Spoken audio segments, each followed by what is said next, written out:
I'm not kidding. When I saw that skit yesterday, I was like, is that one of my clients? I know I wrote a policy on that guy. But to think about the fact that legacies can and do change.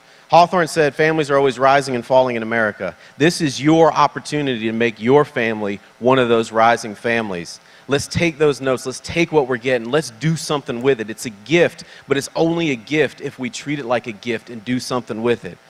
So let's make this the event where every single person takes that gift and makes something amazing happen. Because I got to tell you, I've been coming to these things for 16 years. I've known Andy for 16 years. I've never seen Andy's heart where it is right now. I've never seen the energy where it's at right now. I've never seen the quality of the people in this organization that we've got now. All that adds up to is something magical is about to happen. And as for me, I intend to make my family and my legacy part of that magic that comes out of here. You with me? All right, let's go do it. All right, guys. Let's do it! See you later!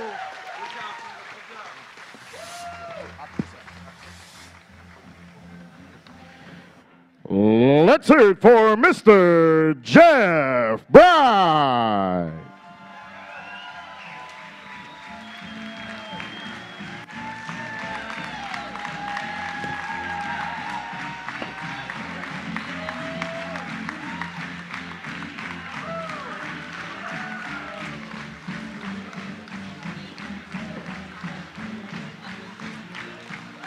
Hello, hello, hello, hello. Yeah, that's it. That's right. It wouldn't be one of my talks if Junior wasn't telling me what my name is. If y'all don't know Junior, his talent is stating the obvious. All right, so I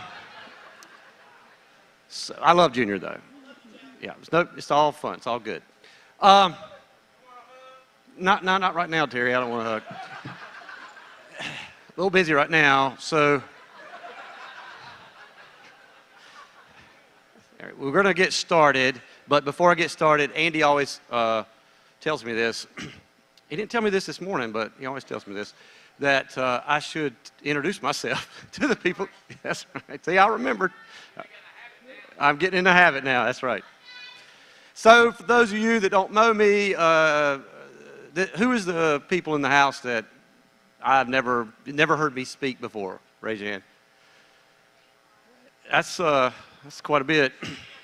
Well, welcome, and I'm looking forward to talking to you this morning. But where I came from and how I got here is important also. So I worked up until December of 2016.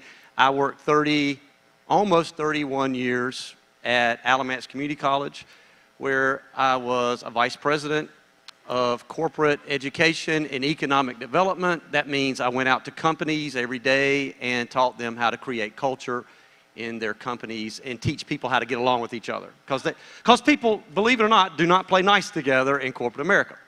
It's a shock, I know, but and then this coming October will be 7 years that I have been associated with the Alliance. So I know it's kind of gone by really fast, but there's a gap there, if you can see, where there's a little overlap where I was working at the college and coming to here and really sneaking over here. It's called moonlighting. Do y'all know what that is?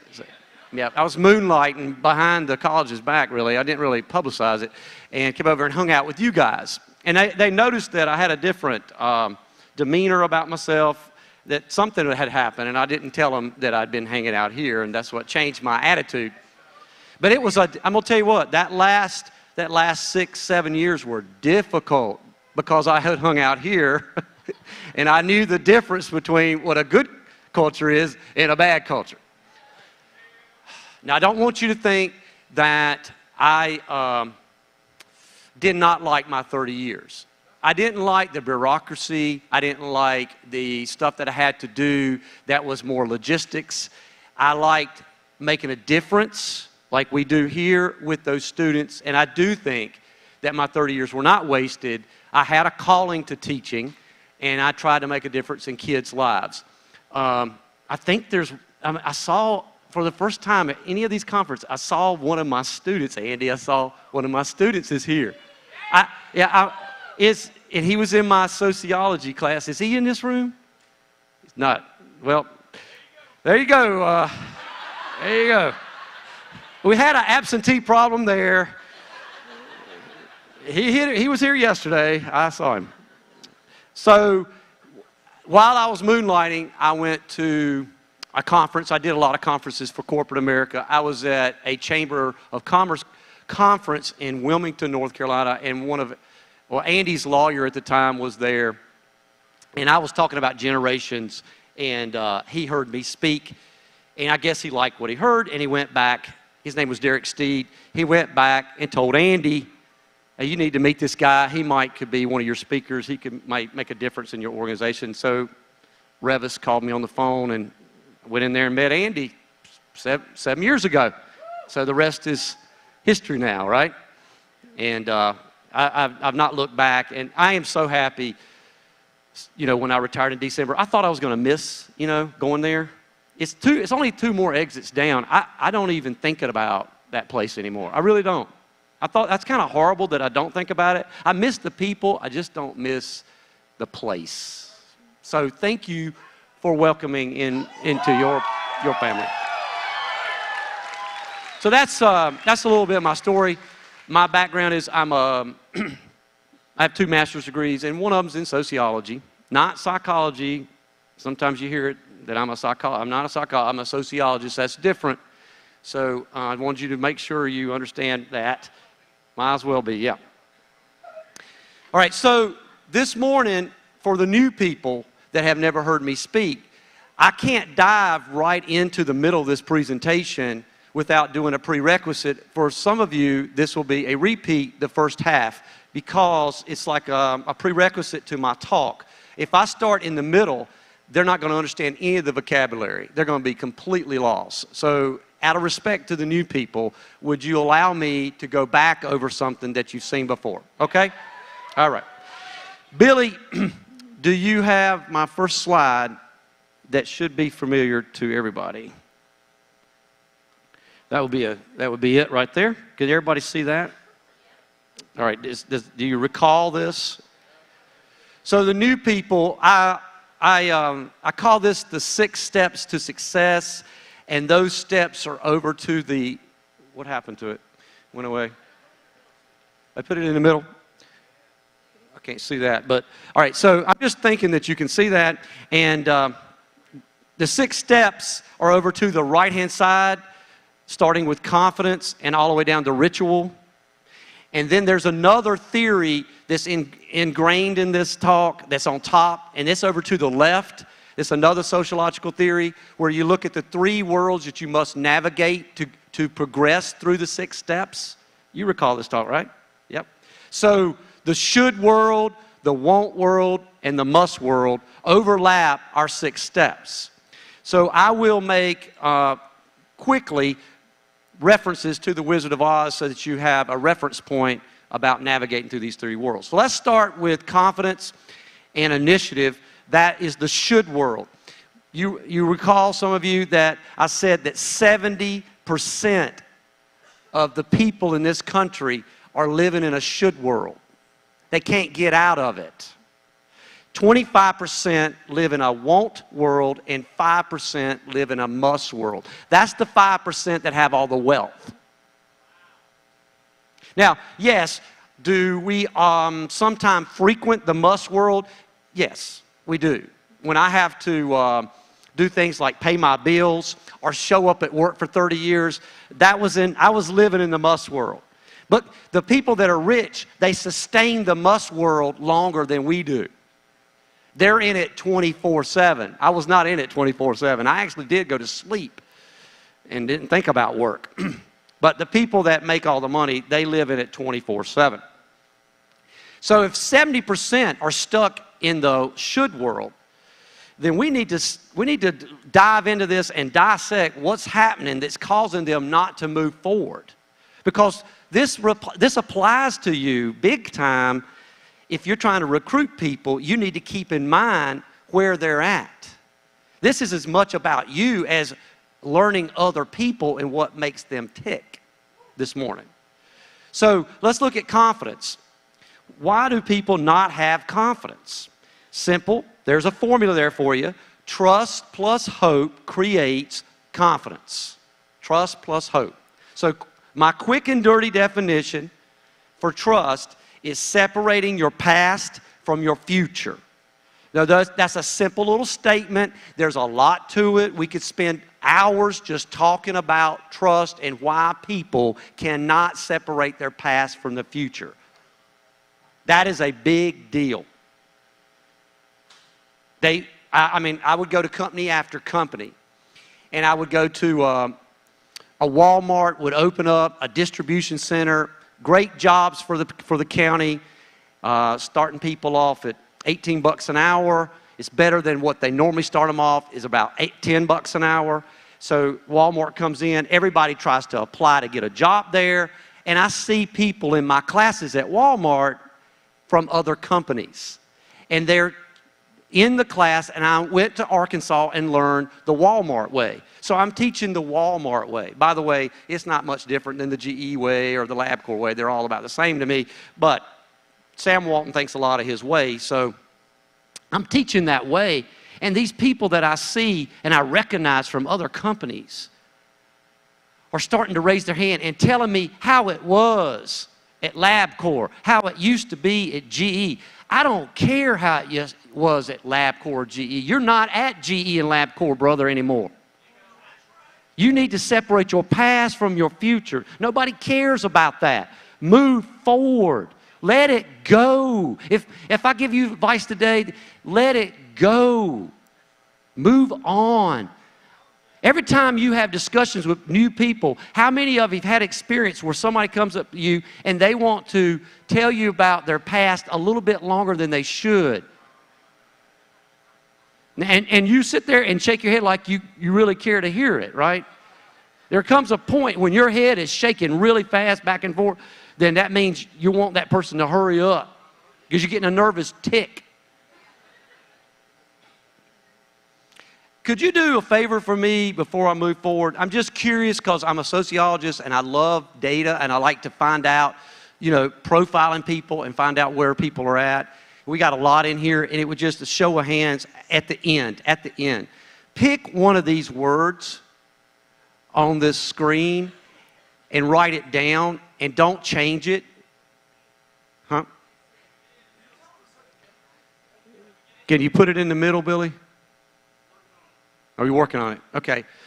If you could, when you see it, circle a word or write down a word that if we could put it in a shot, not like a shot glass, but like a inoculation shot where you could stick somebody with a needle, and you could give everybody that you go to recruit into this business that shot and they would have it for life, which word would you pick? Okay? So just do that. And we're on the honor system, so I'm thinking you're going to pick it and you're not going to change it. Because you may change it after my talk at the end. But I want you to go ahead and pick it and stick with it. No, you can pick any word on the page.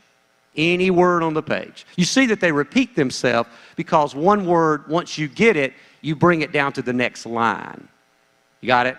All right. So pick that word. I've got my word. Andy is up there. He has his word, and actually his word, and we picked the same word. We picked the same word. So I'm curious what you're going to pick. All right, so hope.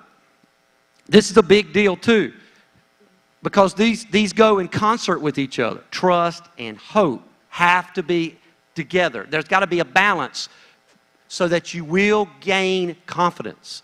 Hope is, yeah. Oh, good. Good. That lit up the crowd. I can see you now. All right. Hope means that you believe that things can get better for you.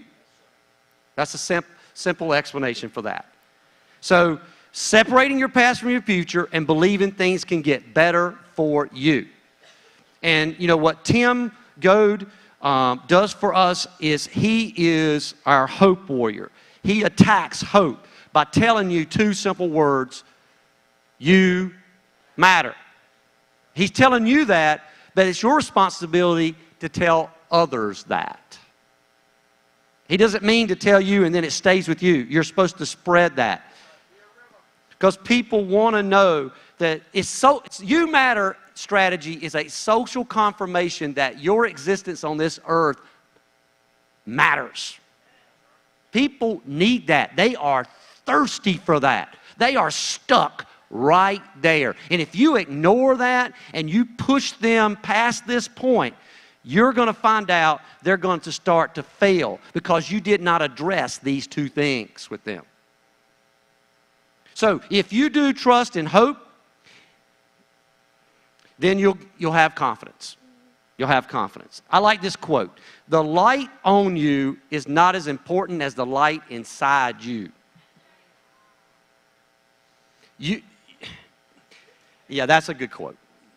That's a good quote. Now, here, I've got a better one. I got a better one than that for hope. I was not going to talk about this, but I'm going to do hope because I don't want to shortchange this. This is my favorite. I've said it before, but I love this. Axl Rose wrote a song called November Rain. Y'all know that song? Yep. And I'm going to read you the part of the lyrics. "'Cause nothing lasts forever, and it's hard to hold a candle in the cold November rain." November rain is a metaphor, my friends, for the troubled patches in our lives. Our times of despair on this earth, thank God, are fleeting. They don't last forever because nothing lasts forever, even the cold November rain. Don't be ashamed to reach out for help to cover your candle and recognize when others need you to help shelter their candle of hope from the cold November rain. All right. So confidence, this consciousness that you have an ability that you can rely on in those troubled times. But there's something coming for you. We're going to talk about it in depth in just a little bit. But something's coming for you to destroy your confidence. And it's called doubt. Doubt is the direct enemy to confidence. It's the Joker to the Batman. It's the villain in this situation. And it comes with these negative connotations of the following words: is, ours, and the ams. Life is, people are, I am. Doubt is hoping that you fill in the blank with negative words. It's counting on it. If you want to defeat doubt, you have to fill in the blank of life is, people are, and I am with positive words. And you must believe it. You may think people are crazy, and some of them are. But you know what? Confidence wants you to say people are amazing. Even in their craziness, they're amazing. I've studied people my whole life. They're absolutely amazing. All right, so we take confidence and we defeat doubt. We take it down there to the next level. We've got some confidence now. We're certain, a little bit more certain. We have a complete sureness of our ability. We're ready to face this world. Then we have to match that newfound confidence with what is called identity. I'm going to spend a lot of time on that this morning. I got a whole slide to identity. I don't want to spend too much time on it right now, but I just want to prepare you for identity is big in sociology. It's the basis behind all of sociology is identity, this formation of an identity, a healthy identity.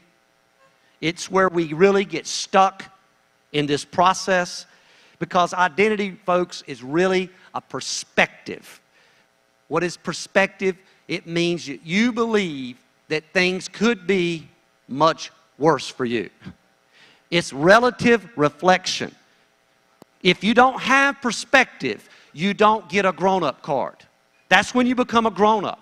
I've met 50-year-old men that are just like children because they don't have perspective. Every time something bad happens, it's a freaking tragedy. It's a crisis. Their life's in crisis. Every time something bad has ever happened to you, the worst day of your life, there are people that have had it worse than you, having it right now as we speak. Right now as we speak. I like this from Denzel Washington in the movie Magnificent Seven. He said, what you lose in the fire, you will find amongst the ashes. But you got to have identity. You got to have perspective. So if you took this certainty and put it with perspective, and you become a grown-up, now you're ready to take initiative. Initiative will never happen for you if you don't address confidence and identity. You will find yourself becoming victim of the next villain. The next villain. Because doubt is not through with you. Doubt is ticked off at you that you defeated doubt, and they're going to get on the phone and call their twin brother. Procrastination. Now, procrastination is a little bit more dangerous than doubt because it's tricky. Gets in, doubt's in your left ear, procrastination's jumped in there in your right ear, and they're both having a party in your mind. See, initiative is taking that introductory step, that leap of faith that we're asking a lot of you new people when you leave here. I mean, it's great that we're all pumped up and we have these days together and we're having family reunion. But if you don't take this and do something with it, it was all for naught. It's all for naught. You just wasted your time. You need to take this and do something with it. And you got to have initiative to do that. And something's telling you when you leave here, the reason you won't do anything is because procrastination has got a hold of you and will not let go. Procrastination is the best salesperson there is. And procrastination comes loaded too with its own ammunition called the ifs, the buts, and the whens. If I wasn't so tired, but I'm not ready. But when I find a time. See, God willing, we'll wait to see another day. But it's not a guarantee that our dreams will follow us because procrastination is a hitman on your dreams. Now, people, let's just don't lose sight before I move on to this next word of want, that 70% can't get out of the should world, and the way they graduate is to have initiative. That's your graduation certificate, is initiative. If you don't have it, you're going to be stuck with those 70%. Now, my Wizard of Oz analogy is that Dorothy met all these people that had all these excuses of why they couldn't move forward in their life. And when and I guess I have to ask it, most of you understand the Wizard of Oz. I'm living in a day now that these 20-somethings have never seen the movie, which is quite disturbing to me. But I'm not, I'm not going to get into that. I'm just going to, if you don't know what I'm talking about, I'm sorry. Ask somebody. So Dorothy meets the Scarecrow. And if you don't know who he is, he didn't have a brain, but he was stuck on a pole. He wasn't going nowhere. She went over there and bent the nail and got him off. I mean, she asked him, she goes, what do you want to do? And he was telling her his dreams. And he said, if I only could get off this pole. That's what should people do. The people who live in that world, they're full of excuses. If I only could get off this pole. And then she got him off the pole, and he says, if I only had a brain. You know, the way you help people with initiative is you teach them to copy. Copy creates a pathway to initiative. That's what she did in the movie. She grabbed hold of his arm. He was going off all over the place. She says, we've got a successful path, just like we do here at the Alliance. It's called the Yellow Brick Road. And she says, stay on it. Follow the plan. Do what we have as the system in place. Follow it. And she's looking at him going rogue all over the place. She grabs him by the arm, and she purposely says, do as I do. Copy me. Step in unison with me. Right? All right. So let's move on to the want world. The drive that, the initiative. The initiative is, we're bringing it with us now to the want world, right? We're bringing it down with us, this new effort that we have, this readiness to embark on new adventures. So let's presuppose we defeated procrastination. We're moving on. So we're at marrying initiative with persistence. Now, you got something going on there when you put those together. That's a powerful combination, initiative and persistence. Persistence is like a determination. And you know what? Persistence stays strong if it's motivated by a cause. Your persistence will not wane if it's promoted by a cause. Just keep that in mind. And then if you put effort with persistence, it creates ambition. Now, ambition is a frame of mind. It's not an action. It's not a behavior. It's a state of being. So don't get it mixed up with initiative. Initiative is taking that first step. What sustains initiative is this ambition that catches on. See, a lot of people go, I got to wait till I get some ambition before I do anything. Wrong. Jump in the deep end of the pool. Take the leap of faith. Have initiative, and your ambition will catch up. Don't wait around for ambition. It will come along. It's like that movie Titanic. Everybody thinks about a boat going down. That movie's about that piece of paper that Jack slipped to Rose and said, make every day count. So if you take ambition and you want to move it down to the next line, something is coming along, the next villain. I don't like, this is the worst one of all. Because doubt and procrastination, they're amateurs compared to the next one. They get on the phone and call their evil second cousin. Regret. Now, I don't know why this slide's up there. Go back to the other slide. I'm not ready for that slide yet. Yeah, regret's something else. I'm going to talk about later how to defeat regret, so to remind me if I forget, but I've got a strategy to defeat regret. So let's say that we defeat regret and we take it down to the next line, ambition, this willingness to stay the course. Dream bigger than your obstacles. And you match it up with enthusiasm. Now, enthusiasm is what Doc Rock's got. If Tim is the captain of hope, Doc is definitely the captain of enthusiasm. There's no doubt about it. So if you want to learn lessons about enthusiasm, you go watch him, copy him. Would y'all agree with that? I'm just picking examples out of the top of my head, but that's definitely what I see. This eagerness, this passion that you can see. And it's not, I mean, you can tell the difference between somebody that's enthusiastic and somebody that's not. Somebody that's not is somewhat lethargic, complacent. They become comfortable. Comfortable. Andy always talks to me that being comfortable is one of the biggest demotivators there. There are a lot of people in this business that'll hit 100,000 and they never made that in their life and they go, I'm good. I'm good. That's not going to be good if you don't let your ambition go where it needs to go, and enthusiasm will take it there for you. If you be enthusiastic about life. That's right. So if you put ambition and enthusiasm together, it creates drive. And drive is a hunger. It's a hunger. That's the last thing that will age on a human being, is your drive. Now, Paul Stanley is somebody I like, and you guys, I said that name, you're thinking I'm talking about somebody that wrote a book or something like that. But no, it's not. No, it's not. It's the lead singer of Kiss.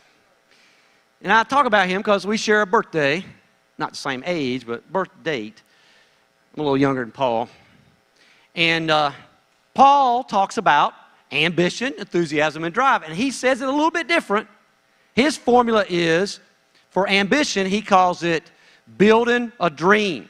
That's what he calls ambition. He calls enthusiasm the passion connection. And then he calls drive living the dream. So he says, you've got to build your dream with an ambition, this state of mind. Passion is the pathway to living the dream. And that's what drive allows you to do. So when we look at The Wizard of Oz, at this point in time, we're in the want world. We want to graduate from the want world. You graduate with drive. So you get out of the should world with initiative, and then you get out of the want world with drive. Now, drive has an enemy too. It's the last enemy of the day, and I'm sorry that I'm bringing all this negativity with these enemies, but it is an enemy. And drive's enemy is basically deviation. Yeah, deviation. So where procrastination is saying, take a break, deviation saying, hey, quit doing it that way. Try something new. You're still moving forward, but you're deviating from the plan. That will kill your drive. So the Wizard of Oz example here is when Dorothy sees the wizard, and her friends go with her, and they're telling the wizard their dream, and you know, there is no free lunches in this world. And the Wizard of Oz said, you know, there is a price that you're going to pay, and I need that witch's broom. And then I'll grant you your dreams.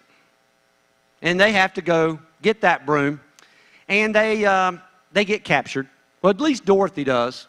And then her three friends form a posse of some sort, and they go try to break her out, and they get captured.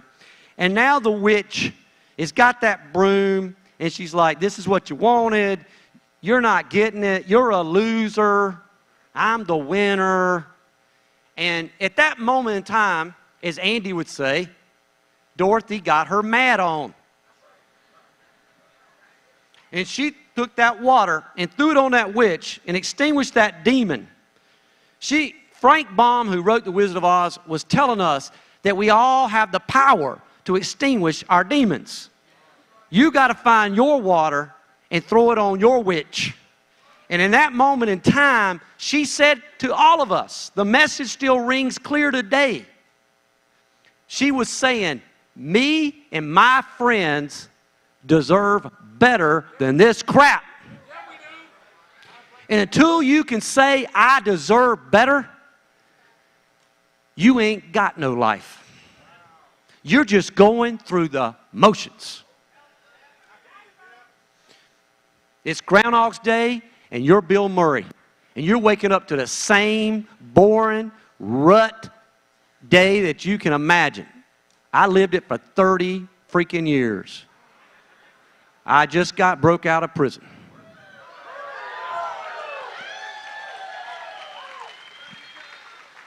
They could have filmed The Walking Dead over at my campus with the staff and the faculty. We didn't have to have a casting call. They were there. Yeah, Terry, you come give me a hug, Terry.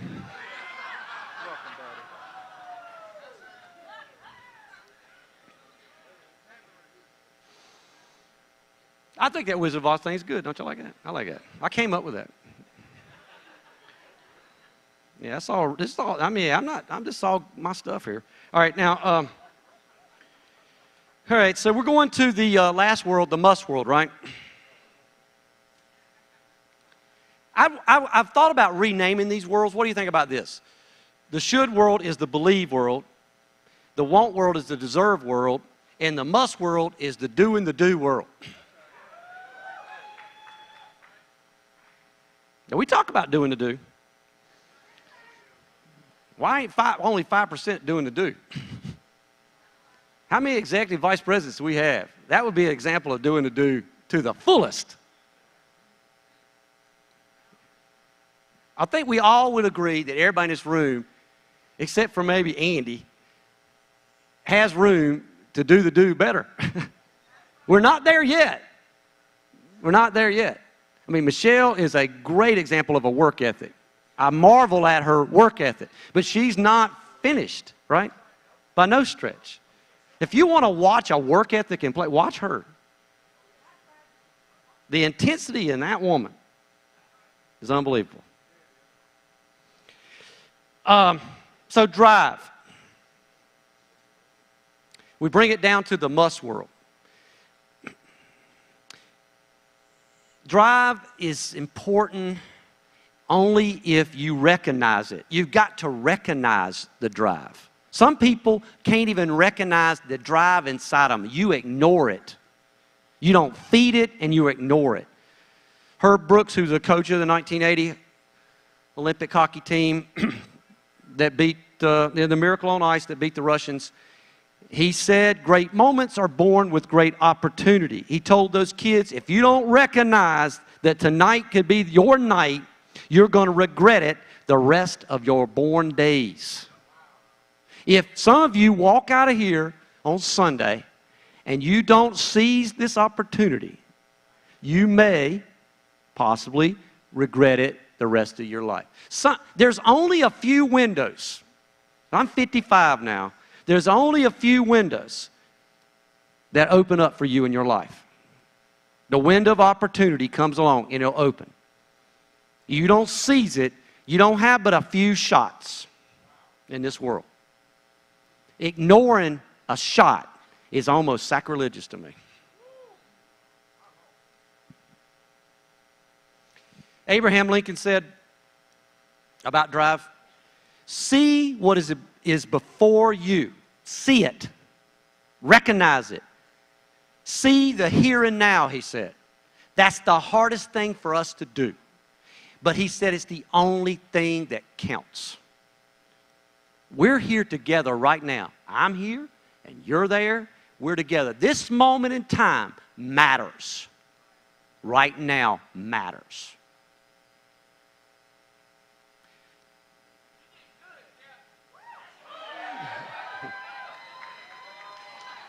That's encouraging. Thank you. I like that. I'll tell you that. Drive now put with discipline. Discipline's a big deal. It's a big deal. Discipline will not work unless you fear the consequences. I have family members that I've dealt with that are, alcoholics. I've been to AA meetings with them. And when I ask people, what are the consequences of your drinking? They'll tell me. Long list. Lost my family, lost my kids, lost my job. I said, what do you think about those consequences? How do you feel about them? I don't like them. You hear what I'm saying? They said, I don't like them. I don't like them. I look at them like, you don't like them? Then you're never going to have any discipline over that alcohol. You got to freaking hate it. Fear can be a virtue. You got to hate that consequence to the point that when you see that alcohol go into that glass, it makes you physically ill of what it's done to you. And that's what you've got to do with your situation. If you hate your consequences, right? I mean, you hate your life right now. The consequences of your actions, do you hate what's happening? Or you just don't like it? If you don't like it, you're not going to do nothing. You're not going to let discipline take over your life. Discipline's got me through everything. I wouldn't be standing here without discipline. I wouldn't have made it this far. If I got time at the end, I'll tell you my story about discipline and come back to that. Because the name of this talk is Getting Confidence, Creating Confidence Through Discipline. Well, this whole talk up to this point, right, is saying you've got to have 4 things in place before you can embrace discipline. I'm going to show you a back door to get quick confidence without having to go through that whole progression right away. You can jumpstart your confidence through discipline. But don't get too excited because it only satisfies half of the equation. You'll see that later, right? So this discipline, this tenacity, is courage. It takes courage to have discipline. Winston Churchill said, success is not final. Failure is not fatal, It's the courage to continue that counts. And that discipline and drive together creates routine. There is nothing sexy about routine. Nothing. It's as mundane as anything I've ever encountered. But it has kept me on the straight and narrow. It's kept me from going astray. It kept me on that yellow brick road to success. Regular action every day, laced with structure. I'm not looking for you to pat me on the back this morning that I got up for 30 years, I got up every day and never missed a day of work. I'm not asking you to pat me on the back. I'm supposed to do that. I don't need recognition for that. That's what I'm supposed to do. I'm just shocked that other people didn't know that that's what they're supposed to do every day. We don't get burned out on what we do. Rather, we get burned out when we forget why we do it.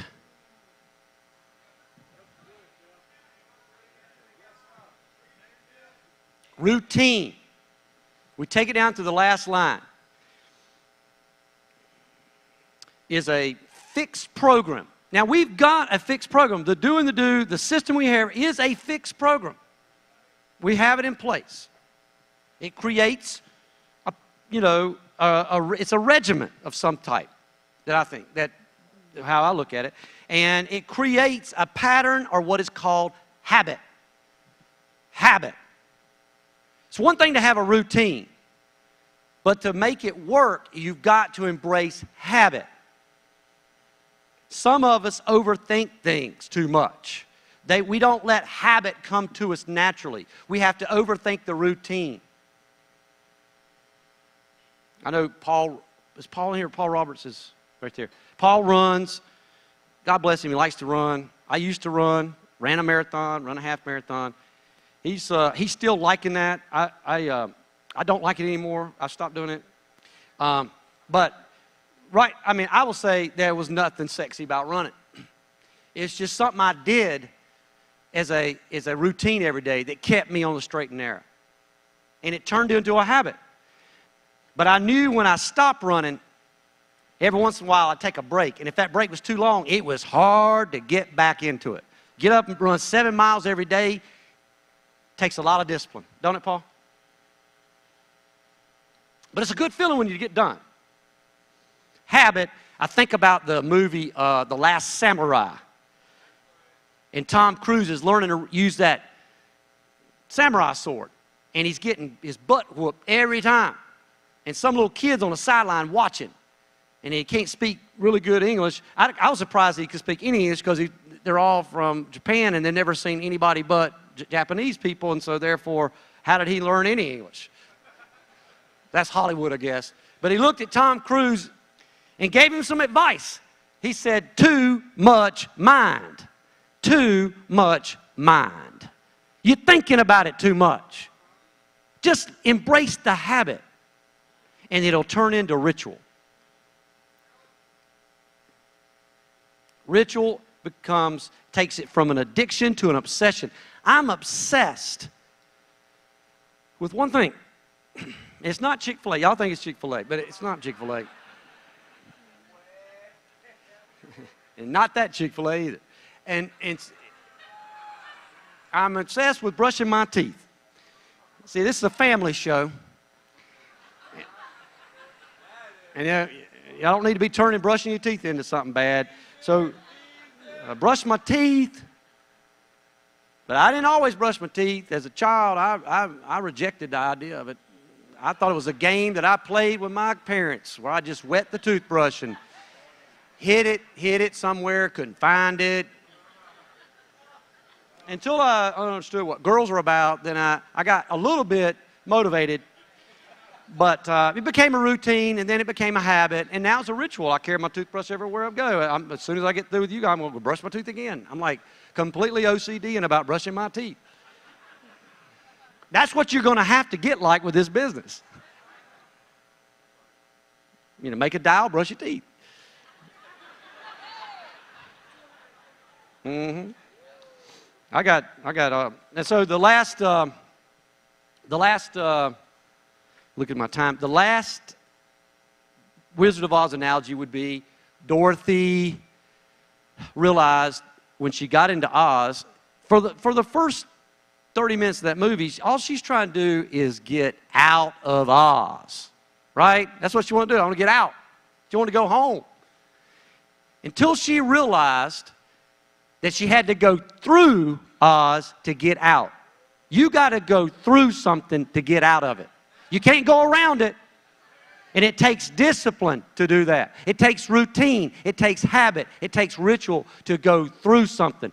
It's easy to try to find a way out. You'll spend more energy trying to get out. I saw people at the college, some of the laziest people I've ever seen in my life, they work 2 hours out of 8 and act like they've just wore out.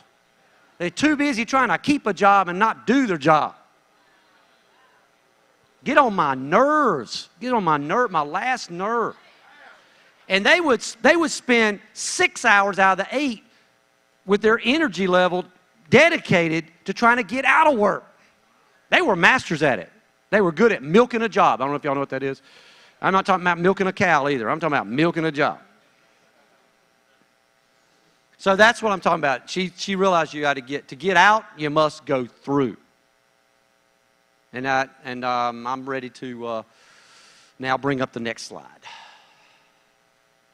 So I tried to take what we've talked about this morning and put some practical application to it. That's what I'm trying to do anyway. All right. So that first slide there, it's not meant to be this example, but I've made it this example because I was trying to think of something that you relate to. So if you look over to the far left, you see the word Q. You see the word Q? The trigger. You see that? Most diagrams like this are half moons. It goes from cue to response to reward, and there is no connecting piece underneath. That connecting arrows underneath are never there in the diagram. In any psychological or sociological diagram you see like this, you don't see the bottom half. It's a half moon. So when you get to reward, you're kind of hanging out there. You don't know what to do. We're hoping that you see the cue again and you jump back over there and do it again. The analogy in psychology is chocolate bar is the cue. Eating the chocolate bar and unwrapping it and eating it is the response or the action, and the reward is the endorphins that go off when you eat chocolate and you get all happy about it. It's a reward, right? I've tried to make this, the Alliance approved example. The cue would be buy a lead, the response would be dial, and the reward would be make the sale. Is that good? Okay. So you buy a lead. The arrow that connects you to going to make the dial is called the initiative arrow. You see, we talked about initiative. You know what that is, right? And you see initiative's villain that keeps us from going to dial is what? Procrastination. So it takes initiative to go do the dials. I like this rally point thing. I think that is so cool. I watch rally points happen here. I'm really a fan of this rally point thing. I really like that. That's just ingenious. I really like it. And I don't like a lot of things that much, but I do like that. I really do like that. I tell you two things I do like that I've been to that I'm really big on, sociologically speaking, is a hot spot and a rally point. Those things speak to me. Oh my goodness. Oh, I love them. Oh, I love them. So yeah, he takes initiative. Dialing, Paul, is like running to me. There ain't nothing sexy about dialing. I don't want to paint a picture this morning that dialing, it's like selling you on running. I guarantee if you went running with me and Paul the first mile, you'll think you're dying. And you're ready to die, and you're ready to just stop. No, there's a lot of people in this room, Paul, have never experienced a second or a third wind. They don't even know what that is. After that first one's gone, they're done. I got to stop. This response thing about dialing, just accept the fact that it's a mundane activity. We'll dress it up, make it fun by doing a rally point, but don't sit there and try to, make it what it's not. It's part of the process. You got to do it. It's like I had to run. As a child, I ran. I got up and ran every morning in high school when other of my friends were sleeping in. I ran every morning because I knew if I ran, it was going to pay off one day. If you dial, it's going to pay off. I ran so that one day I could be prepared to get that tennis scholarship that I wanted. Because I didn't have no money. My parents didn't have jack squat. I didn't have nothing. My dad left when I was young. I didn't have nothing. There was no chance for me to go to college other than I was good at tennis. I had a shot, like Andy says. I had a shot. Just telling me I got a chance. But I wasn't the best tennis player. I was not. I just wasn't. I had a good forehand, but that's about it. I ran around the backhand. I had an average serve, but I had heart. I was prepared because I ran every morning. They were not going to out-heart me on that court. I was willing to die on that court. I knew, Michelle, they were not. I could look in their eyes in 98-degree heat in August when we had a tournament to determine who got a scholarship, and my life was before me. I saw that opportunity. I saw that window open up. I said, this is it. This is the defining moment in my life, and if I don't take it, if I have a little bit of doubt that, well, I went to a little hick Southern Alamance Country School where we didn't even have tennis courts. Nobody played tennis but me. I was the tennis team. I had a chance to make my mother proud. And I spent 3 weekends in a tournament with 360 people. And we went to all these high schools playing these tournaments against each other to determine who would get that final 6th spot on that tennis team. But I had done the work of discipline. I had got up on those mornings that I didn't want to get up. And I ran and beat that pavement. Put in the time. And when it was time to get into that 3rd set, and I saw fatigue making a coward out of every one of them.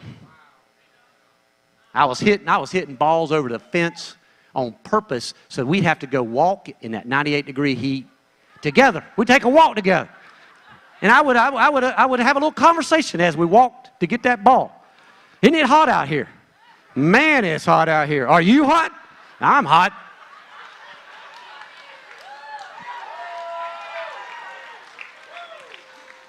I don't know how many times I tied my shoes. My shoes wasn't untied.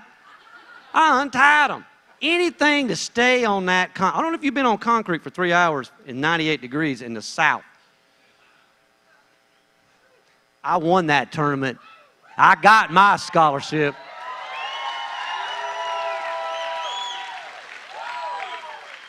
But isn't it funny? If I hadn't won, I wouldn't be talking to you fine people right now. I wouldn't. But that's discipline. That's what discipline gave for me. So next time you're dialing, you think about me out there sweating on that tennis court. You think about Paul running all those miles that he puts in. It's necessary. It's not sexy, but it's necessary. Put the time in. Don't care how many times you get hung up on. Just put the time in. It's the discipline that's going to pay off. So that's that. And then the reward is making that sale. Now, here's a cool way to look at this. Really look at this way, all right? And I don't have a way to, like, do it for you, but you're just going to have to imagine this. If you draw a line, well, let's just do it this way. You see the 2 far left arrows, the initiative arrow and the bottom one, the routine arrow? You see those two? Has everybody got that? Those are governed by habit. You see how that works?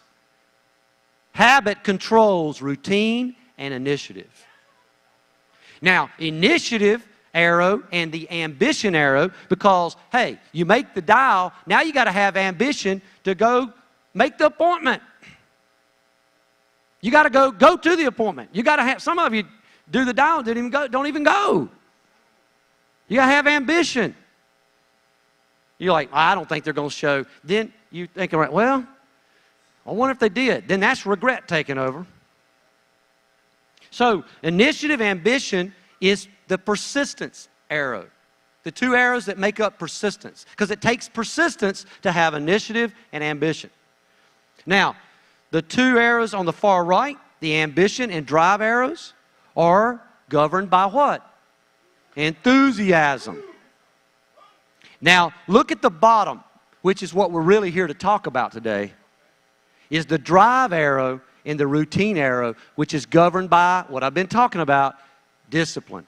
Most charts, most books leave those bottom two out. Like I said, it was a half moon, right? If you want to sustain this thing, because I see people buy a lead, dial, make the sale, and we never see them again. I got my $550 check. Bye. Bye. If you want it to keep going on and on, you want to be like Michelle and make it go on and on. She's embraced the bottom two arrows. She's not scared of drive and routine. She's not scared of discipline because it takes her back to the next lead, to the next lead. It's just a continuous circle, right? Does that make sense? I'm using an example because you're sitting right here and I'm thinking about you. It's good? Is that right? Okay. So, this is a pretty cool thing, right? It kind of shows you what we've been talking about. But look at the ones that share. Like, for example, the initiative arrow is also shared by habit and persistence. The ambition arrow is shared by persistence, enthusiasm together. The drive arrow is shared by enthusiasm and discipline. And the discipline arrow, the routine arrow is shared by discipline and habit. Those both govern routine. So does that help?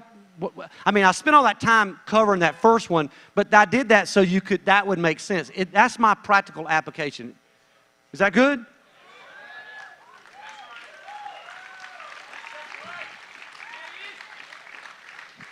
So, look, it's fine to have a diagram, but we're ignoring something on the diagram, right? I purposely ignored something. What am I ignoring? The center. The center is an issue. Some of us don't even buy a lead. Never going to. We don't get referral. We don't do anything. We just come here and talk about it. We wander around here and talk about it. You stand around people that have done it, and you talk to them, and you listen to them, but you don't do anything with that knowledge. You know why? Because you ain't got no confidence. You got to have confidence and attach itself to the cue. You won't recognize the cue unless you got confidence. Remember, we get back to that 70%. Confidence is that first step, right? We have to get back there. But discipline will give you that jump start. Now, it will not sustain it. I don't want you to think the discipline is the only thing that's going to keep your confidence going. It's a false sense of confidence, but it's a start. It's a start. It's going to get you through. Do the do first, and then the rest of this stuff's going to catch up. I promise you it will catch up. But you've got to embrace something that you're not comfortable with and just listen to somebody else for the first time in your life and copy. Have that leap of faith. And your confidence will be reborn. You all got some confidence deep down. There's just crap that's happened to you in your life that has put it in a place that you can't find anymore. So doubt is for the new people in here that I see at every one of these conventions and then never see you again. I love all the people that's been here forever, but I'm really this morning talking to you new people. I want you to be the old people. I want to see you again. I don't want to be the first time I see you and the last time I see you. It depresses me greatly. Love you, Junior.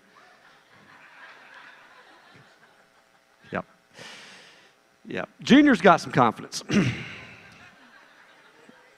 Yeah, he does. All right. So I'm going to introduce you quickly to this next one. And then you know that I am following up this discussion at 1:45 today. Okay? So before I do this next slide, I want to say that all these promotions are going on. The promotion for me is an Inside the Circle book, an 8 Steps book, the complimentary, audio that go with it, and a new agent's guide.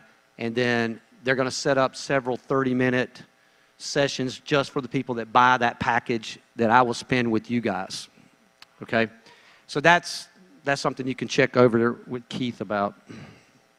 Let's look at the last slide, which I may have to spend a little bit more time on at 1:45 because this is very complex, but this is going to be the big takeaway for you in my talk. And I don't want to shortchange it, but I do want to start the conversation today with this. See, that slide before had the word identity. Identity, we don't want to look at identity and think it's just a word. It's a big deal. It's a big deal. And I was really debating on which word I was going to pick on that first slide.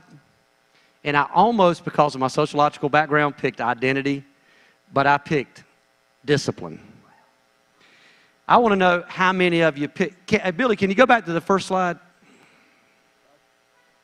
How many of you, truthfully, picked trust? Okay. How many of you picked hope? How many of you picked confidence? How many picked identity? See, I would have been the only one because I'm the only one who understands it. So that's fine. That's why we have this last slide. Once you hear this last slide, you might pick it. The next word, the next word is initiative. Who picked that? I'd like to give some people a shot of initiative, wouldn't you? I mean, that would be a good deal. What about persistence? We've got a lot of hands for that. What about ambition? Because this whole, you know what, this whole family reunion's about that word ambition. The theme is dream building, right? That's ambition. That's what we're addressing. Enthusiasm. Not a lot of hands, but the ones that went up made a lot of racket. That's good. That's great. I like that. That's good. Yeah, you too. What about drive? What about discipline? Yeah, that's a lot. I don't know about these. I don't think people pick much of these other words, but we'll go through it. Routine, habit, and ritual.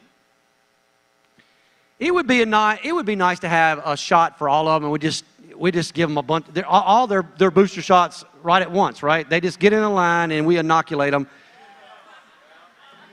Then we would go to 1 billion really fast. Real fast.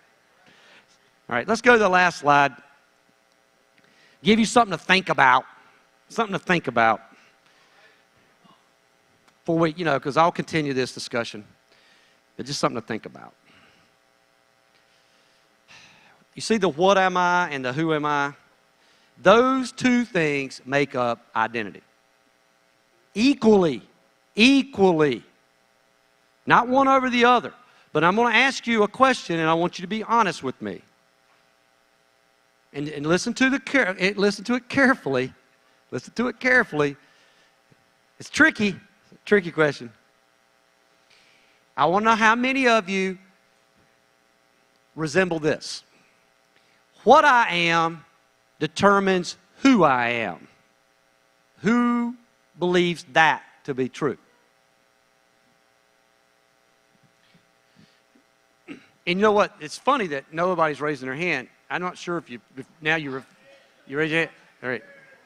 You say, I see you over there. All right. I can barely see you, but I know who it is. I know who it is now. I know who it is now. All right. What about who I am determines what I am? And you know what? This is funny. Because I told you not to lie. And then you lied. And you lied. It sounds good. It sounds good. But do you know that 80% of people in this country answer what I am has determined who I am, not the other way around. And you know why? Because we've been raised in this country. And this country is based on what is called the Puritan work ethic. You go to any high school reunion, the lead-off statement is not a who statement. Diane, it's not, who have you become? You know, you happy with yourself, Diane? Nobody asks you that question. They ask you, what you been doing lately? Which is code for, what's your job? Everybody's identity is attached to their job and what they do. See, for 30 years, what I did was what? I was a VP at a college. I taught sociology. And most people, that's all they want to know. I mean, heck, I got up here and introduced myself that way. I introduced myself in the what description of Jeff Bright, not the who.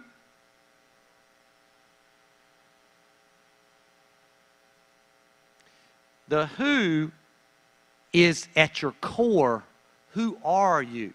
So if I came up here and said, and didn't even talk about my what, it would be odd for you. I just go, I'm Jeff Bright. I am a authentic, passionate man. And then I'm ready to move on now. That's it. That's all you're getting from me. I would ask you to do this. We were at a table last night, right? We were playing this. It's like playing a game almost, but and I mentioned to you guys that if I could do that, what I did with you two last night, with everybody in this room, which I cannot, it's too many people, I could help you find your who, the real who. But here's a question to be thinking about if you want to come up to me. But I want you to think only for 10 seconds. 10 seconds is all you got. Describe your core. 2 adjectives to describe your core. 10 seconds. Go. Think about it.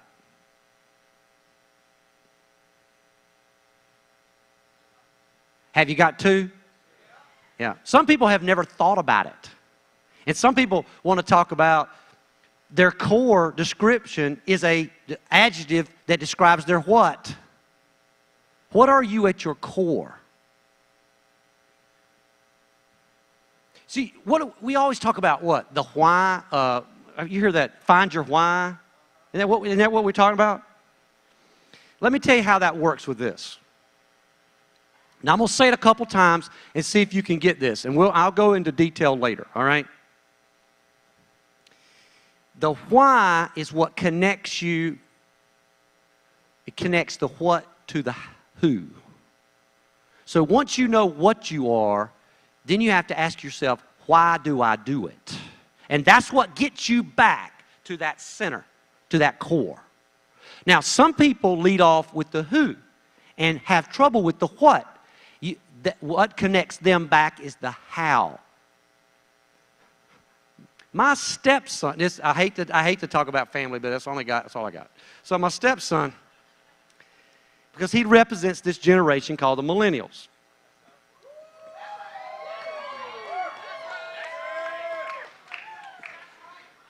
How many people were born between 1983 and 2002 in here? We did this, look around Fitz, we did this 7 years ago, remember? 7 years ago. Let's raise your hands again, I want to see you.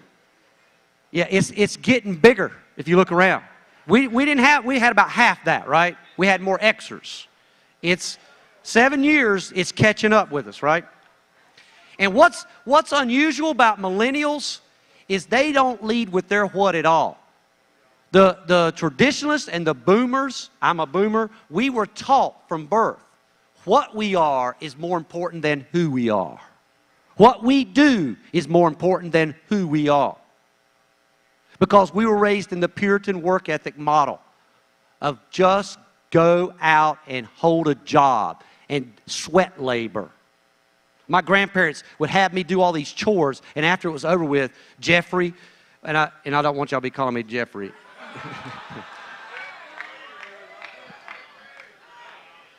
That was a big mistake, wasn't it? That was a big. Yeah, a big, big mistake. They would say, my grandmother would call me that. She'd say, Jeffrey, aren't you good and tired? There was nothing good about being tired. But that's how I was raised. Millennials, they lead with the who. You got to have a balance. If you got too much of one, not the other, you're not going to have a healthy identity, which I'll talk to at 145. But the millennials have switched the script on us. Getting back to my stepson. I'd go get him a job. You notice I said I'd go get him a job. I'd take him over there, force him to go in there and he'd have to bring an application back, help him fill it out, and then take him back over there. Get him a car and say, now, I'll help with the car payment, but you're going to pay the insurance. He would go over to Applebee's. I remember him going to Applebee's, and he came back within an hour of his shift to the house. And I said, Adam, what are you doing here? And he said, you know, I don't think the food industry's for me. It doesn't define who I am.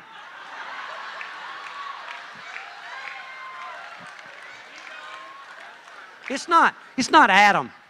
It's not me, Jeff. I don't feel like Adam when I'm doing it.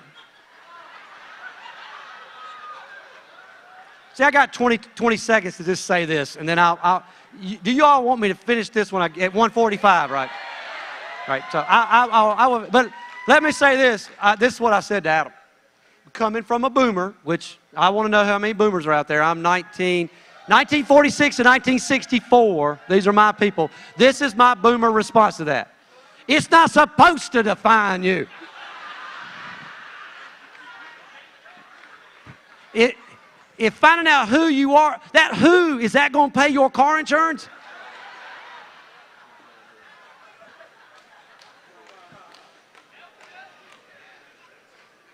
I'm out of time. This is not the end. We will continue this discussion when I come back. Thanks a lot.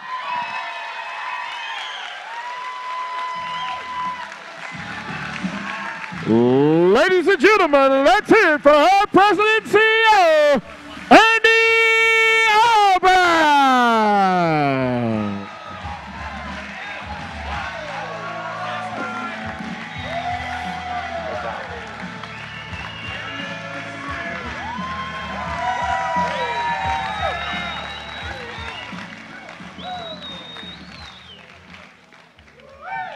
All right, y'all grab a seat.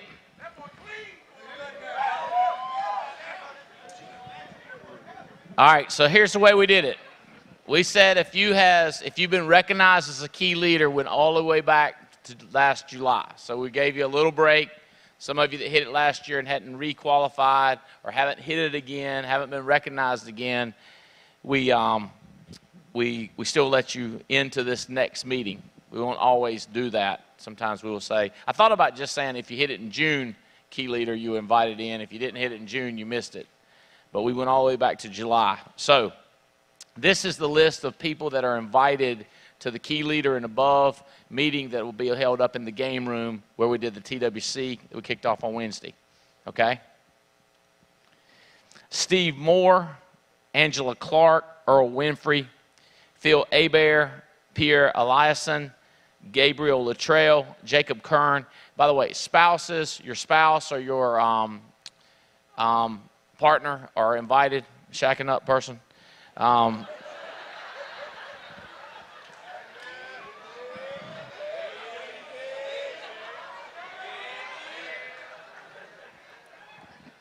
What do y'all call it? Give me the new term. I like my dad. What's the new term for it? What do y'all call it now? Hooking up? A thing? An item? Going? Your boo? Your boo can go.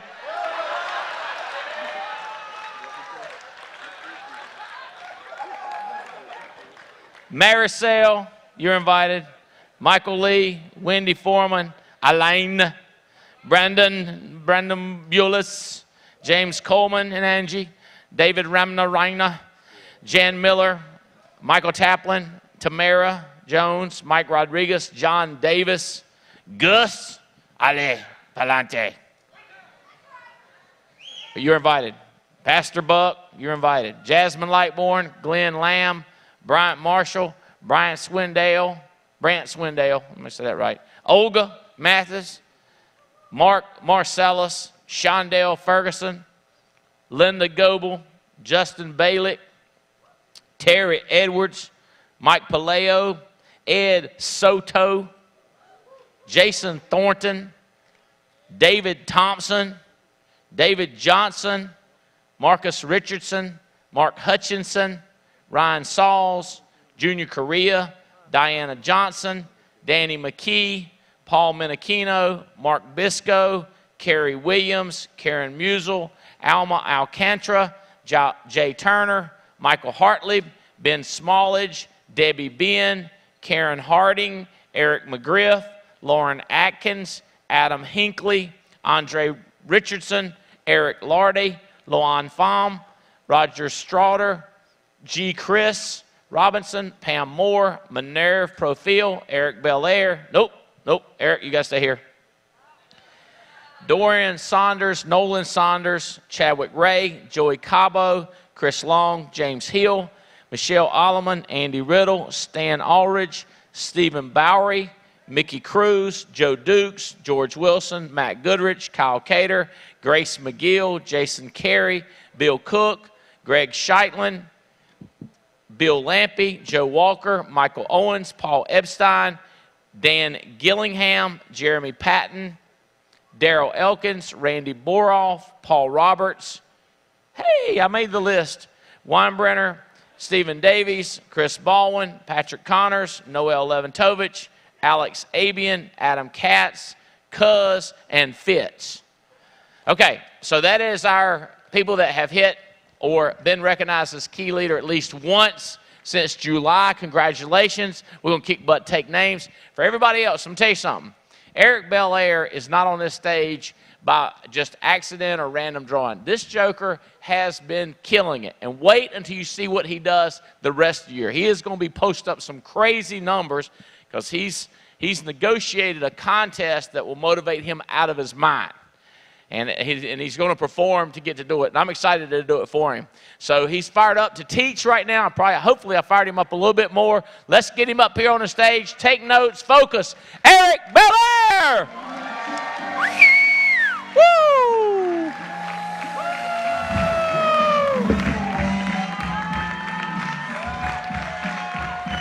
Love you, buddy. Have fun, buddy. Thank you. I will, baby.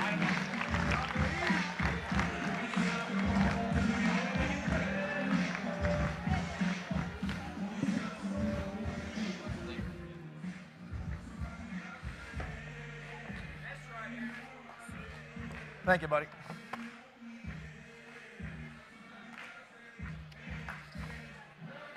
My house.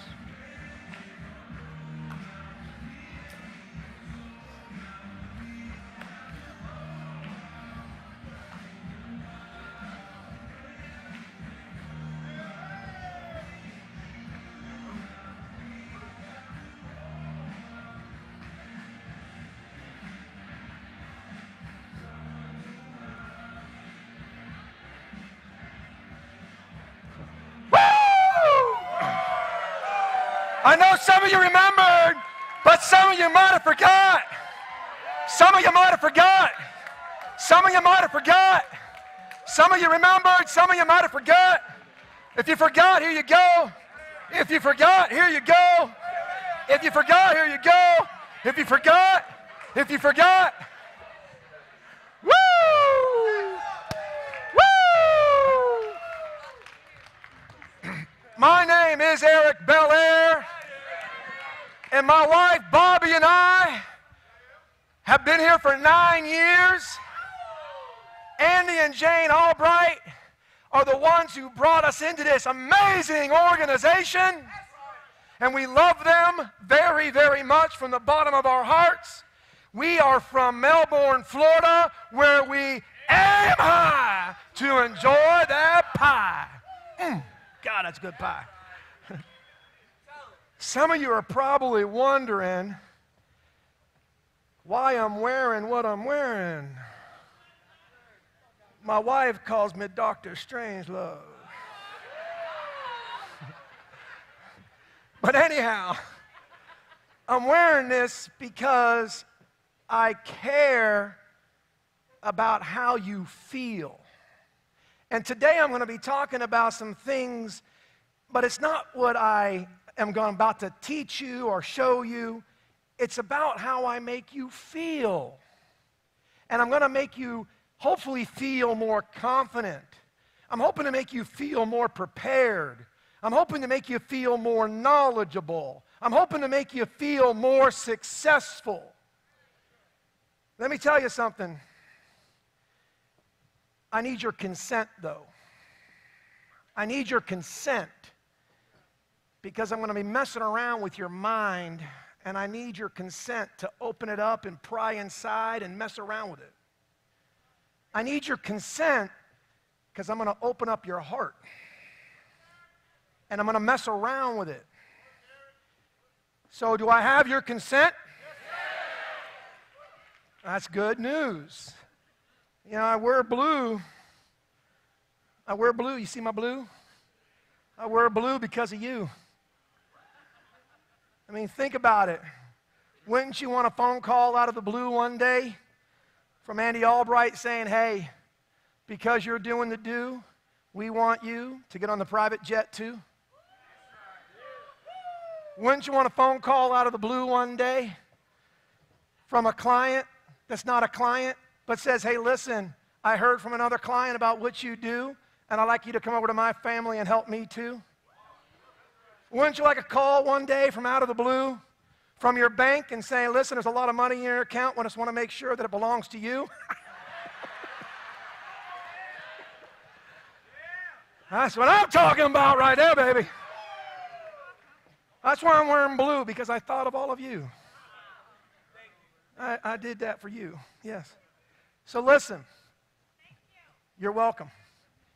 Remember, it's your mind and it's your heart. And I'm going to mess around with your mind and your heart because I want every one of you after this weekend to go out there and do your part. So the first thing I want to do is I want to ask every person, if this is your very first event, to stand up now because I want to know who you are. Woo! Look at that. Look at that. Andy Albright's always told me, know your audience. And now I know. That's amazing. Wow, yeah. Have a seat. Now, I want everybody to, this is going to be a little bit of exercise, my first couple minutes. This is your mind and it's your heart. I want you to know how important it is what we do, how critical it is what we do, how imperative it is what we do. And it's all about you and it's on you. So here's the deal. If you are in here and you have lost a mother or a father, please stand up now. If you are in here and you have lost a sibling, stand up now. If you are in here and you have lost a spouse, stand up now. If you are in here and God forbid you have lost a child, stand up now. If you are in here and you lost a grandparent, stand up now. I would imagine that everybody in this room is standing up now, and if you're not, I got one more question. If you are in here and you've lost somebody that you cared about, a friend, a neighbor, a family friend, stand up now. So you see, folks, every single person in America is going to die one day. And it's our job to make sure they're prepared for that inevitable day of death. Now, here's what I want you to watch and focus on. If the person that was close to you passed away with a plan in place that protected the family and kept the family financially strong and okay to deal with that pain of emotion that they were dealing with and keep them financially okay without having to go through that financial stress. If your family had that plan in place, if that member had that plan in place and you know that was a fact, go ahead and sit down. So the ones of you still standing means that you cried twice. Not only over the emotional pain, but over the financial pain. And we don't want that to happen. Do you? For anybody else? So now we understand how important it is what we're going to be discussing today, correct? Everybody sit down. So, Billy, first slide, please. By the way, I want to say, how many of you would like to... How many of you, I got to have one more stand up. I'm sorry, one more stand up. Here it is. How many of you, well, not everybody's going to stand up, but how many of you have not been on this stage that would like to be on this stage? Stand up now. Well, I got news for all of you. I'm going to give 75 of you a shot. 75 of you are going to get a shot to get on this stage. So let's think about that and have a seat. It's not going to be all of you, just 75 of you. You're going to get a shot. So we're going to talk about today is increasing in-home sales, selling product all the time, be prepared in the home. And by the way, I believe that when you go into a home, you got to know and be sure you make it educational, emotional, and entertaining. The more emotional and educational and entertaining you make it, the better your clients will feel about you. And it's about how you make them feel that makes the difference. So make sure you remember those words. And it's not too much of one and not too little of the other. You're going to have to master how to make it an equal balance of emotion, education, and entertainment. By the way, I got one left. I got one bottle left. It's right here. This is a quick fix to where you can skip all hotspots, skip all meetings, skip all conference calls, and go right to writing $30,000 a month. Who wants it? It don't exist. Okay.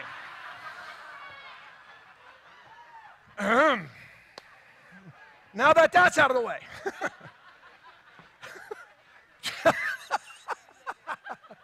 Just letting you know, it don't exist. Next slide, please. What's that? You want it in the middle? They want it in the middle, Billy. I don't know if you can get it in the middle, too. Next slide. See, we're going to get your mind right. Whoops, get your mind right. We already know 100% of Americans are going to die one day, and they need our help. These are just some quick things. 70% of Americans are not prepared for the death of a breadwinner and would lose their homes. Did you know that that means 70% of you in this room aren't prepared? Let me tell you something. It's an important fact that you need to know because Americans need our help. Another fact is 83% of Americans who don't have life insurance think it's too expensive. And the reason they think it's too expensive, they believe it's actually 3 times more expensive than it really is. And you know what that means? That means they've been given poor information. My job today is to teach you how to give accurate information, good information, to help your clients make that transformation into a protected client. That's what this whole weekend's about for you. We're giving you inspiration. We're giving you motivation. We're giving you education. We're giving you information to help each and every one of you make that transformation into a bad-to-the-bone agent with the Alliance. But you have to be willing to make that transformation. 85% of Americans know it is important, but only 62% of Americans have some sort of life insurance. 40% of Americans who have coverage know they don't have enough. They know they don't have enough. 70% of Americans surveyed on life insurance concepts fail to understand life insurance itself and how it works. That's why they need somebody like you to tap them on their shoulder and tell them who you are, what you do, and how you can help them. The more people you tell who you are, what you do, and how you can help them, your life will change forever. Forever. I'm asking you to make sure that you run your mouth from east to west and north to south so that everybody knows who you are, what you do, and how you can help them. And why wouldn't you run your mouth from east to west and north to south when you can cover everybody you come in contact with on the street that you meet?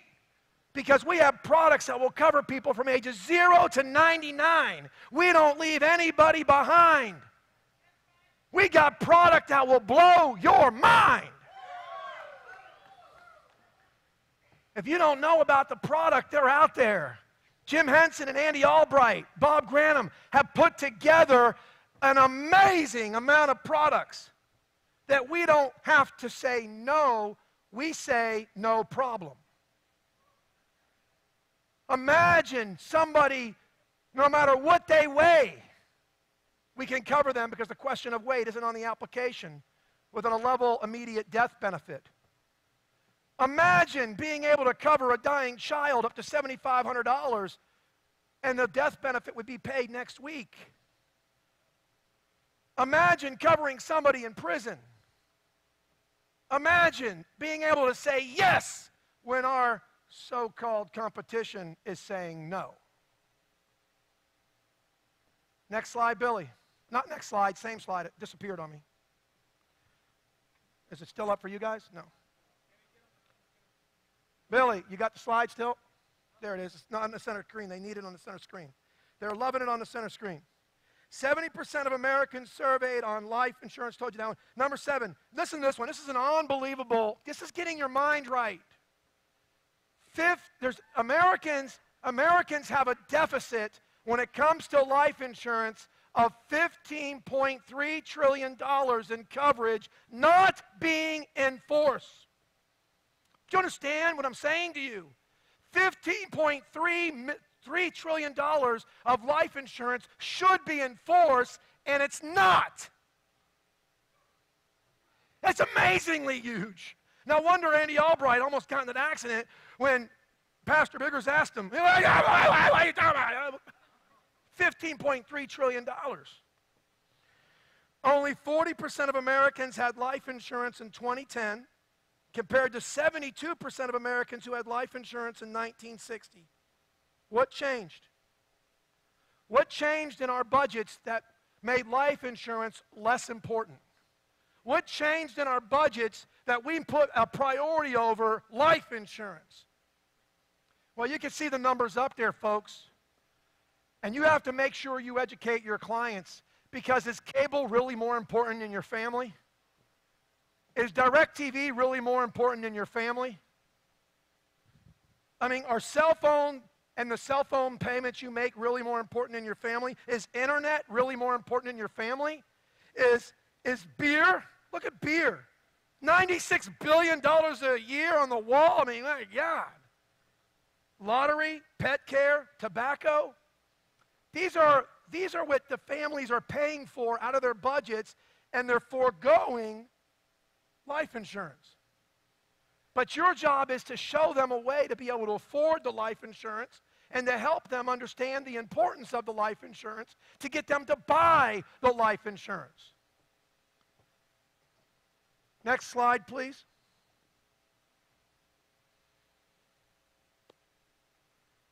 Okay. The most important tool that you can bring into the home besides yourself with the right mindset and the right attitude and the right preparedness is your ATM. That's why this package that we created has an ATM in it. That's why this package that we created, that's normally $95, is being sold on sale this weekend for $69 for only 75 people. 75 of you will be able to get this at a deal of only $69, and it includes an ATM. It includes a John Maxwell book, Everyone Communicates and Few Connect. It includes an Og Mandino book. It includes How I Raised Myself from Failure to Success. It includes CDs by Eric Belair and Andy Albright. The one by Andy Albright, who wouldn't want this in their car every day? How to write $20,000 every month. The other one through Andy Albright, Making Money Through Leads. The one through Eric Belair, The Big Three, Accidental Death, Term and Perm, In-Home Sales, Taking Your Business to the Next Level. It's a $95 package. We'll talk about it more in a minute, but there's only 75 of them. There are three big reasons why to use your ATM. Three big reasons why we as a company created the ATM. Do you want to know what those three reasons are? Then tell Billy to change the slide. All right. So first of all, the ATM was created to help you connect better with your client. You see, your client, John Maxwell talks about in his book, Everyone Communicates and Few Connect. And everybody, right now, when I first came onto the stage, and everybody that's never heard of Eric Belair before, nobody who's ever heard me talk before, you are thinking to yourselves, before this man opens up his mouth, is he really care about me? And by the time I'm done, I'm hoping the answer is a resounding, yes, you believe I do. Because your subconscious mind is asking yourself right now, or before I even open my mouth, do I care about you? And that's what clients are wondering. Clients are wondering whether or not you really care about them. The second thing that the ATM was created to do, to connect with your client. The second thing of connecting with the clients is, clients are asking themselves, and you're asking yourself, can Eric Belair really help me? Can Eric Belair truly help me? Well, when we have the best prices and products in America, and we represent 16 powerful companies, and we can cover anybody from ages 0 to 99, then we know we can, right? The third question you were asking yourselves the moment I hit the stage is, can Eric Belair be trusted? Is the information he's going to pass today to me trustworthy? Well, let me tell you something. Andy Albright just took every leader out of the room upstairs to be fed the knowledge he wants to feed them. He left me here alone with the rest of you to feed you. I think Andy Albright trusts me, so I'm hoping you do too. Oh, by the way, how would you relay that to a client? You see this license that I'm wearing around my neck where I wear mine? The state of North Carolina trusts me. I hope you do too. I hope you will too. And the fourth thing subconsciously you're asking yourselves, and people in the home you're meeting with ask themselves, is Eric Belair friendly? Is he somebody I'd like to be friends with? Somebody I'd like to be in business with? Somebody I'd like to do business with? Does he have a spirit that I like to be around? And that's what you need to understand that people are going through when they meet with you. And the ATM, if used properly from the beginning to the end, will help you knock that out of the park. The second reason the ATM was created was to help you execute the 5P mission, which is something we used to call it way back in the day. But now we have it integrated within the ATM pages. We want you to go into a home prepared to complete a mission. Don't be thinking about your commission. For God's sake, please don't be doing that. Customers can smell that from a mile away, bro. You got to go in with a mindset of completing a mission. And if you go through the ATM completely, you'll complete the mission and the commission will follow. You see, we don't, I haven't said this in a while, but we don't get paid from the carriers. We don't get paid from Andy Albright. We get paid from God Almighty. And the better I do my job, the more money God puts into my bank account. We got to go in and we got to protect the client's needs. We got to go in and provide for their other needs. That's what we are going to talk about a little bit later. We got to go in and partner with them and get referrals. We got to go in and plan for their future retirement. And we got to go in and present this opportunity. Those are the 5 P's, and I give you permission to pee all. No, I'm sorry.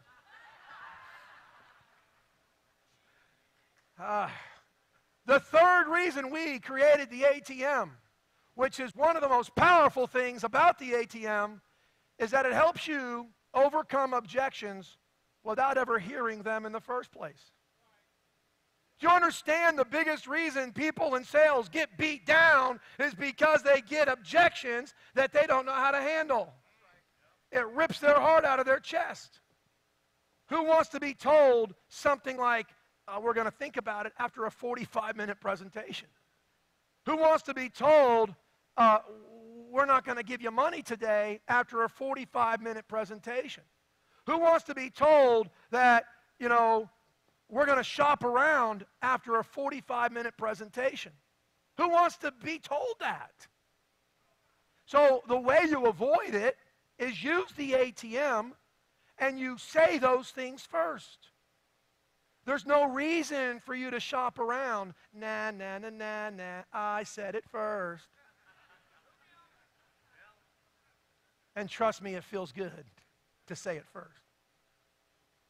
I've done the shopping for you. We represent 16 companies. We get the best prices and products in America. By the way, there's no reason to think about it. Nah, nah, nah, nah, nah. I said it first. I'm telling you, it makes a world of difference. Next slide, Billy. Remember, the ATM and the entire presentation needs to be educational, entertaining, and emotional. But your page 2 and page 3 are critical to this. You need to have a page 2 and page 3 that will be very emotional and be very entertaining. The educational part comes later. Now, how do you make your page 2 and your page 3 emotional and entertaining? Well, I'm going to help you with it because I'm going to show you my page 2 and my page 3 of my ATM. So first of all, Billy, next slide, and then the slide after that, because the next slide. So check this out. This is my page 2. I was born in Delaware, raised in Florida. I'm a big Dolphin fan. Zip it, zip it, zip it, zip it. I'm done, right? Zip it. You should be done too. Zip it. But the next thing's out of your mouth is, what about you? Oh, people are going, oh, is that what you do? You know how many people's houses I've been into and they've said these words to me? Oh my God, the last person that was out here just talked about themselves and themselves and themselves. And I go, well, that's why I'm here. It's all about you. You say the bullet point and then it's about them. You say the bullet point, then it's about them. So I was born in Delaware. I was raised in Florida. I'm a huge Dolphin fan. What about you? And you get to know about them. And people like talking about themselves. The second thing is after high school, I enlisted in the United States Marine Corps. I served 4 years, oorah. And then I asked them, what about you? Any service in your life? Any military service? Parents, brothers, sisters? I want to know, because the more I know, the better my cash flow glow. After the Marine Corps, I went to go work with a powerful electronics retailer called Circuit City for 10 years. I say a joke like, you ever buy anything from us? Maybe I know you, maybe we met. Where did you buy your electronics? What was your first job out of high school? What was your first job out of college? It's about them. More questions than statements. Next statement is, I have 8 kids and 10 grandkids and 12 brothers and sisters. That's a big dang family. I got to make more than $500,000 a year. Take care of that load. What about you? How many brothers and sisters do you have? How many kids do you have? I love helping families of all sizes. Helping families is my passion and my mission. I lost my mother and father-in-law before the age of 70. I might give them other details, like my mother-in-law died of a diabetic coma at the age of 64, and my father-in-law died of a heart attack at the age of 68. What about your parents? Are they still alive? Are they still with us? And by the way, as I'm getting information, I have a yellow tablet, and I'm writing down the answers they're giving me through all these things. And when they say to you that they've lost their parents, and you ask them what age they were when they died, and you ask them how they died, and then you ask them what I asked you in the beginning and say, listen, let me ask you. By the way, we're only on page 2. We're on page 2. And then you ask them, listen, let me ask you, did your father die with a plan that kept the family financially stable? Or did he die without a plan that made the family suffer financially? And you do it just like I did it there, with a concerned look on your face. And they look back at you and they say, praise God, my father had life insurance and it kept us financially stable. And I look right back at them and I say, I am not leaving here tonight until we do what your father did for you and your family. One more magic word, agreed. And they're going to say agreed. Now let's flip it. Let's flip it like a pancake. They say, no, my father didn't have a plan in place and life sucked. My mother went to go work 3 jobs. We lost both parents that day. I was basically raised by brothers and sisters. Didn't get to go to college. We lost our house. It wasn't a good thing. Well, let me tell you something. I promise you I will not leave here tonight until we do what your father should have done for your family. Agreed? Folks, page 2, and it's like, I got my life insurance license in 2008. I like to tell them that, and I flip the page. Next slide, Billy. Page 3. To me, this is important. Page 2, if you didn't pick it up, page 2, you must talk about your experience with the death of a loved one, your experience with the death of somebody that was close to you. Trust me, there's somebody that's out there that's died. You all stood up. And now some of you might be in that critical moment of thinking like, oh my God, he wants me to talk about somebody who died to get people to buy life insurance. How disgusting. Folks, are you kidding me? If anybody had that thought, are you kidding me? We have to prepare people for the inevitable day of death. And if you have a personal experience to share with them, then share it with them. And every one of you should talk about the fact that you dealt with a death of a person that you've known in your life on page 2. And then you have to tell them whether or not your family member, your friend, your relative died with a plan or without a plan. Page 3. That's Daryl and Llewellyn up in the corner there. And they're not my mom and dad. That's my wife's mom and dad who are no longer with us. And it wraps it all together. I just talked about these invisible people, but now I've made them real. And people see that photo on their table. And they might pull photos out of their loved ones that have left Earth. The next picture is a picture of my wife and a lot of my adult children and a lot of my grandchildren. The next picture is a picture of my 12 brothers and sisters and my mom and dad that are, thank God, still alive. And above that is a picture of my license, if they haven't already seen it around my neck. It's right there, the state of Florida. Trust me, I hope you do too. Next slide, Billy. You know, a lot of people always ask me when I do some training at some boot camps, and at my hot spots. And I'm going to put up a boot camp schedule here I'm doing in September in a little bit. And I'm hoping I see a lot of you out at these boot camps that I do around the country. By the way, Andy's trip that he announced on the private jet that's going out to the West Coast, I got my wife's permission to go on that. So I'll be seeing you in Washington, I'll be seeing you in Nevada, I'll be seeing you in California. Now let me tell you something, it took a lot because my wife's going through, you see, people say people are going through something, people are coming out of something, or people are in something, or getting out of something. Going in, getting out, or going through. On August 15th, my wife's going to have a major knee surgery, a replacement, because of a bone in her right knee being dead. And we're very nervous about the whole thing. But she's going to have to be on bed rest, and that's August 15th. And I had plans to leave every week in September for 3 days a week to go across the country and serve the team. And I asked her, should I still do that or should I cancel? Because I need to be with you. And she looks at me and says, what are you going to do for me? You're not a doctor.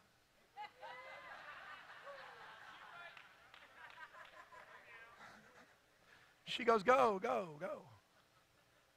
I thought the jacket would fool her, man. And then in October, she'll still be on bed rest, but I asked her for permission to do that. I said, listen, I know you're going to need me. We're nervous about how she's going to recuperate, and we hear things about how sometimes it's easy, sometimes it's hard. But I'm going in October to hang out with Andy Albright and the other leaders on that jet and to get around you hungry agents that want to learn more so you can earn more. But let me tell you, a lot of people ask me when I get to some of the training that I do, they go, Eric, when do you do this training? And I tell them I do this when I'm on the quote page of the ATM. See, when you get to the quote page of the ATM, this is the educational part of what we do. This is the educational part of what we do. Remember, it's emotional, entertaining, educational. By the way, the entertaining part is page 3 when it's about them and you ask them things about their lives. By the way, I love asking people, hey, how long you been married? Where did you first meet? Where did you first have your kiss? Where did you go on your first date? Because I'm resurfacing love in the room.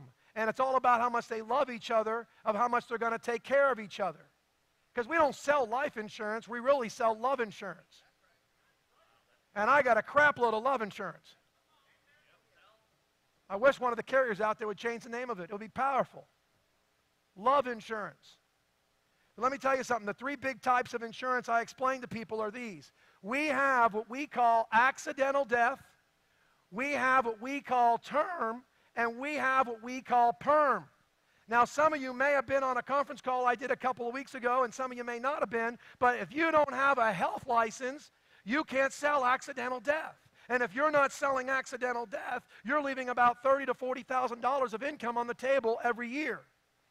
If you sell like me. Because that's how much I'd lose. And how do I sell so much accidental death? How do I sell so much term? How do I sell so much perm? Because I tell people these products exist. I tell people these are the products they can choose from. I tell people that I have myself $1.5 million worth of accidental death. I have $3.5 million worth of term. I have $300,000 worth of perm. I tell them how much I pay for these things. I tell them I pay $200 a month for that, $575 a month for that, $300 a month for that, and that's just me. You think my wife's uninsured? You think my kids are uninsured? You think my grandkids are uninsured? I pay for all those too. You think my mom and dad are uninsured? I pay for them too. So you got to explain to people there are 3 types of life insurance. You got to make sure you let people know that you own each one yourself. And if you don't own each one yourself, go out there and do it for yourself. You don't have to spend what I'm spending. You don't got to get the coverage that I'm getting. You can get an accidental death for $10 a month. You can get a term for 10 or 12 or 15 bucks a month. You can get a permanent policy for 12, 20 bucks a month. But you got to have them to be able to sell them. And by the way, your family will appreciate the fact that you did it. You got to go over some facts about average life expectancy. You see, it's important to let people know that men live to be 79 to 81. It's important to let people know that in our country, women live to be 81 to 84. It's important in our country to let people know that less than 5% of Americans live to be 90. It's important to let people know that less than 3% of Americans live to be 95. It's important to let people know that less than 1% of people live to be age 100. It's important to let people know that because you're trying to sell them life insurance.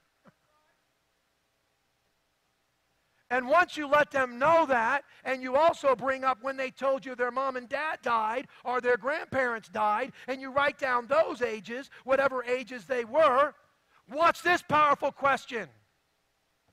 When do you think you're going to die? I mean, I'd like to freaking know that. I didn't mean to use that F word. But I mean, I'm trying to help you, so help me. Help me know how long you need to be covered until. See, I'm not your average Joe Schmo that's going to come in here and try to squeeze you into just a 30, 25, or 20-year term. I'm going to build you a term to the length that you want it. Whether that's 27 years, 33 years, 38 years, or 42 years. Because that's one of the products we got. I want to tell you about living benefits. I want to tell you that 70% of Americans over age 65 will need assisted living in their lifetime.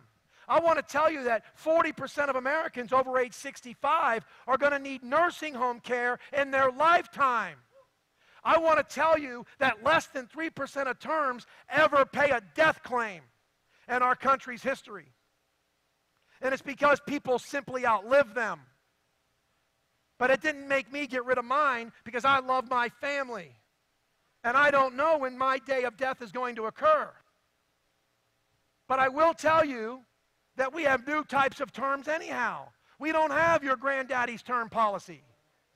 We got a term policy that will pay out money while you're still alive. If you get cancer, stroke, or heart attack. If you end up losing 2 of your ADLs. And if you're new in the room and you don't know what an ADL is, I'm going to tell you, we all have 6 of them.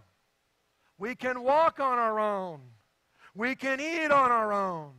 We can bathe on our own. We can toilet on our own. We can medicate on our own. And we can crap. What? Dress on our own. But you lose 2 of those during your lifetime with one of our policies, shebang, you're getting some money to help you through it. You know, Mutual of Omaha has that feature, but unlike any other carrier, they let you get that money if you lose 2 ADLs up to 80% if it's because of an accident. Unfreaking believable. It could be an accident. And accidents happen in America all the time. So you go over these things with your clients and you give them that little piece of education. It's going to help them make that transformation into understanding how important it is to get what you got. Go ahead and flip the page, please. Facts on death in America. I have this sheet laminated up here. I'm going to be giving away 75 of these, hint, hint. All that detailed information about accidental death, term, and perm, and the 2 ways to get life insurance. All those details are right here, laminated for you. Flip the next page, please.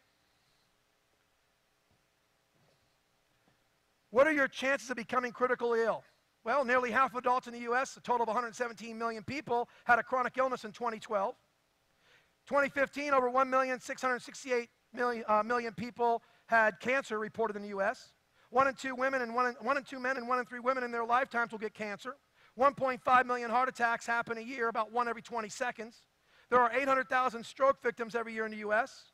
Approximately 70% of the people, I already told you that one, 40% told you that one. 7.1 million Americans over the age of 65 are estimated to have Alzheimer's by the year 2025.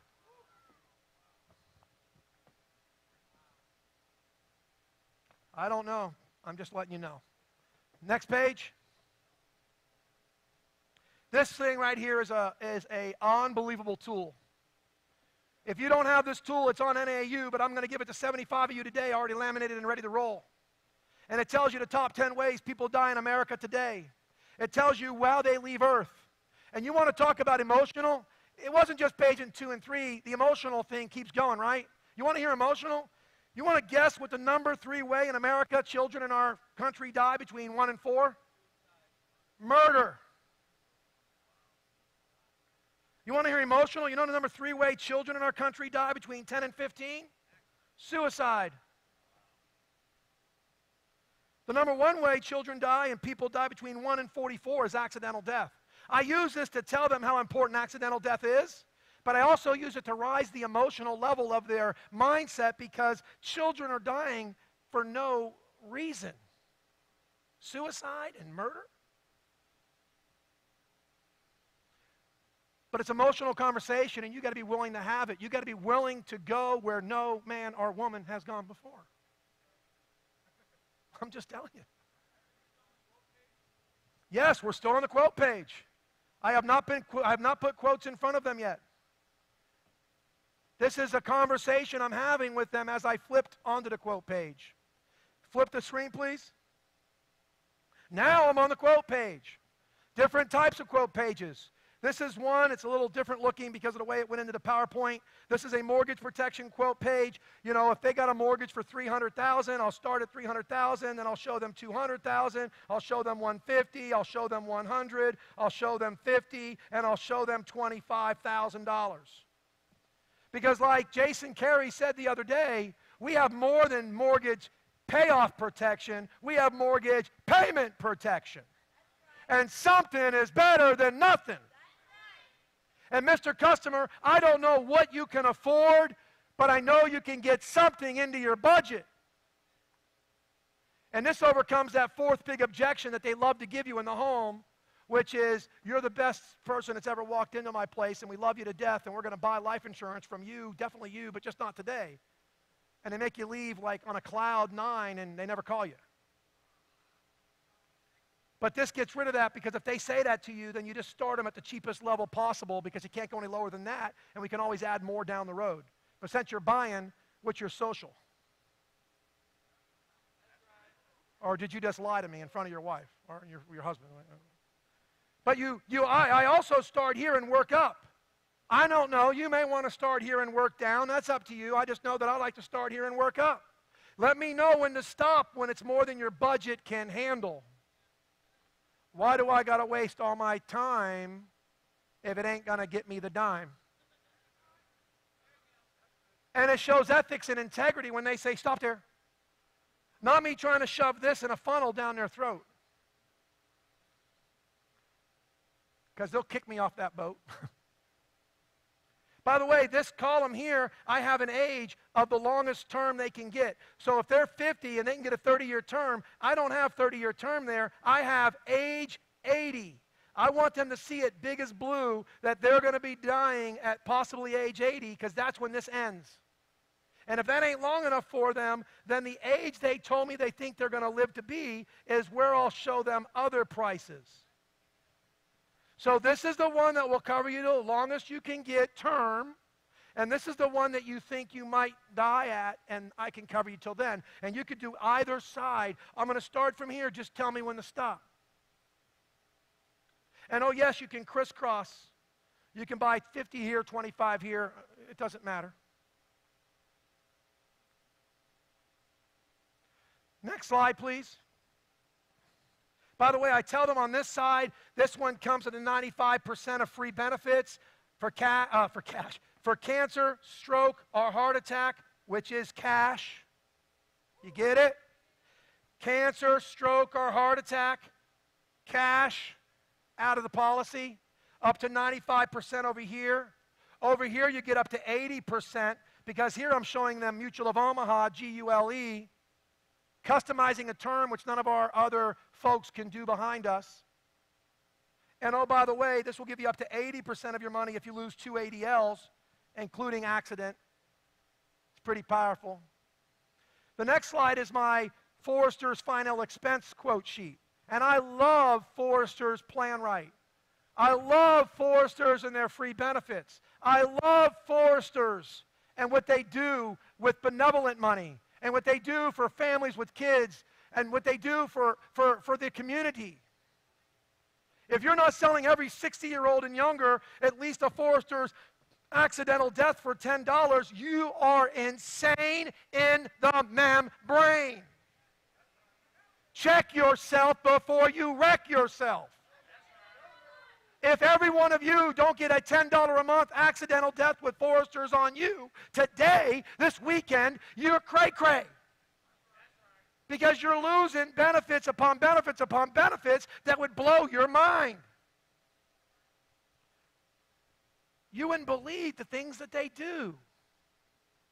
And this Forester's Plan Right, what I love about it is it gives you, to give the client, you know, hey, $2,500, $5,000, $10,000, and you're going down, but you get to do 3 columns. This will double to 5, this will double to 10, this will double to 20, this could double to 10, this could double to 20, this could double to 40. What other final expense company we got that can do a double-double? If you die of any type of accident, if you die of a common carrier accident, and this is the price. And yes, I add accidental death every single time. And now this is kind of backwards, but it's all God-inspired, Andy Albright inspired. Why do I do it reverse? Why do I start $2,500 here with a person that I'm showing final expense to and work down instead of up? I don't know. It just works that way. But I say, tell me when to stop. Tell me when to stop. Tell me when to stop. And it's pretty cool because, you know, when you start and then they say stop, they've actually committed to spending that amount.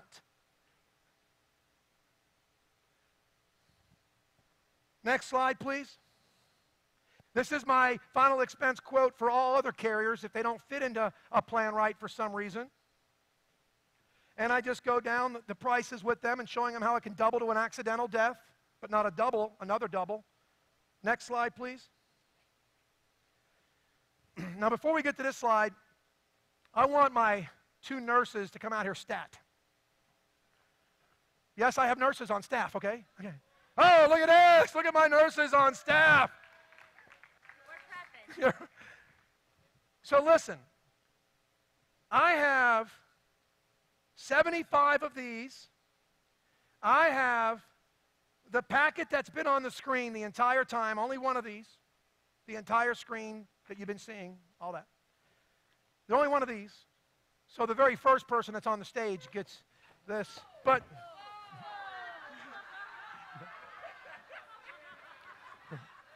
come on, front. Okay, so now wait a second. He didn't hit a rest. He might have to leave injured. Okay. You got to be willing to buy this for $69.99. There's only 75 of them going for that price. You're going to get this for free from your Uncle Irv, Eric Belair, right here.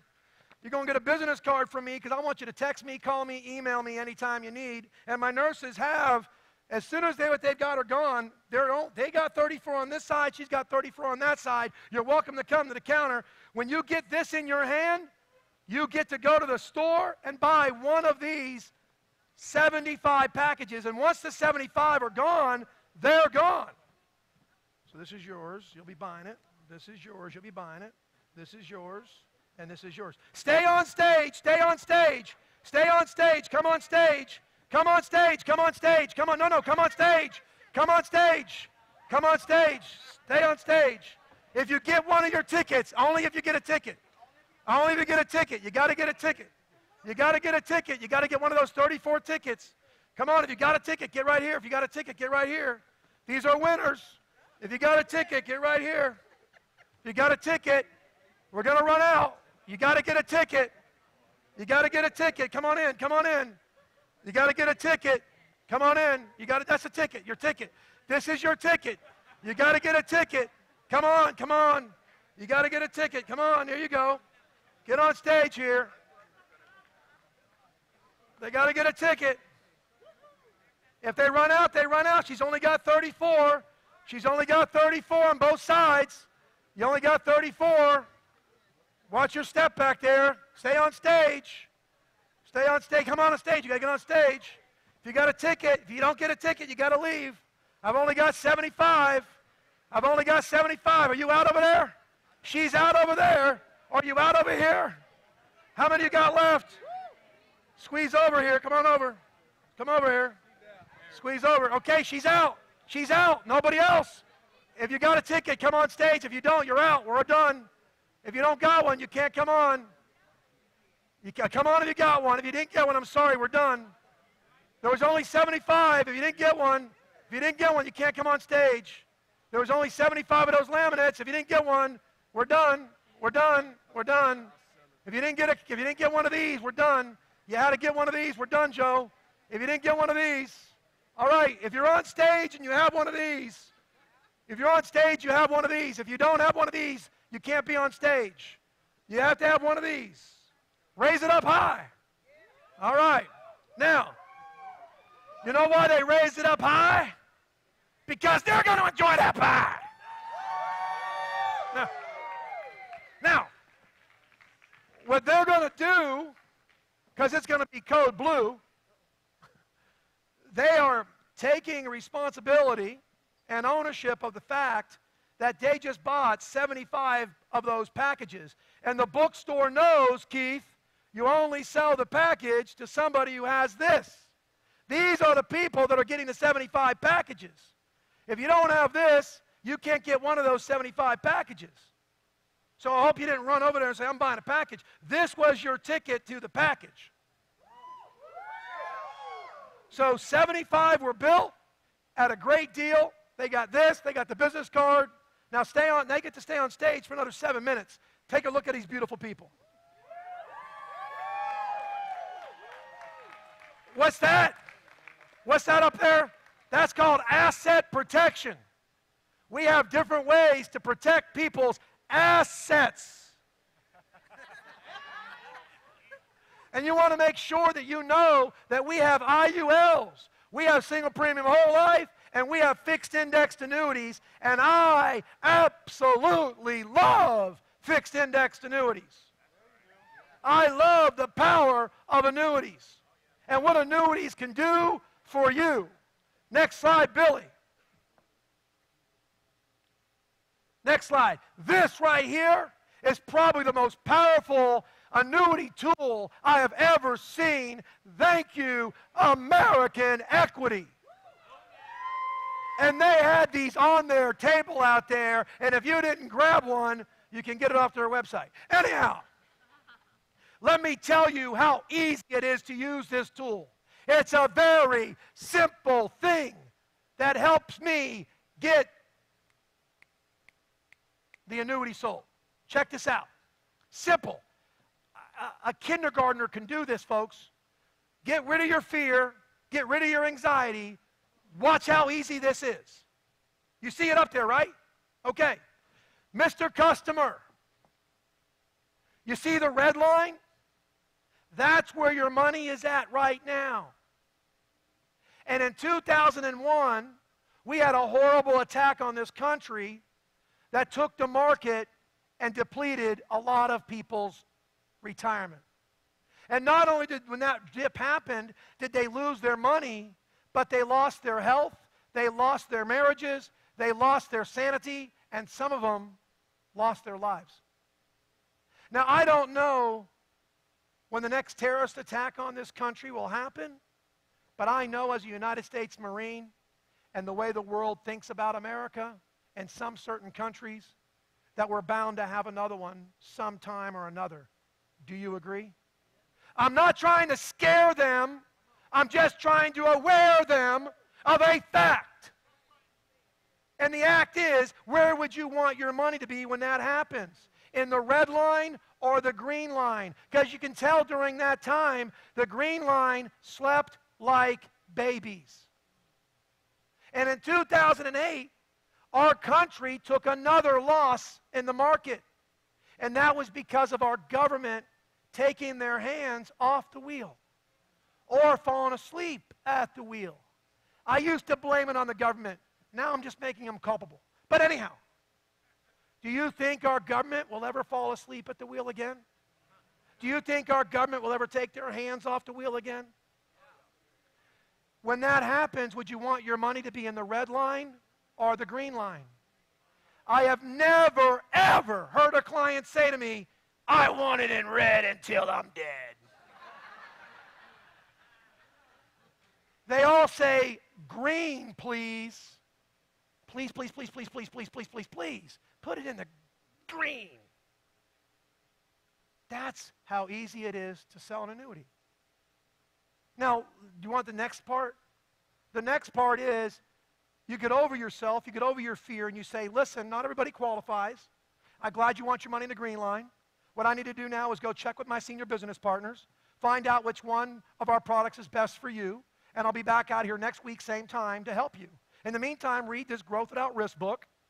And by the way, when I come out here, can I bring my senior business partner with me and that they want to come?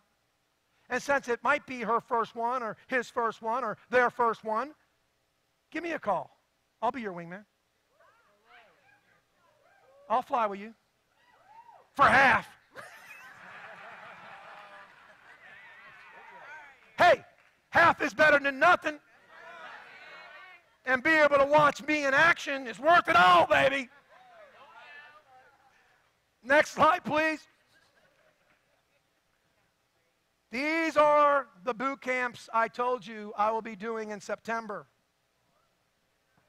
Now, they may not show Saturdays, but based on plane flights, I sometimes stay a Saturday and do training again for 3, 4, 5 hours. But right now, these are Thursday nights and Friday boot camps, all-day boot camps. Now, at our boot camps that we do, away from our home office and at our home office, we provide a lunch. We give away tchotchkes and gifts, so we do charge. For an away boot camp, it's $10 a pop. Unless you're registered to the next major event with the Alliance, then it's $15 a pop. If you're registered for the next big deal, it's $10. At my home boot camp, we normally have a party afterwards. I said normally because on September 1st, it will be 2 weeks after my wife's knee surgery, and we won't be having a party, but that doesn't mean you shouldn't come. I know no sangria. And those at my home office are either $30 or $15. If you're booked to the next big event, it's only $15. And by the way, we will be having the party on Halloween, and we have a fantastic Halloween party. Who's been to one of Bobby and I boot camps at the home office? Stand up now. Stand up now. Who's been to one of my boot camps away from the home office? Stand up now. Stand up now. Would you tell people to go to a boot camp? So listen, folks. We're done here. These guys are going to go buy a package. These are winners. I love them. I love all of you. Thank you for being here. Thank you, Andy Albright. Woo! Whose is this one? All right. Nice meeting you. Nice meeting you.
depression, overeating, all of these crazy things.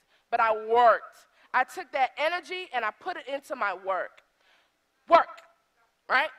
So, Jasmine, all my life, I've been searching for something so awesome as the Alliance, but I just can't seem to get it going. Just work, right? Jasmine, I've been here for 5 years. I come to all the events. I'm at every hot spot. And I just can't seem to book these appointments. Be bold and go to work, right? Jasmine, I don't book any appointments ever. I've been dialing for forever, and I may get 1 or 2 appointments. Well, how many dials did you make? I made 25 dials this week. Baby, you really need to work. Work, guys. This is not a get-rich-quick scheme.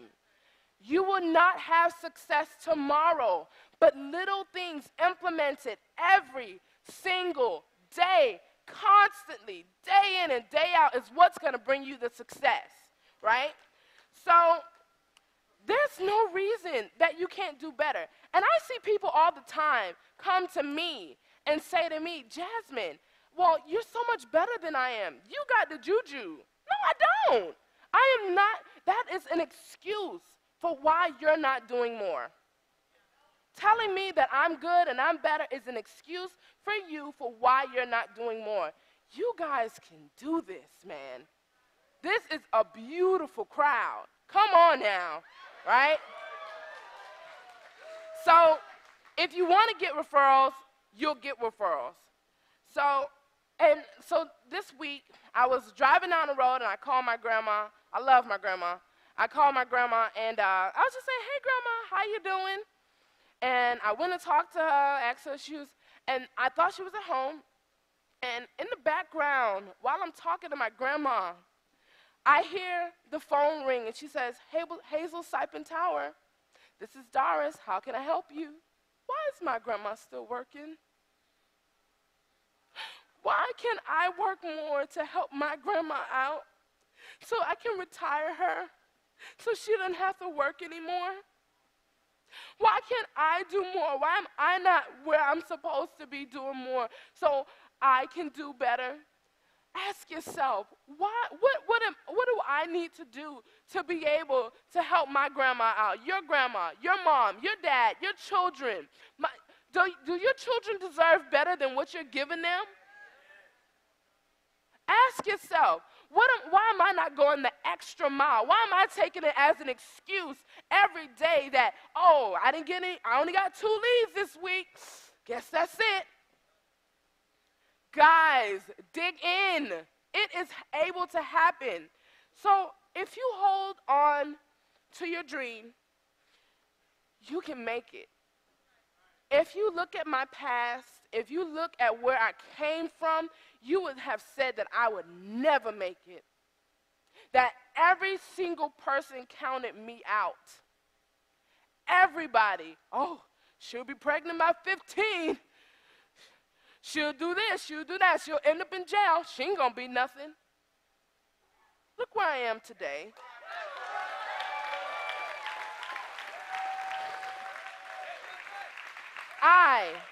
Me, Jasmine Yvonne Lightbourne. I'm a poor black girl from Miami.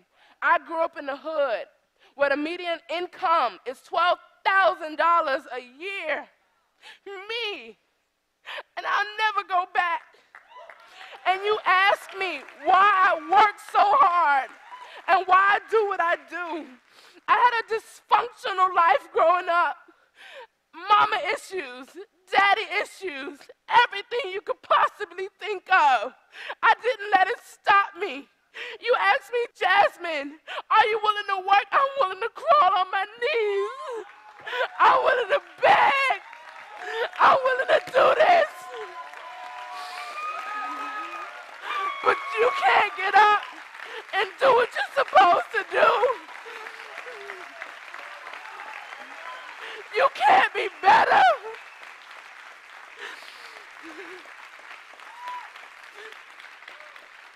Stop saying you want to do better. You got an opportunity to make a dream a reality.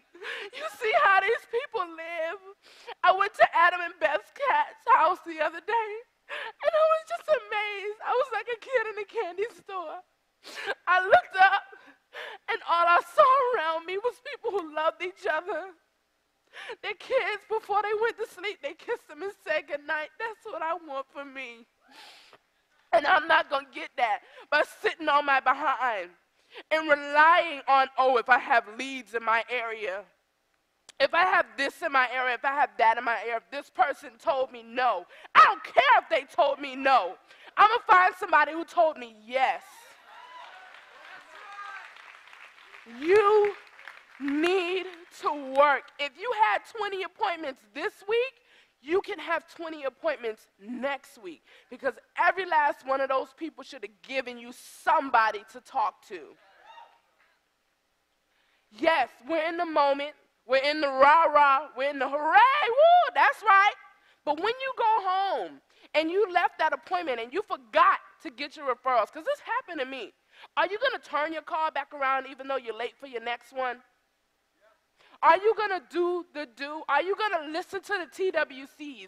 Are you going to listen to the Nactivity calls? Are you going to listen to the product calls? Are you going to beg if they don't give it to you? Are you going to put your pride aside and say, hey, this is what I'm doing, and I'm going to give 100% of the time. Thank you.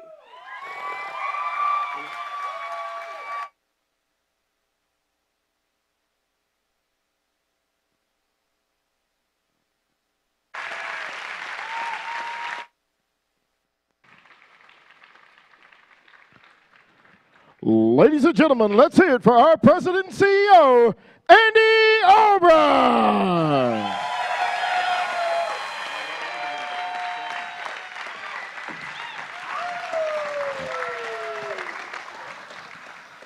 Y'all ready for a break? No, it's not going to be a break. How about we ready to start doing this in different locations? All right, here's the deal. We have 2.5 hours of time to associate and hang out with people. The first hour is no lunch served. So we've got an hour before lunch that you can hang out, and obviously after that hour, you can eat real quick, or you can keep talking and skip lunch, or wait till the last minute. Well, Katie won't want you to do that. Don't want everybody waiting till the last minute. Go eat and then come back real quick. Okay, Forrester's is going to move their booth to up here on stage. You with me? So they're moving everything. Tables are coming now. Okay?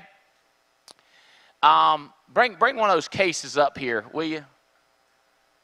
Y'all understand what's going on with these cases or books? Can I have Chris, come here. I think you know the prices better than me.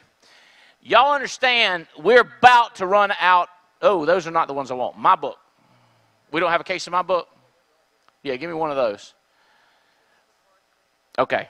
Let me tell you about this one.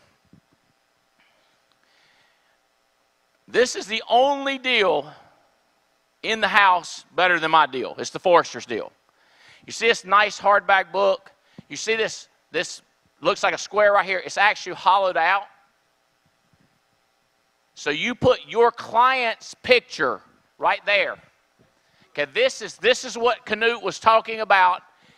This book you'll take to your client after there's a death in the family. It's a gift to get you in the house. You with me? And it's crazy nice. All right, it's the healing book. So you put a picture of the lost family member and then go through the book with them and then sign it, your number, the whole deal. They have a little less than one per agency. In other words, husband get one and wife, or shacking up mate too. No, it's one per agency, one per Hawaii contester group. Does that make sense? They'll give it to you free. They're going to be right here. So they've got cases of those. Don't come grab them. Let a Forrester's executive hand you one and talk to you so they can shake hands with you. CFG is going to be in this main room back in this corner right here. All right, and y'all know CFG is killing it. Fast issue, final expense term, coming with a UL. I want you to get to know them. All the other carriers are in their traditional locations. My book, I want to tell you about this case right here. This is what I wanted Chris for on the pricing. Becca, somebody knows the pricing that can talk to me up here. Oh, there she is. Come here. Okay. These books are, how much are they? $27 a piece? $27.95. $27.95 times 44. What'd that get you? I can't do that in my head. $1,200. $1,229. So we're doing 44 of those books for $500.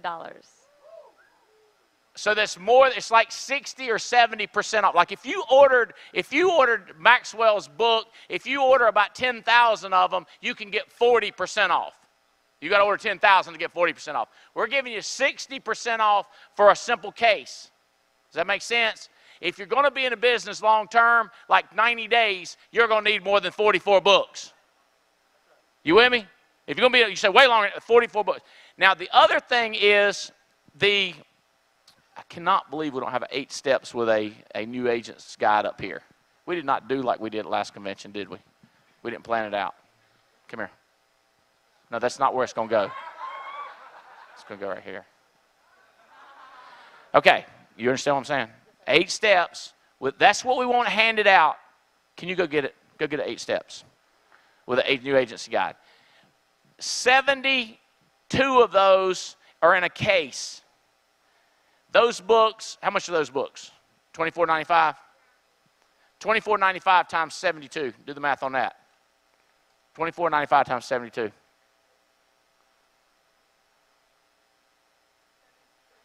$1,700. New agent guides are $1 a piece, so that takes it to $1,850. 72 of them for $500 plus the free agency guide.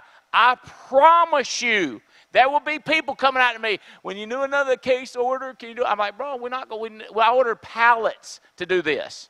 I'm not going to order another 10 pallets to do this. Does that make sense? Next time I buy, I'm going to order a pallet. Because why? Because I know I can't sell them, but it'd take me forever.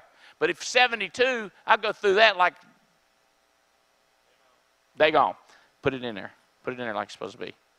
You with me? Okay. This is what we want every new person that you get started to get this right here. Every hot spot, you're responsible, not somebody else financing your business. You do it. We're making it as cheap as we can possibly do at $500 for 72 books and the new agent insert. If you want to, I would say limit it to 1 case unless you're buying it for somebody else so that everybody gets a chance. But they're going to be gone. Does that make sense? That's the 2 best deals that I've ever done that's in the house today. You can get 10, but it ain't even in the realm of the price. But you say, what if both of 2 of us get 6 of you? I don't care. But you just 1 purchase. Does that make sense? She's only going to take 1 credit card or 1 person's paying the money. She don't care. You pull them together. You're a networker. You're a recruiter. Figure it out. Does that make sense? She's going to deal with 1. If it's breaking it up, we can't do it. It's too much of a headache. Okay. All right. So what else? What else? Is this? That's the 2 absolute biggest deals, right? And do we have anything on the green book? No, sir. Agent orientation. The agent orientation packages, we do have a 6-pack and a 12-pack deal. A 6, what are they, like $10, $1 a piece, or what are they? Agent orientation, the big box. Oh, the boxes. Oh, yeah. What's the deal on them? The 6-pack is $300, and the 12-pack is $575. Individually, they're $60. This is the huge new agent packs. And those are a great deal, what we've put together. These 2 are the best deal. We didn't do anything with Green Book. Green Book sold them individually. If you want to we get 10, you get a deal, don't you? No deal on the Green Books. Don't get the Green Books. Those are the books that teach you how to make $80,000 a month. How much are they a piece? The Green Book is $39.95. If I told you a deal for 10, could you do it? 10 for $200. Okay, 10 for $200. Still not good as this deal. These 2 deals. So 10 for $200. Okay, because I don't feel like one of my children are upset, like I slighted them. You know. But it's true, I do like one better than the other one. What is that? The 8 steps in the new agent guide, 72. Okay, that'll sell out. Has it been killing? Absolutely. We will sell out. Are you close? Close. Okay, all right. Then we got lunch, and then we're going to rock and roll, and guess what? The Goes are going to mess us up. Guess what they're going to sing? I Love Family Reunion. All right, love y'all. Rock and roll. Do your thing.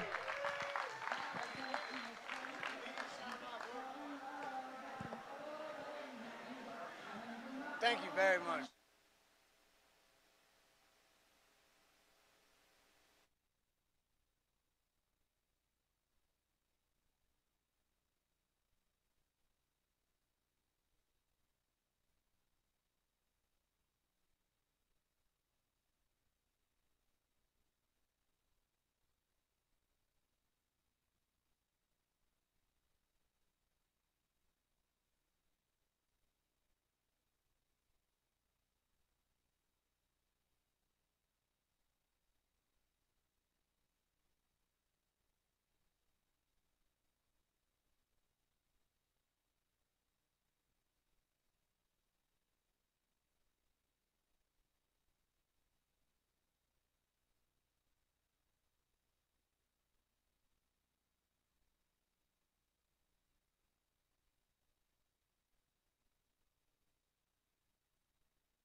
And then it's like we rounded a corner. We saw the black sand beaches. We're like, this is so cool. And then we entered a rainforest. And that's what that picture is. It's like we're in a stinking rainforest. Put the top back up. The windows were fogging up.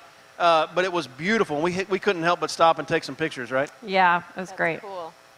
All right, next picture. Oh, there's some more really good scenery, a very handsome scenery. Awesome scenery. You know what's funny about that picture? she was pregnant with Joseph, who's going to be 11 here. He just turned 11. So the doctor told her, when you go to Hawaii, don't do any crazy activities while you're there. Like, don't go kayaking and don't go, like, anything crazy. So I was actually up on the cliff taking pictures of people kayaking and sending them back to the doctor. So I can't get her to stop. She won't do it. She insists on kayaking. So that picture was taken right then. Let me see if I got anything more in here. Oh, yeah. Waterfalls. That's the last. We should probably end with Yeah, that. There's waterfalls I know. everywhere. I think we're good. Yes, so much wonderful things to be seen that you can only see if you go to Hawaii, and that's where we're headed. It looks like you guys had so much fun, and I'm so excited. I know. I'm even more excited after staring at that. I've been staring at the screensaver on my laptop for like the past 12 months. Oh, yeah. Wow. Yeah. That's the Fairmont. Yeah. That's where we're going to stay. I know, and I'm so fired up. So, Woo! every time I turned on my laptop, it was there. Anytime I was in a client's house or on software, I see it, and it was just a constant reminder of where we're going to be.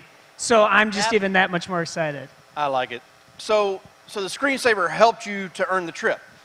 All right, well, I get asked this all the time. What is the one thing that I have to do to qualify for the trip? And obviously there's like a million things. There's not just one thing. But Adam, what was, like, if I'm telling people now, what can I say Adam Johnson said, this one thing really helped him get on the trip?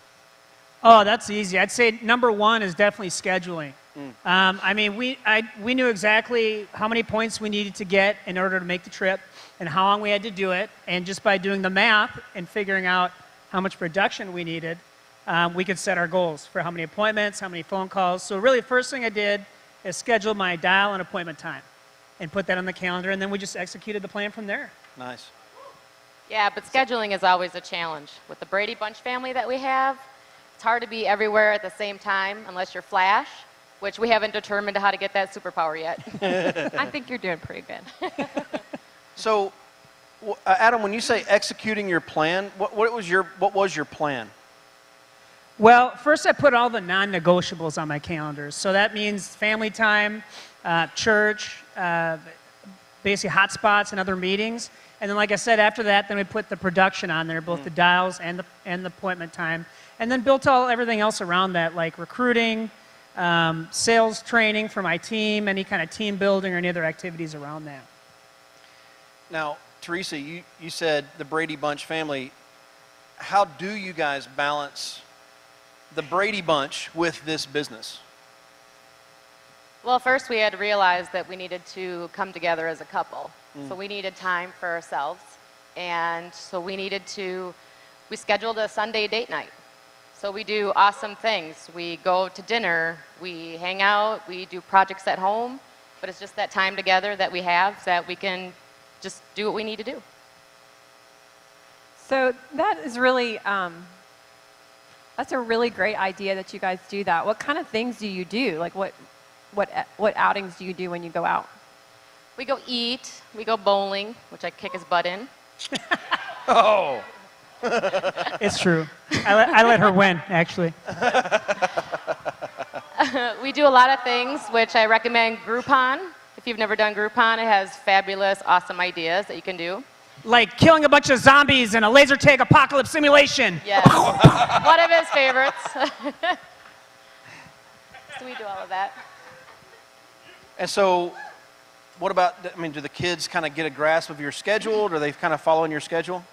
They know our schedule. They'll actually ask us ahead of time, like, what we got planned, because they look forward to hearing our stories and what we're doing. Sometimes it's boring, sometimes it's fun, but then they want to join us and do something like that, too. Tell us again, remind me, how many kids do you guys have? We have 5 together. Holy cow. That's a little busy. Very, very hectic. But it sounds like it all worked out pretty well. What about other family time, Adam? Well, the tricky part is just coordinating schedules, right? Like we said before, Teresia did a great job putting together a family calendar. Especially for me, I really had a hard time keeping track of everyone else's schedules. So basketball, baseball, swimming, cheer, dance, everything goes on the calendar, the scouting events, church events. And then you start realizing that everyone else is scheduling that time for you, so we put other things on the calendar for our family that we felt were important, and we made that a priority over everyone's schedule. So you put other things on the calendar. What other things do you put on the calendar? Well, we do a lot of activities with the kids, so we'll go bowling. We'll go camping, which is one of our favorites because we love to go fishing and tubing and doing all of that stuff. What did you say? Tubing. I thought you said tooting. My bad. I was like, we do that as a family too. Well, there's enough boys in the family. They do a lot of that, yes. And just other community events as well. We built the playground with Foresters. Yes, we did that as a family, and they absolutely had a blast doing that. Wow. So with all of that, how did you make it to Hawaii? Well, like I said, pretty much we set the production goals and set that on the calendar, and then I had to follow through and execute that. And we found that we had to be okay with making sacrifices. We had to be okay with it. We had to set goals, be flexible when life doesn't go as planned, because we know that things get in the way. And sometimes Adam has had to miss time with the family. Yeah, I mean, I know you guys well enough to know you've made a lot of sacrifices, but do you feel like it's been worth it? Absolutely. While I've sometimes had to give that time up, we always have much more freedom and flexibility to do what we want to do because of the extra finances from all the extra business that we issued. So it's allowed us to do more things like, baseball games for the entire family and taking them to maybe like a quick getaway for the weekend. Cool. So is it worth it? Absolutely. I'm going to keep asking. Is it worth it?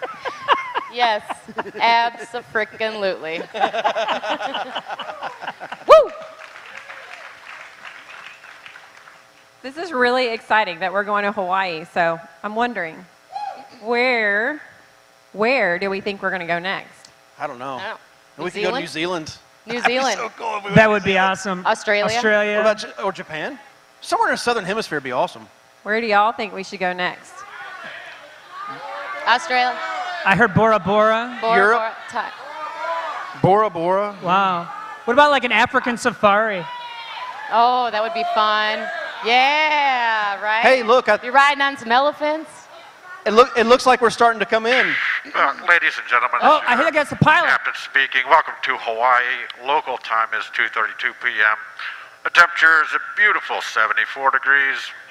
And as you could probably see out your window during our descent, the surf is up. Woo! Hawaii, here we come! Woo! Yeah, baby.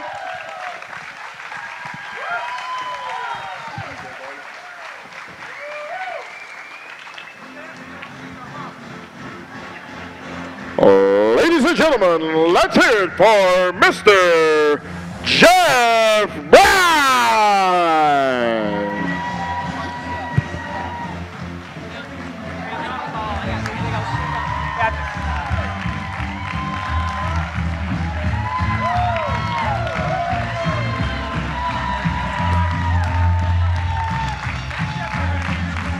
Thank you, thank you. Dance. No, I'm not doing it. I'm not doing it. No, not doing it. Not doing it. Not happening.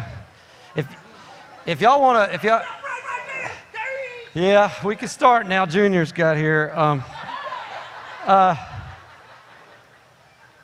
y'all want to hear that Turbulent song, we'll play it at Instant Thunder. That's an Instant Thunder thing. Yeah, I'll build up.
what makes us different than everybody else. I really think the others are probably trying to make money too, but that fun piece is what brings people back. I always feel like I'm going back to some high school reunion or a family reunion. It feels like that to me, because these are people that I look forward to seeing. Sometimes more than your own family, actual family reunions. You know, I mean, I used to like Christmas, but now Christmas is a little dicey for me. It's a little dicey. All right, so since everybody is on this page together and we're looking at it, I think it's important that we look at this. Here's a good way to look at it. There's a story that John Lennon, do y'all know who John Lennon is? All right, so John Lennon, when he was a child, his mother would tell him or ask him a rhetorical question. What do you want to be when you grow up? And she would answer it for him by telling him, John, you want to be happy. That's the answer. So he went to school, and in the 6th grade, over there in Liverpool, his teacher asked him to write a 2-page paper. Everybody in the class could write a paper on what do they want to be when they grow up. Go home, come back, do a presentation, read it to the class. He goes home, tells his mother, and what does she say? You just write you take one piece of paper, tear it in half, and write happy. That's your presentation. So he goes and does that. Teacher flunks him. Says, you know, you flunked this assignment. I'm writing you up a demerit. You're going to get in-school suspension if you don't come back with it done the right way. Sent him back home. He came back again, same thing. This time, the mother is called. She goes to the school. The teacher says, your son, Mrs. Lennon, has a problem understanding the assignment of writing what he's supposed to be when he grows up, what he wants to be. And she says, with all due respect to the teacher, it's you that doesn't understand. You don't understand what life is. And that's the power of who I am. It's just as important to be something as it is to do something. So today, when we did those others, let's go back to the first screen, Billy. Yeah, so discipline is way down there. And I made the point to say this is a transition from, you know, you got to go in this order. Sequential order of have confidence first, then you work your way down to routine, disciplines along the way. And I also said maybe we could cheat and go through the back door, right? So if you get discipline and you are struggling with your self-confidence, do the do, and it'll help you get confidence. Only in the what part of, go to the third screen, Billy. The next one. Only in the what I am does that strategy work. It does not work creating who I am. You have to go through the progression. Does that make sense? I hope I didn't lose you on that, because that's a little deep, but that's, so yes, you can create confidence through discipline only in the what I am sphere, not the who I am. You have to follow my progression. So, but both of them together create identity. And what is identity? It is a sense of placement in this world. You find fit in this world. We're all trying to fit in. Remember in high school, you get with the people that's like you. We call them cliques, you know, and we start dressing like those people because they accept us. Your kids, your teenagers go through this, right? And you're going, why are you wearing that? It's because somebody else wears that allows me to be in their club.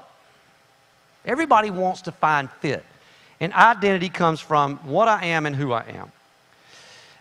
I like the John Lennon quote while we're on John Lennon. John Lennon had a quote from a song. I don't believe in Beatles. I just believe in me. that was when the Beatles broke up.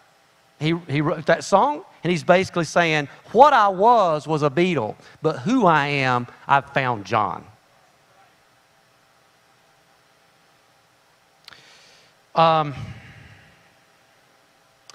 said this morning that Gen Y, I left out Gen X. Gen X and millennials, Gen Y, have not as much trouble identifying with the Who as the traditionalists and the boomers. I'm a boomer, 1946 and 1964. The traditionalists, 1925 to 1945. We were definitely brainwashed into this Puritan work ethic that it's all about what and not who. So we ignored the Who. The Xers came along and said, they're the first generation to say it's got to be about both. From 1965 to 1982, who were my Xers? You're the one that said it has to be about both. It has to be a balance. It's the millennials, as I said this morning, that came along and goes, hey, what if it could just be about the Who? And I told you the story about my stepson not being able to find himself at a restaurant.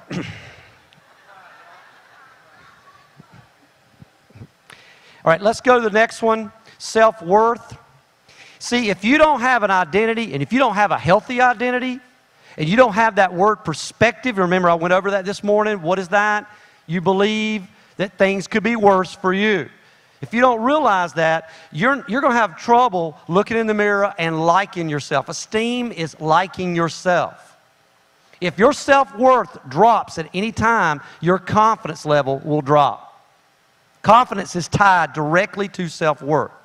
Now, if you have self-worth and you like who you are, you will take accountability for your actions and not blame a soul for what's happened to you so far.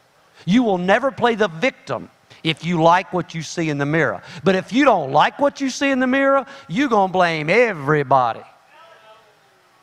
That's why you blame.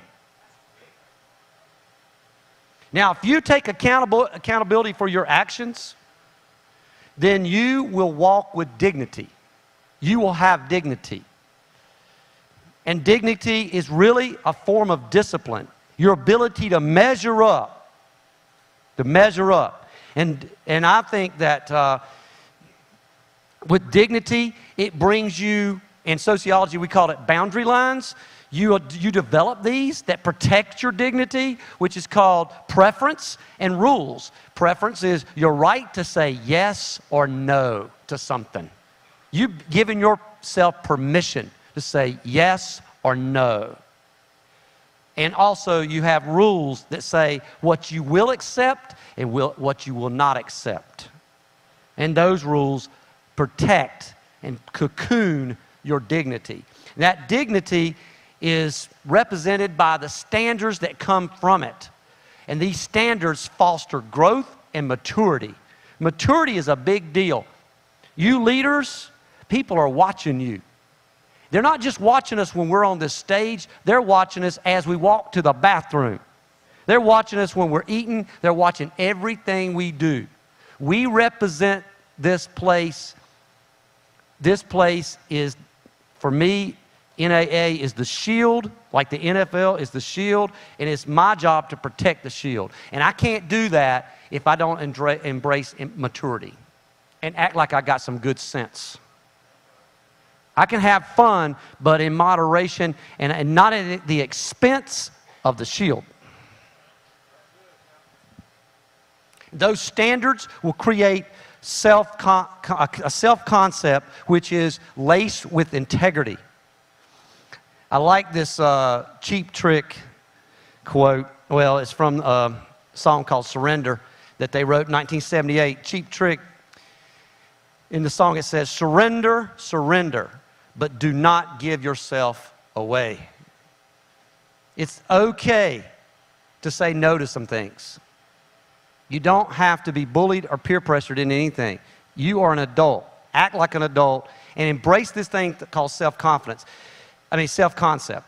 Now, I put integrity there because I had to pick one word. It's actually 4 words that make up a healthy self-concept. And I'm going to share them with you, and then I'll be done. It starts, and it's a progression, guys. It's a progression. Reputation, your reputation, what others think of you. Your character, what God knows about you. Your honesty, telling the truth to other people. And integrity, telling the truth to yourself. Don't lie to yourself anymore. You know, as we say here at the NAA, you know. And everybody else is going to know. If I get time with you one-on-one or in a 30-minute call, we will talk about those 2 adjectives that describe who you are and your core. Your who. And I can help you find that. Because once you find that, like I found mine, authenticity and passionate. Because I hope you understand, I am who I am right now. I'm not living in pretense. This is what you get. This is who I am. I will show you all my warts. I have no trouble with that. And also, I'm a very passionate person about what I believe in. And I represent both of those. And I embrace those. And they help me tremendously when I'm up on this stage. Because someone asked me, what can you do to be a better speaker on stage? Be authentic and be passionate. People will come to you. You can sell people. You can get people to be around you if they believe that you're real and you got this passion. Like Terry's got passion when he talks, you know. You match up those 2, you got something. Big time. Big time. Warren Buffett, I'll just end on this. Warren Buffett said, when looking to hire people, you look for 3 qualities. Integrity, intelligence, and energy. He said if you don't have the first one, integrity, the other 2 will kill your organization. Integrity, intelligence, and energy. If you don't have the first one, the other 2 will run rampant through your organization and kill it. I think he knows a little bit about that. He's a pretty smart fella. So I hope that this has helped. And I finished this. I'm 2 minutes over, and that light's blinking. It always freaks me out because it just does. And I'm going to stop now because I don't want to get chastised about it. So I enjoyed it. Thank you.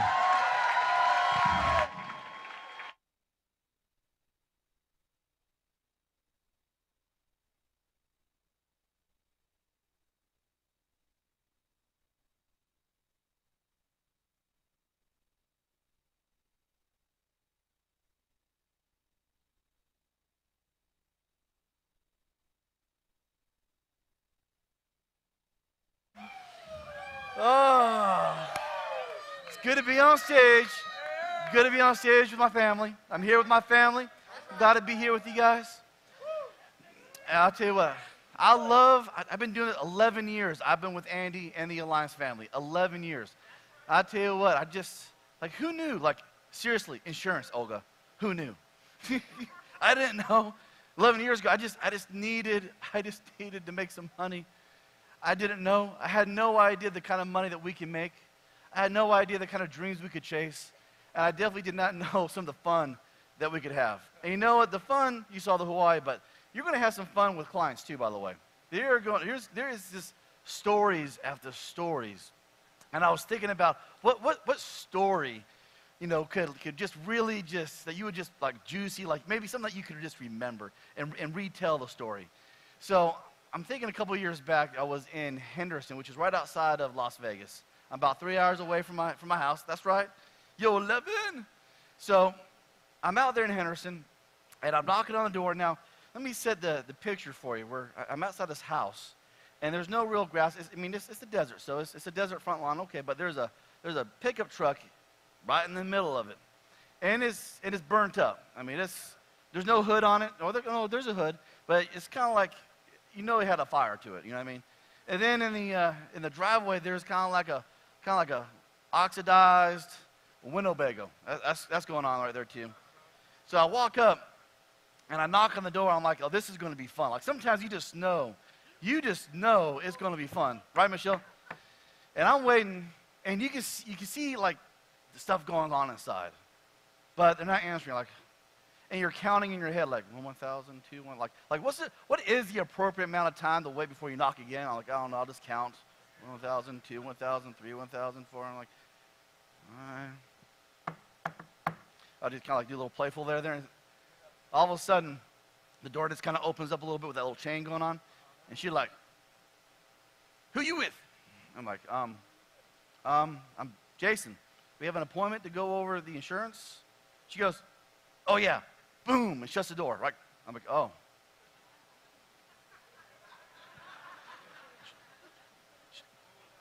Shall I knock again?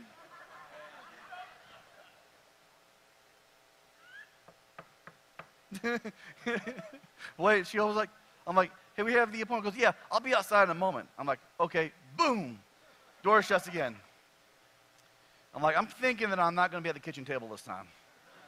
It's just a thought. A good chance this is not going to go down that way. So I'm waiting, and meanwhile, her next door neighbor, he's over in the bushes, right? He's over in the hedges. He's like, psst, psst. So I'm walking over there because I'm like, I'm going to make me another sale. That's what's going to happen.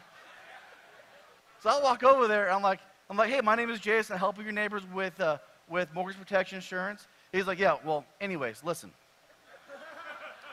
Don't stand in front of their house. Those are drug dealers over there. I'm like, huh, okay. So I grab my bag. I'm going back over to my car. And just as I get to my car, the door opens up. She's like, I'm ready now. I'm like, what the heck? Let's do it. Okay. So I walk back out. We're sitting in the lawn chairs in front of her Winnebago. She's like, you thirsty? I'm like, I know I'm supposed to say yes, but someone's telling me I should say no. Someone's telling me I should say no.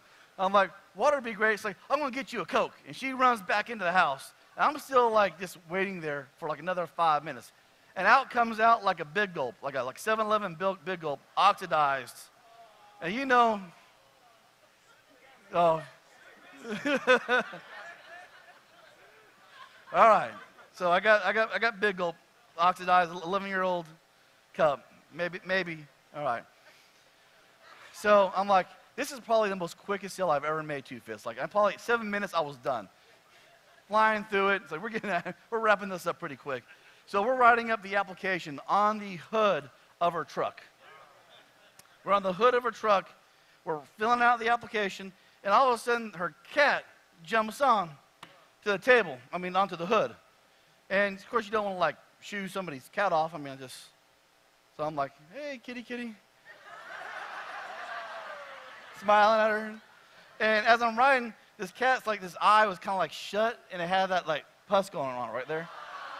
And it does this kind of deal here. Just kind of takes, and it's just kind of like, you know what cats do? Like, you know, they like in the carpet, they're like this across my paperwork, and it's smearing across the paperwork.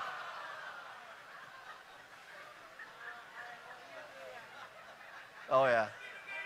But one of the best parts coming though. So I forget about this because, you know, I got like 20 appointments, so I forget about this. And of course I have, you know, a staff member, our sister-in-law who works very diligently to help make sure all my applications are squared away. And about 2 weeks later, I'm like, oh, I totally forgot to talk about the story. So I'm telling the story to Tani, my wife, and to Alora, our assistant, and all of a sudden you just see the blood just come out of Alora's face. You just see that look of nauseousness, like, I worked on that application. I touched it. Ah! Of course, I had to laugh even more. Oh, man, we knew you're going to have stories after stories, you know what I mean? And these clients are your clients for life, by the way. Yes, that one too, you know what I mean? These are going to be, like, these are going to be your family for decades to come. So what I want to kind of talk to you about is how do you properly, you know, manage your book of business, like manage your clients. How do you treat them like family? How do you start to get into that phase? And it starts with a different story. Now, of course, some of you may know my background. Some of you may not, but I was United States Army for about 6.5 years. That's right. Yep. And I'm about ready to tell you who I was, too. My unit was so elite. See, most of the time, when you go to Special Forces, you got to be in the service before you can audition, before you go through the selection course. No, my group was so just, we had an audition before we even joined the Army. And I say the word audition because it's the Army band. Army tuba player. That's right. You might say that was B sharp. So I'm going to tell a story that I read about. This wasn't my story, but it's a story of SEAL training. You know what I mean? So like, well, he's in SEAL training. No, I was in Army band training. They didn't let us in the room. They gave us the fake Claymore mines, okay? They're like, yeah, just pretend like it's the right one and try to set it up right. So I'm reminded of the story I read by Jocko, and he was in the SEAL team, and he went to Iraq, and when he was kind of like done in between tours, they put him back into the BUD training for SEAL team. And he goes, I remember this story that had I not witnessed it myself, I wouldn't have believed it. But in the BUD training, we love to basically torture the guys by doing a thing called boat races, where they put these big old boats above their heads, and they got to run with them. And it's one boat race after another, like soft sand going over dunes.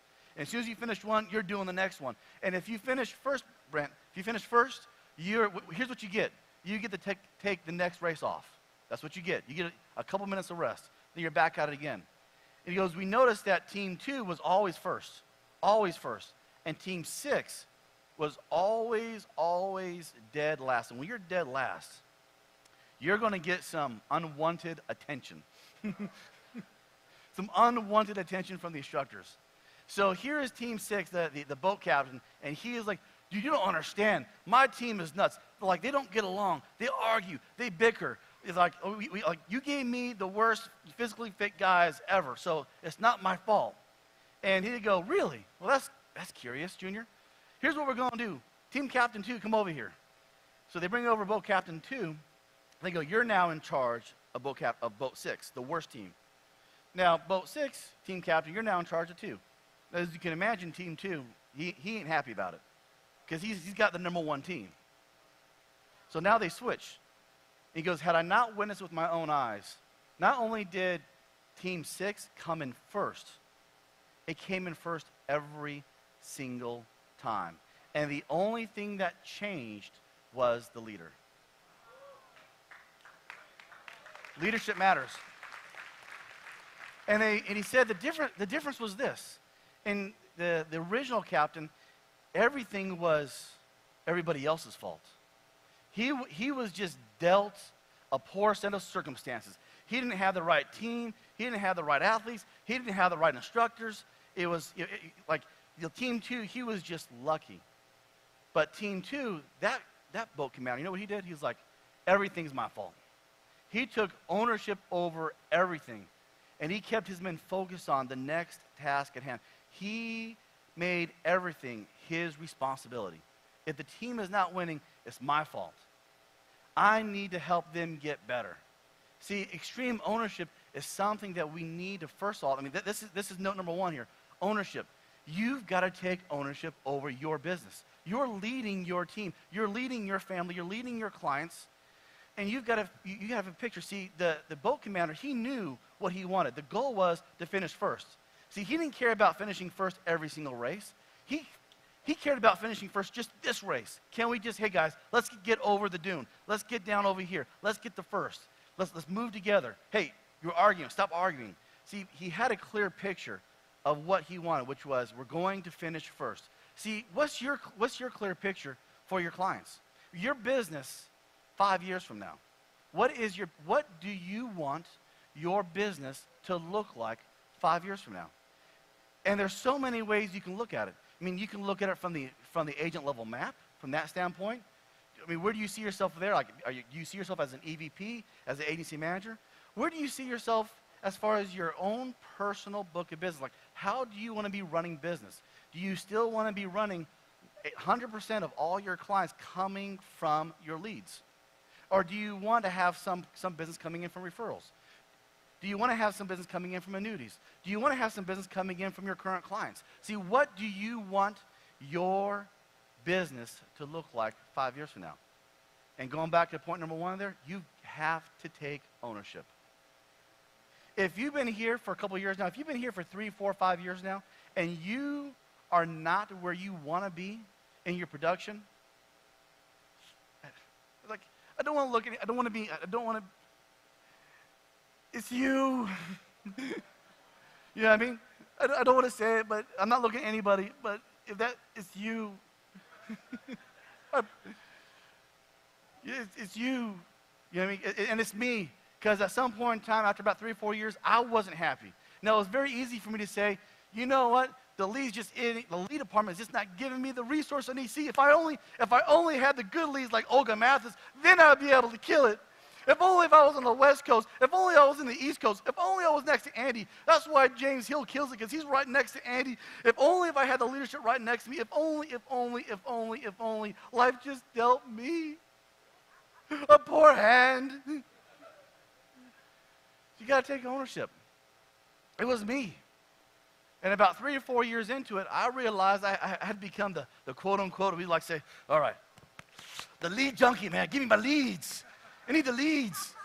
And guess when areas, in the areas that didn't have my leads, I would get on airplanes. I would go where the leads were at, because, I need the leads. Well, eventually, about 3 or 4 years, you get tired of getting on the plane every single week going, God, how many more years am I going to do this? Now, don't get me wrong. I love what I do. I love helping families. I love making a difference. I love telling you some of these crazy stories. But is this the way that I want my business to be forever? Or do I want to evolve it? Do I want to start playing? See, here's another tip. Write this one down. You need to start playing at a level that other people don't even know exists. You need to start playing at a level that other people, they just don't know it exists. You know what I mean? Because guess what? There's a game. There's a game going on. Like even at family reunion, there are games going on, and you don't even know that it exists. And when I say games, I mean games in a good way. It's kind of like we're at a family reunion. So you ever like be at a family's house and somebody's like playing Monopoly, but you didn't figure out till it was too late? Like, oh man, I didn't know you were playing that game. I would have been in on it. Well, actually, no one wants to play Monopoly. Duck Hunt. How about Duck Hunt?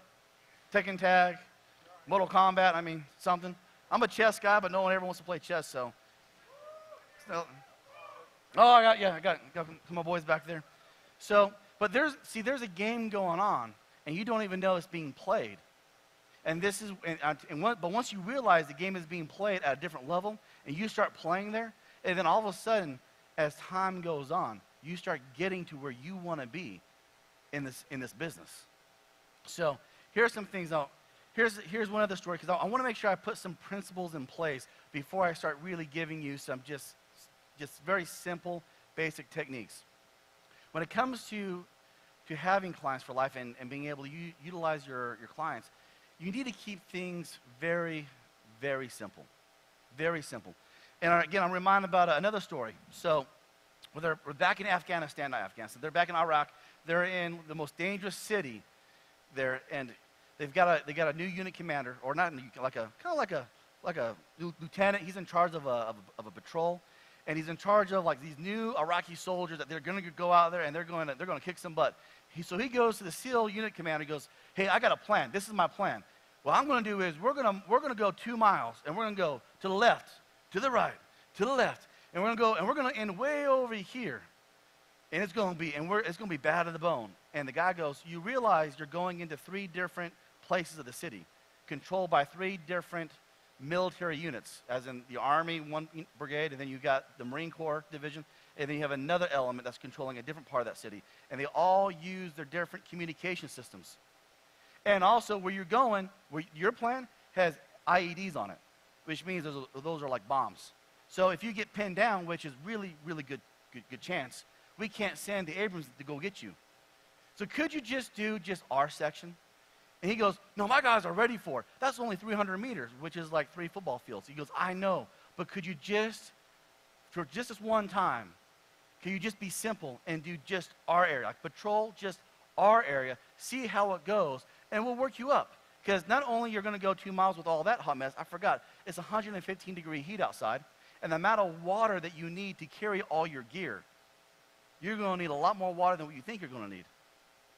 So your plan is really complicated. You really need to simplify it down to just something very, very basic. Can you just do just this one area, and then we'll get better. And he hits a stopwatch. The guy finally agreed. Guy leaves the base. He hits the stopwatch, and with 11 minutes, he meets enemy contact, and they're pinned down, and they have to send in the tanks to go get them. And when they look at each other, they just give that look like, yeah, you're right. He's like, I got you. See, I want you to know that you can overcomplicate things very, very easily. How do I know which I speak? Because I'm a recovering overcomplicator. Yep. And the first person that was laughing was my wife, Tawny. I heard it from up here. I'm recovering overcomplicator. I admit it freely in my own free will. So we need to do things very, very simple. So number one, it does start with simply put, if you're going to develop clients for life, you're going to have to start with the basics, which is your Alliance training manual. And I'm always amazed when my wife and I, when we do trainings, and we'll be up front and we'll talk with people, go, hey, who's using their ATM? And of course, almost everybody, raises their hand. Now I say, now be honest, no judgment, and I want you to put down your hand the moment we get to the page that you stop at. So we start going through the pages, Terry. They say, and when we get to the page that you stop at, put your hand down, but you know what? Everyone just going to put their hand down now, but in your mind, keep your hand raised. Like, just keep your hand raised in your mind. I don't want to see you. But put it down when we get to the page that you stop at. And we start flipping the pages. What is the Alliance? Okay, everyone's raising a hand. All right. And all the carriers, everyone has their hand raised. But by the time you get to maybe like what is mortgage protection, hands start going down. And as you go page after page, and by the time we get to the page of the options, almost everybody's hand is almost down. See, most of us in the room, we're not even fully utilizing the most simple, basic plan that we've been given, which is the ATM. So guess what? There are things in there that's going to help you really develop your book of business and really develop clients for life. Because one of the things in here is called your emergency response system. It's where you get a chance, Katrina, you get a chance to go, hey, listen, if something were to happen to you, how would I know it? I wouldn't, especially if it wasn't a date night. So truly, and we've got over like millions of dollars that are unpaid insurance. It's not that insurance companies don't want to pay it. It's just because the beneficiaries aren't stepping in because they don't even know that policies exist. And I don't want that to happen to you. See, and I don't have time to give you ERS training. I just want to let you know, kind of like, imagine you are giving somebody, like you're going above and beyond for your clients. When you do the ERS and you really do it with your heart, you lead with your heart, that you really do want to know when your client passes away, Kelly, and the clients see that and they feel that. See, we'll get to how do we get to referrals and how we convert that. But when you really do an honest, like your heart is right, and you're calling your clients up, this is what's going to endear them to you. You're going to endear them to you. We are doing the emergency contact list. Even if you did not make not one referral sale, you are still endearing them to you, which is going to help your persistency rate of the amount of people that are placement of keeping their policies, but persistency, I mean, past your 30-day free look period, but your persistency of the ones that stay on the books. And then you got things like your annuities in there, like helping people with their safe money. See, I just, you get to a point that you do so much reading, things start to flow to you, and you forget where it came from. So I'm not sure if I learned this from Fitz. I'm not sure if I learned it from the book Go for No, but I just remember somewhere, somehow, learning that the average person is going to buy insurance like 7 times. The question is, are they going to buy it from you? And here's the thing: if you only, again, I can't remember where I read it. So I'm not sure if I just figured it out or if I learned I learned it from Fitz. But if you just make one sale, you've got a high chance of your client canceling your policy, that you're going to be replaced by somebody else if you've only made one sale. So every time you make these additional sales, such as the annuities, such as children policies, such as additional sales on their parents, you are endearing yourself to them, but you're solving multiple problems. This is what's going to help you keep your clients, Terry, for a very, very, very long time. So, all right, so that was number one, was utilize your ATM. And here's the thing, I love in the activity book, there's a page right in this thing that says, it's on the calendar, what isn't working? So when you're going through, you go, you know what? Do a real good self-evaluation. How good am I? Am I doing good at referrals? How much have I written off of referrals? And for many of you, it might be 0. That's not working. It's very simple. That's not working. It's not working. And some people go, oh no, I'm really good at it. And then I'm like, well, I feel like I'm back in The Princess Bride. Inconceivable. I don't think it means what you think it means. And you find people that have solved your problem. You find Jasmine Lightborn. You find Paul Mendicino. You find the agents that have solved your problem when it comes to ERSs, when it comes to annuities. So part 2, the second part about developing a client for life, obviously, is you got to make the initial sale. You know what I mean? So that's the obvious one. But what comes next? So when I make the initial sale, I like to do a thing called like a pre-delivery, where I'll pull a policy out of my bag. Hey, listen, this is what you can expect. In about 7 days, because sometimes it really, I'm trained to tell you it takes 2 to 3 weeks for them to give you a thumbs down or thumbs up, but they could be Johnny on the spot and take about 7 days. And as soon as your policy gets approved, you're going to get a call from myself, or in my case, because I have staff, I go, or my staff member, Alora. You're going to get a call from us letting you know that you were approved. And then a couple days after that, you're going to get your policy. It's going to look like this. And then you and I you're going to call me, talk to me, so that way I can come out and review it with you to make sure I didn't mess up. Sound good? And they say sound good. Now here's the key. You have to do it. you have to do it. You know what I mean? So talk is cheap. By the way, everybody says this stuff, but not very many people really do it. They really don't do it. And I'm sure you could probably take a good hard look in the mirror yourself and ask yourself, am I really doing it? It's so simple. So next thing you got to do is you got to do your follow-up call. And that really is, what are we up to? Are we up to step 3?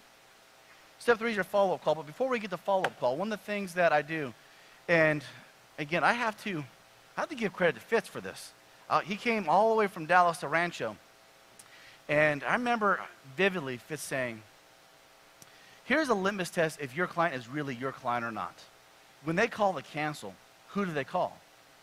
Do they call you, or do they call the insurance company? And that's how you know if you have a real relationship or not.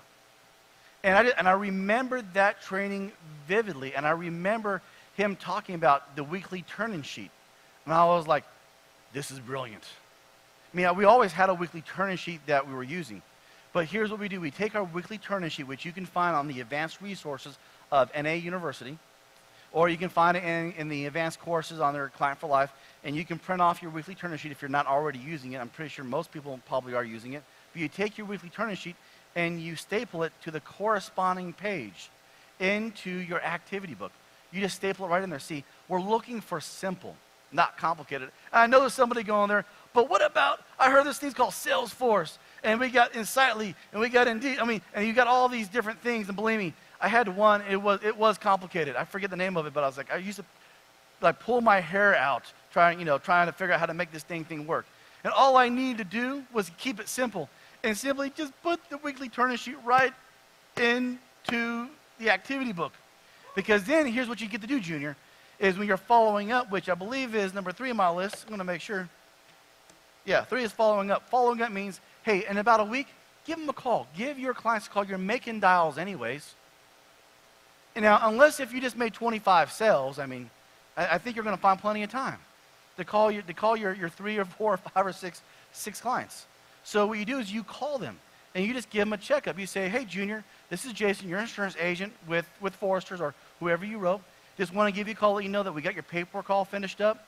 Everything's been turned into the insurance company, and hopefully real soon we'll get a thumbs up, thumbs down on it. And how do I know? Because their weekly turn-in sheet was stapled right into my activity book, and all I had to do was go right back to it and call it. That's all I had to do. Just keep it simple. Now, step 4 is when the policy actually does go approved, you call them and you let them know. See, this is where you've got to follow through with what you said you were going to do. It's kind of called speed of trust. Every time you do what you said you're going to do, you are endearing them to you. So you give them a call. That's number 4. You give them a phone call. You say, Olga, great news. This is Jason, and I just want you to know that your policy got approved today. So everything got approved just the way that you wanted it. And you should be seeing it. You should see the policy in about the next 10 days, and it should come out of your bank account in about 2 or 3 days. No big deal. I say it just like that. I go, when you get your policy, make sure you call me so that way I can review your policy with you to make sure I didn't make any mistakes. Now, do I honestly really wait for Olga to call me? No. That'd be like, leaving messages for everyone in your leads going, please call me. I'll wait for your phone call. They ain't never going to call you, ever. So you've got to take the initiative of it. See, so initiative that's going to be key. So in about a couple more days, you're going through your activity book. And by the way, on your weekly turn-in sheet, you're color coding, like who went issued. And the ones that got declined, you get to call them back and say, well, how about this? How about sometimes, I'll give you another little tip. Sometimes people, we make a mistake. We goof. We accidentally quote a guy, a girl rate, quote something, you know what I mean? But we make, because we're always going back and forth between the guys and girls, we goof, we mess up. So here's where I get to go to like the Jason Mathis, and I'll be like, say, hey, Jason, good news, your policy got issued, and I just want you to know that I goofed. I don't know how I did it, but I messed up, and I'm really, really, really, really sorry. But somehow I gave you the female rate by accident. Didn't mean to, but it happened. So you've got 2 choices. Option number 1, you keep the face amount the exact same, and it's about 20 or 30 bucks more, whatever it is. Or you can keep the premium the exact same, and the policy be about $10,000 or $20,000 less. Which one do you want? They'll tell me what it is. I make my adjustment. Real simple. I mean, it's very, very simple kind of you go through. But these are your clients. You might as well follow up with them. So step 4 is you're calling to make sure that they got approved. Step 5 is you're calling to make sure that they actually got their policy. If they got their policy, then great. That's going to lead you to basically booking the appointment to review the policy with them. And when you're reviewing the policy with them, guess what? You're just a little bit better than you were before. You were just a little bit better. So now maybe you didn't talk about the wife. Maybe you didn't talk about the children. Maybe you didn't talk about their parents that are living with them. Maybe there was something that you missed. Maybe they didn't quite, even though you said, so is there any kind of money you can use to liquidate, to use as life insurance, like 401ks, 403bs, savings, retirements? And they said, they told you no, but maybe they told you no because maybe you just quite haven't earned that trust yet. They trust you enough for a $40 or $50 or $80 sale, but trusting you with their $200,000, maybe they're just not there yet, but maybe now they're there now. And now because you've proven to be trustworthy. So there's so many things that you can do, Terry, on your policy reviews. Even though, yes, they got their policy in the mail, I'm going to review it with them anyways and resell myself. I'm going to resell the policy, and I'm going to make sure that they're happy with it, and I'm going to look for other opportunities to serve because any other sale, again, is going to keep that client of mine for a lifetime. And then guess what? Now we're to the last phase. Remember, we're at step 7, which is the annual review. And guess what? Because this was 2017, eventually it's 2018, it's 2019, it's 2020. See, I'm here to play the game long term. I'm playing the game at a level that most people are not going to play at. This is where you need to start playing it. See, it worked for me the same way in the military, by the way. So in the military, Army, it was very easy to be promoted. They told you, if you do this, you get promoted. And here's how you get points to become a sergeant. I said, I'm in. So I started looking, okay, how do you get points? One of them was you had to earn medals. Now, in the band, let's evaluate what kind of medals a band guy can earn. And there's a big poster, kind of like our agent level map. The first one up is Medal of Honor. I'm like, I think I crossed that one right off. They typically got to be dead to get that one. And I'm pretty sure the band ain't going to get it either. So that one's pretty much gone. Bronze Star with Valor. Nope, pretty sure that's not going to happen. And I keep going all the way down the list. And towards the bottom, there was like one medal called the Volunteer Service Medal. If you volunteer to the community for like 100 hours, you get a medal. I'm like, I'm in. I was coaching T-ball, and I didn't even have any kids. But I got me one more medal to give me just a little bit more points to get that next promotion. See, I didn't think I wanted to be in the Army for all 20 years. I never thought I wanted to retire, but guess what? I was going to play the game like I was. I didn't know for sure. I wasn't planning on it, but I wanted to make sure that I left nothing to chance. So I started playing at a game at a level that my peers weren't playing at. I started doing like Army correspondence courses. And when I ran out of the band ones, then I had to go find other ones. And Brandon, you're gonna love this one. I found the one on helicopters, on hydraulic systems. I'm not mechanically inclined at all. I got fired from the Tire Lube Express at Walmart. No kidding. So here I am trying to take a course on hydraulic systems of a helicopter so I can get some points to get promoted. But I'm playing at the level. See, you got to start playing at the level. So I looked at it, I go, we need something simple that every year I can just look at what did I do 2 years ago. Let me go grab my activity book from 2 years ago, from 3 years ago. Who did I go see this week? And let me start calling them. I don't even know if the policies are still active. We just start calling. Guess what? There's a lot of times we'll book an appointment and the policies aren't even in place anymore. We just show up, they go, yeah, I don't, who's it again? Because I don't think it's coming on my bank account. I go, well, ain't that crazy? Well, let's figure it out together. Oh, you're right, it's not active. Well, here, let me help you get it back in place then. I'm telling you, at least of the policies that have fallen off the books, almost about 40% of them I put back onto the books.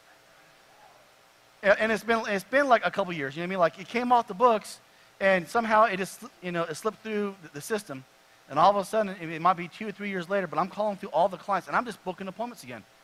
See, can you imagine that 3, 4, 5 years from now, that about at least 60% of your business isn't coming from leads anymore?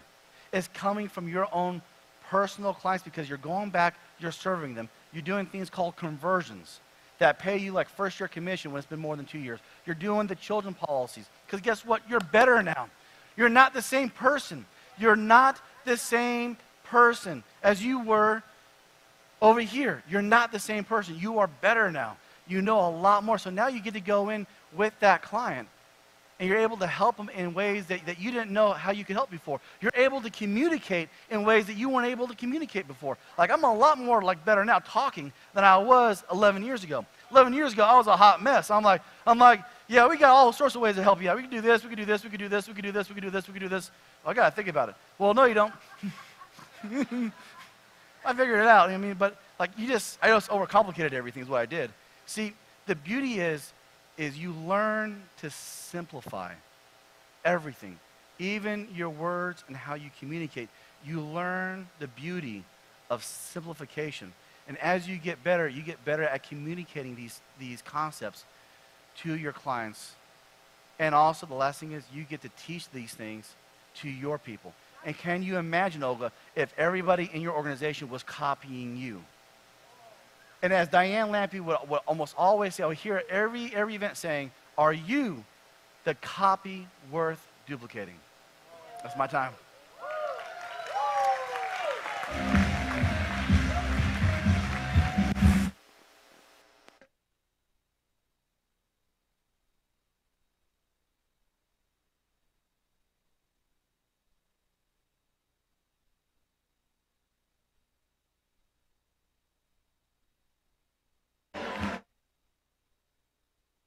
How's everybody doing? You're doing good for real. You're just messing with me. All right. Would you give somebody a high five? Give somebody a high five. Put some grace on somebody. All right. All right. Hey, let's give it up for our CEO, President Andy Albright. A great man, a man of vision, a man that understands a plan and how to work the plan, a man of dedication. And I'm privileged to be a part of working in the leadership capacity consulting with the Alliance. I'm Dr. Caracas Watkins, better known as Doc Rock. And I've been working with you guys for about 8 months now, and I'm having a good time. Just a little bit about myself before we just jump into what we are talking about today. And anybody been having a good time? Man, I tell you, I'm going to try to stay calm. I have the towel just in case. Now, just in case. But I own a leadership business consulting company called Vision Excellency Company. On that, and also I'm the CEO, president of Ability Plus. We employ about over 600 people, multi-million-dollar company, take care of people with special needs, disabilities, internationally certified, one of the largest in our state and region. And I'm privileged to serve them. And then I'm the general overseer of a ministry or church there, Emmanuel Connection there in Huntsville, Alabama. And I think Audra, my lovely wife, Dr. Audra Watkins, is in the house somewhere. Where you at, baby? Wherever you're at out here. Good to have her. And let's give it up also for the better half or the helpmate of Andy Albright, Miss Jane Albright, I think is in the house. Love you. Love you. You know, we need that. So, and I'm excited. And I'm excited to be working along with Jeff Bright, Tim Gold, Bob, and Jim Henson and everybody as we try to take us to a billion dollar company. Anybody ready? Yeah, get ready. So I want to talk about something. What I want to talk about today has 2 titles. Now, I think this is the first time I ever had 2 titles for a message, and you get to pick the title that you want, all right? You get to pick it. Now, I want to talk about jump. Jump. And I was inspired by Steve Harvey when he was talking about jump, and so God kind of downloaded me a message on jump. Now, for some, the message is, Jesus, use my potential. For some, the message is, just use my potential. Now, you get to pick which one. Jesus, use my potential, or just use my potential. You get to pick it. But I want to talk about something called potential. And us jumping, leaping in faith, doing something that's inside of us. Now, potential is the capacity to become or develop into something. Dr. Miles Monroe, the late Miles Monroe said that the graveyard is the richest place in the world because so many people died with potential. Now, Terry, I don't know about you, but I'm not dying with potential. I'm leaving it all on the field. Now, is anybody in here today that's going to leave it all on the field? Now, don't fool me. Don't play with me now. Because there's something great in you. When you were made and created, you are wonderfully and fearfully made. Ain't nobody bad like you, Junior, but you, buddy. I'm telling you. And you got to understand that deep inside of you, that there's something great in you. VP is inside of you. Oh, you ain't talking to me. Agency manager is inside of you. Making $1 million inside of you. If it's in Lampy, it's in you too. But it's in you. Will you allow it to come out of you? Because Andy has built the system along with those leaders to help you get to that place. The system is in place.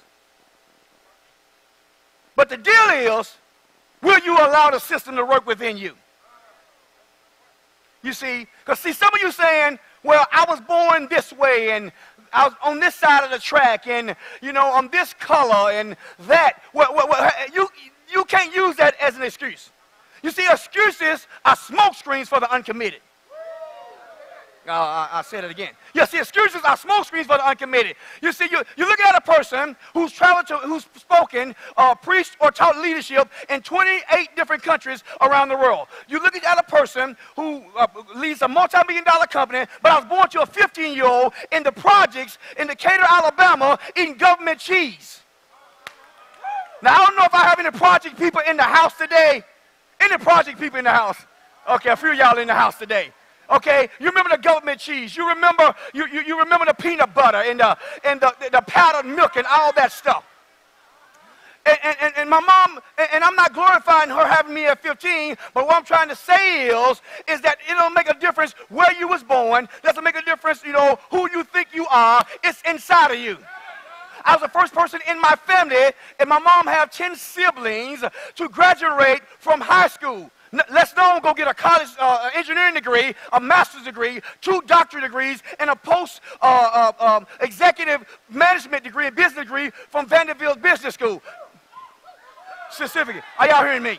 Now, I'm not bragging on myself. I'm just trying to set somebody up who came in here thinking that you can't do this business, who came in here thinking that you can't be a millionaire, who came in here saying that you can't be successful. I'm talking to you. I'm talking to you. Because it's inside of you. It's inside of you, some of you who are hovering around agency manager. It's inside of you to become a VP. VP potential's in you, baby. But you got to jump. You got to take a leap of faith. You got to do something you ain't did before. You got to do the do.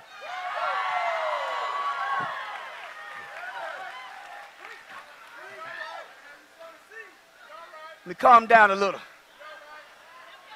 No, it's kind of funny. You know, only I consult with several companies. One big company in Canada, a friend of mine owns is one of the largest patent law firms in Canada. So I go up there and teach strategic leadership and self-leadership and things of that nature. So guys, there's another side to me, but I like to come to the Alliance because I can wear an orange jacket in the Alliance. You know, when I go there to teach, I wear a blue suit and a white shirt, and I calm down just a little bit. But here, because you are crazy just like me and want to do something great like me, we can do the do, and we can get excited about where we're going.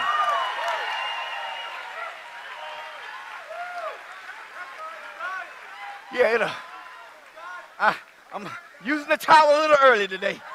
Using the towel a little early. Now, I don't know if you all have the book Inside the Circle of You, but you is your potential. Inside the circle of you, what you gonna do? In chapter 9 of this book, Andy Albright says, greatness is inside of you. Now we can find a way to bring it out. Now we have to find a way to bring it out of you and share it with the world. I said again, come on, anybody got this book? I think you need to get the book. Hit your name and say, get the book. He says, greatness is inside of you. Now we need to find a way to bring it out of you and share it with the world. What is greatness? It's the potential for you to produce. It's something that's deep down in you that's going to manifest one day. See, I'm right here today standing in this great new auditorium, but my mind, my spirit, I'm somewhere in the future, and in the future it looks much better than it does right now. See, some of you need to take a visit. You need to start daydreaming about what's inside of you and what's inside of you when it get out of you.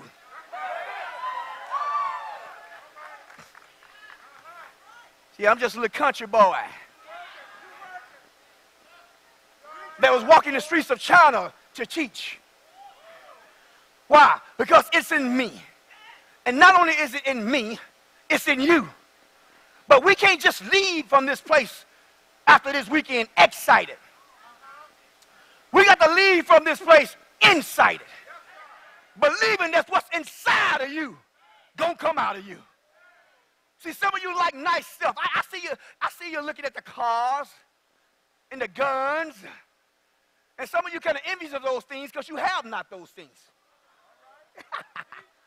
But ain't no sense of getting envious of those things. Because if you want it, you can have it. If you want to do it, you can do it. Get somebody a high five and say, you can do it. It's inside of you. It's inside of you. Jane, it's inside of us. Now, you may not like cars and things of that nature. That's cool. Maybe you want to help people around the world, like I have done and like I do. Hey, but it's inside of you. See, here's the deal. You never settle for good. I told you when God made you, he made you fearfully and wonderfully made. You are the best. So you never settle for a good because you got to jump. You got to take a risk. Somebody new is here and say, is this company real? I want to tell you, if it was not real, I wouldn't be here. Okay? I don't have no agenda but to help you. Okay? I make good money. Okay? So I'm not here just for no money. I'm here because Andy Albright is a good man. This is a great man. This is a great company, and it's real. But you can't settle for good in your life. Good is not good enough. Listen to this. Good, better, best. Never let it rest until your good is better and your better is best.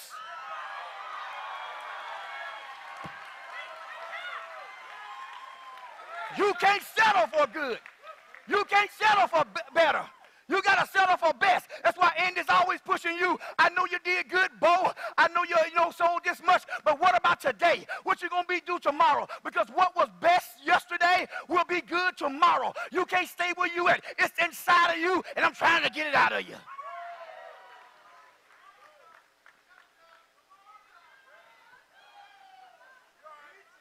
You see, because people will tell you what you can't be, what you can't have. But as Steve Harvey said at that time, hey, take a jump. Take a leap of faith. Don't stay in your box all your life. I'm afraid I'm going to lose something. Many don't have that much to lose anyway. Might as well take a chance. It's all right. You're going to survive. You're going to make it. You're going to be all right. So let's talk about, in our time that's remaining, let's talk about some principles for maximizing your potential. Talk about a few principles that allow you to maximize your potential that I've used in my life. Okay? That I've used in my life. See, because success is not just how much money you make. Success is fulfilling the mandate that God has put on your life. See, you can be you can be a public success, but a private failure. You want to be a public success and a private success. Oh. Let's talk about some principles that's going to help you get to where you want to go. Number one is be diligent in your work. Be diligent in your work. Diligent is constant in effort, attentive, persistent in your pursuit of accomplishing something. So you got to be diligent in your effort. You can't give up. See, you are who you are under pressure. You're not who you are when everything's going great. You are who you are when the pressure's on you. Are y'all hearing me? And so you got to be diligent, doing the same thing, even if it's mundane, day in and day out. Be diligent, because if you're diligent in your work gonna pay off for you. I tell people all the time, if you play now, you have to pay later. But if you pay now, time work, you will get paid later. Is anybody trying to get paid? Number two. Principle to help you maximize your potential. Tell somebody, jump. No, come on, you ain't said it. You said, shout, jump.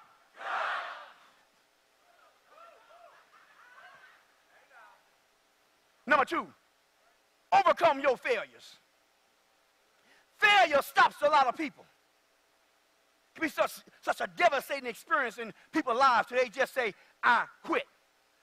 And they showed it last night, the late Coach V, Jimmy Valvano, said, don't ever give up. Don't ever give up. Andy has it in his book. That night in 1983 of March, when Jimmy V stood on that stage at the ESPYs gave that great speech about life and fighting cancer and winning in the end. To the end, Coach Jimmy V didn't give up. North Carolina State they was not predicted to win the game. Houston, and he didn't say, he didn't say it because, I understand, but they had the 5 Slammer Jammers, remember? Some of y'all remember that. Those boys were bad. I mean, North Carolina shouldn't have won, but they won because they didn't give up. They won because they had a leader pounding them saying, never, never give up. If you fall, get back up. Dust your knees off, get back in the race. Let me just talk about a couple people who failed. Oprah Winfrey was fired from her first job as an anchor there in Baltimore. Oprah Winfrey, the billionaire. Thomas Edison was told that he was too stupid to learn anything. But 1,000 patents is because of him, and thank God for the lights, Thomas.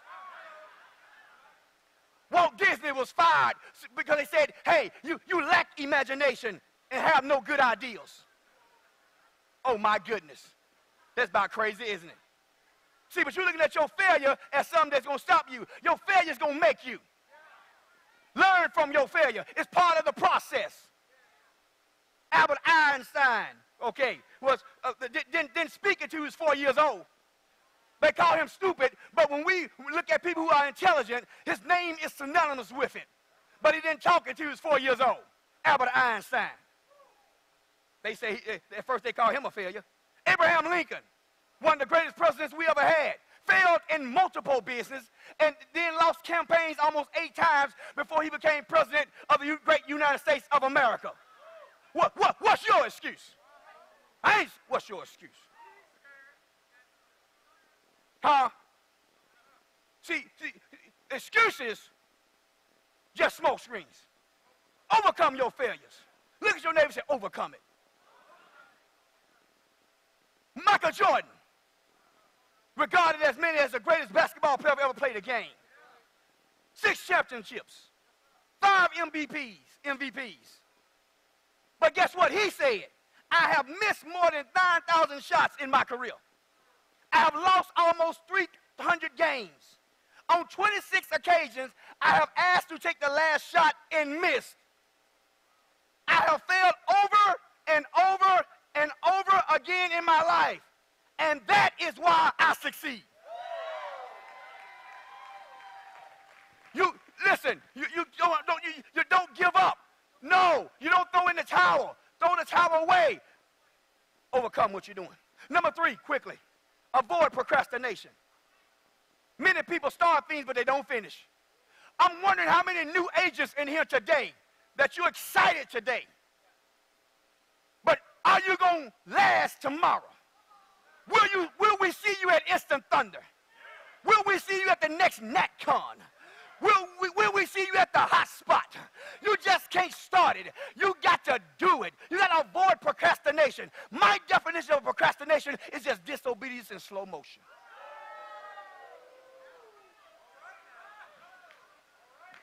Number 4, quickly.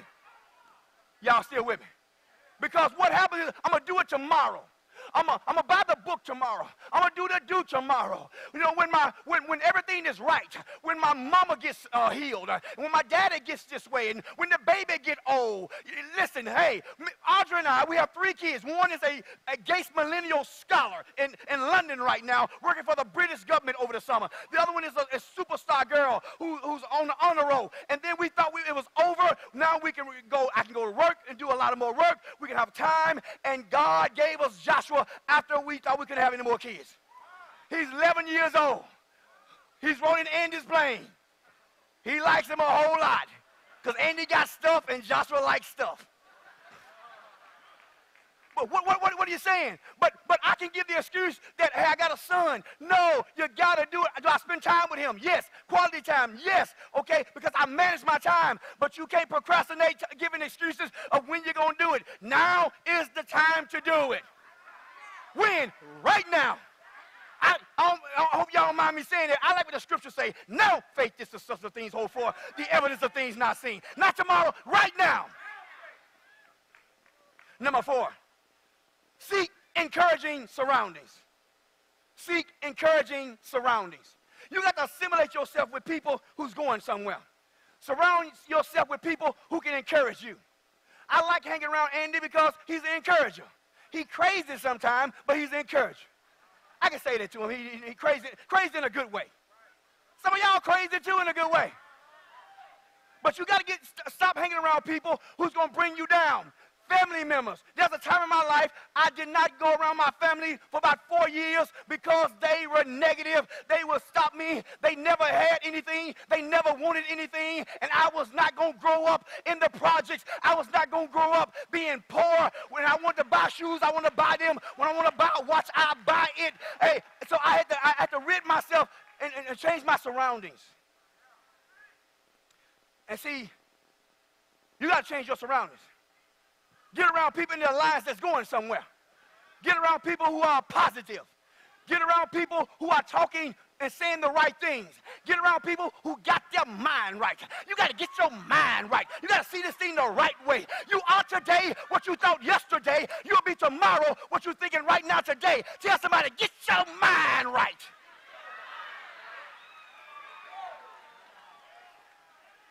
So that's why I hang around people who's going somewhere. Y'all know what I say all the time. I don't hang with chickens, Jane. I eat chicken. I hang with eagles, baby. Any eagles in the house? Any eagles in the house? I don't hang with chickens. I don't hang with people who ain't going anywhere. I talked to Pastor Biggers. He said, I don't hang with a bunch of just preachers. They talk negative all the time. I can't do that. I got to hang with some people who's going somewhere. Is anybody going anywhere? Anybody moving up the organizational chart? Number 5, quickly, I got to go. Never think or speak negative about yourself. That puts you in disagreement with God. Because God already made you something. Never think or speak negative about yourself. That puts you in disagreement with God because you are bad, powerful. Number 6, focus on your potential, not your limitations. Focus on your potential, not your limitations. Are y'all hearing me? Because everybody has limitations. Listen, exhort your strengths and work on your weaknesses. And you'll rise to the top. Does Andy have weaknesses? Absolutely he does. But he don't focus on his weaknesses. He focuses on his strengths. And your strengths will bring you up if you focus on them and as you work on your weaknesses. Y'all with me? Number 7, learn to handle criticism. Let it develop you instead of discouraging you. Listen, learn to handle, when people say something negative, whatever. Learn to handle it. Let it be like water on a duck's back, as my grandma used to say. That roll right off. Let them criticize you, Olga, but don't you stop. Let them say you can't do this or do that, but don't you stop. Be positive. Don't you start being negative like they are. Number 8, and I'm about done. Focus daily on your greatest source of confidence, which in my mind is God. Now, I ain't scared. I ain't scared. Y'all scared? Anybody ready to do this? Anybody ready to jump? Come on, y'all. I ain't scared of jumping. I ain't scared of doing what God tells me. I ain't scared of all. I ain't scared of it at all. I do it. It's time to write business. It's time to go to the next level. It's time to do the do. Let's do it. Andy, we gonna follow you, and we gonna do it. Jesus used my potential. Let's do it. I ain't scared. I jump. Jump. I'm Doc Rock, and I'll see you at the top.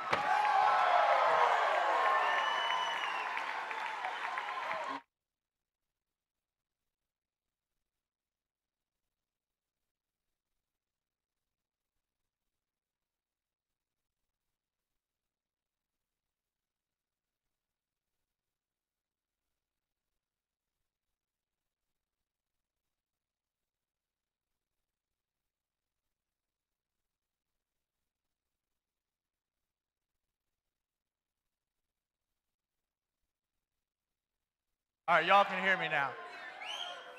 Woo! You daggone right.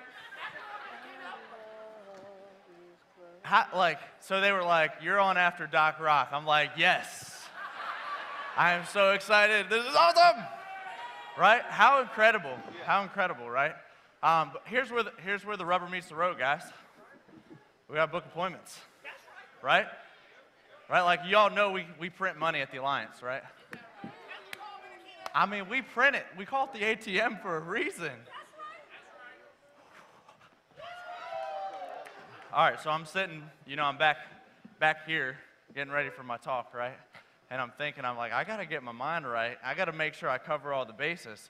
So I'm in the green room back here, right, which is crazy to say because, I'm in a green room getting ready to talk in front of y'all, and it's insanely awesome. Hey, by the way, Andy said this is the best looking group of people that we've ever had. I got glasses between last event and this event, and you guys look great. I can see you guys now. Like, I thought you looked good before, but y'all, he's right. This is the best group we had yet, right? And so I'm in the back, right? And Jason Carey comes walking in, you know? And I'm like one of the guys in the business that I've always been like, wow, it's Jason Carey, you know? And I'm like, hey, if you were going to do a 30-minute training about booking appointments, like what would you talk about? And these are the notes right here for my talk. I mean, we're a growing team, right? Right, so we all need each other. It's not like all of a sudden you've arrived, right? Like if suddenly you start to think that you've arrived, oh my God. Yeah, you need to hurry up and humble. Hurry up and humble. But it's crazy because I'm back there, I'm like, what would you talk about? And he's right.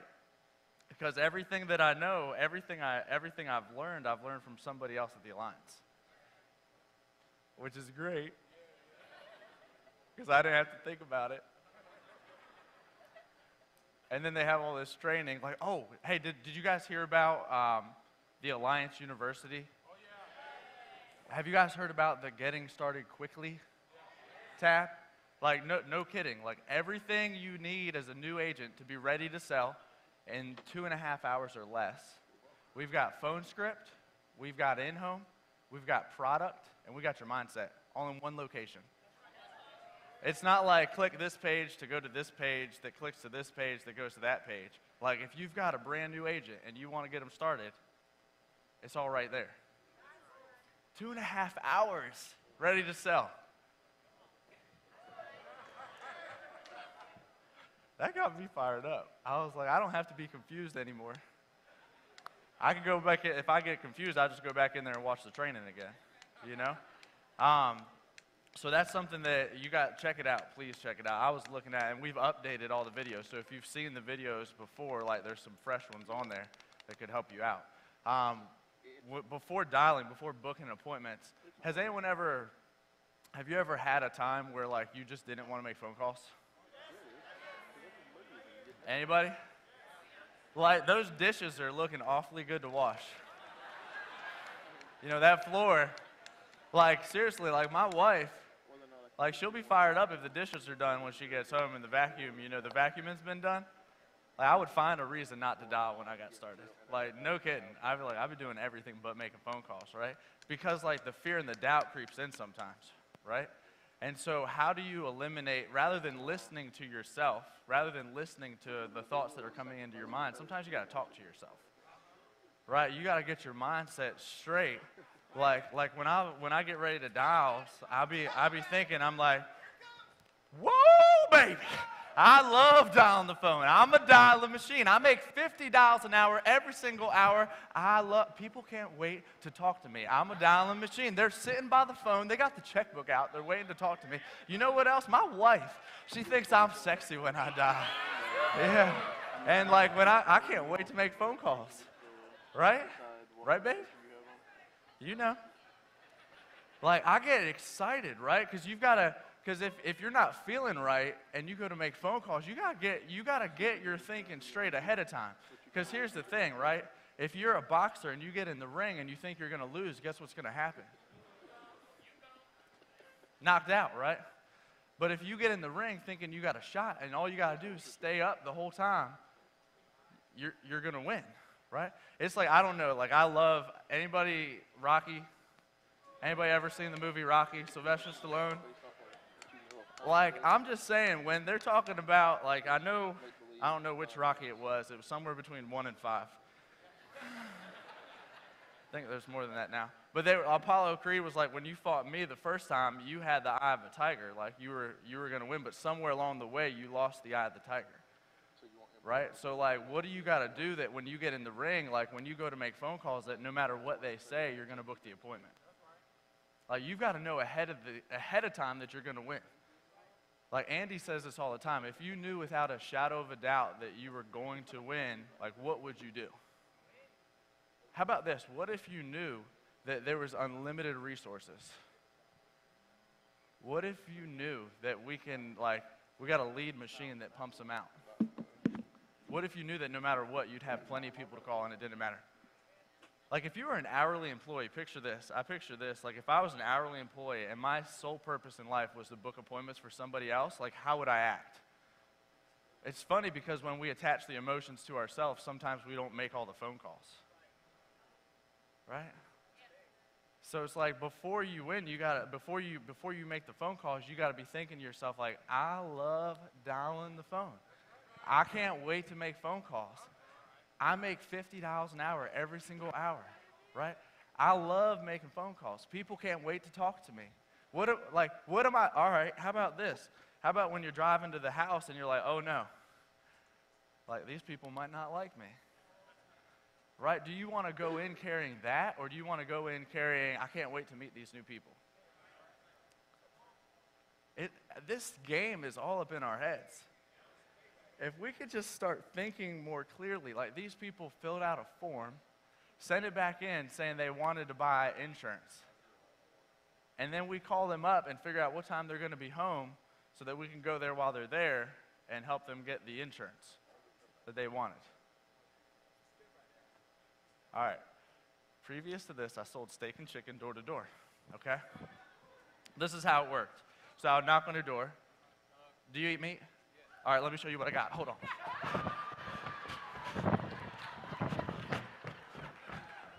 Seafood, pork, hold on, let me get that.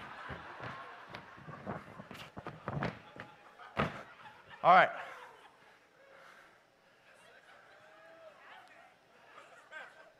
I got a deal. Oh my gosh, never mind, I can't get into that right now. I'm tired. Like that's how we got the leads. The guy that trained me, right? I don't know if this is true or not. This just occurred to me the other day. He told me that if you flail your arms, right? While you're running, that they'll be more interested.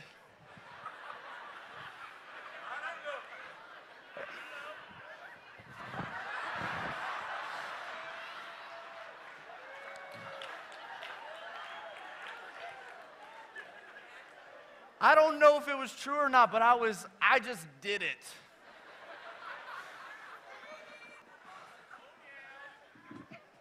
You know, like I feel like that's it, right?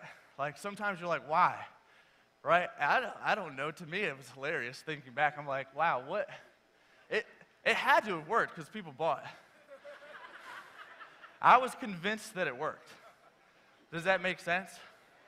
Like I was convicted that the way that they were telling me to do it was just the right way to do it. Was I scared at first? Yeah. I was scared. Do I still get scared sometimes?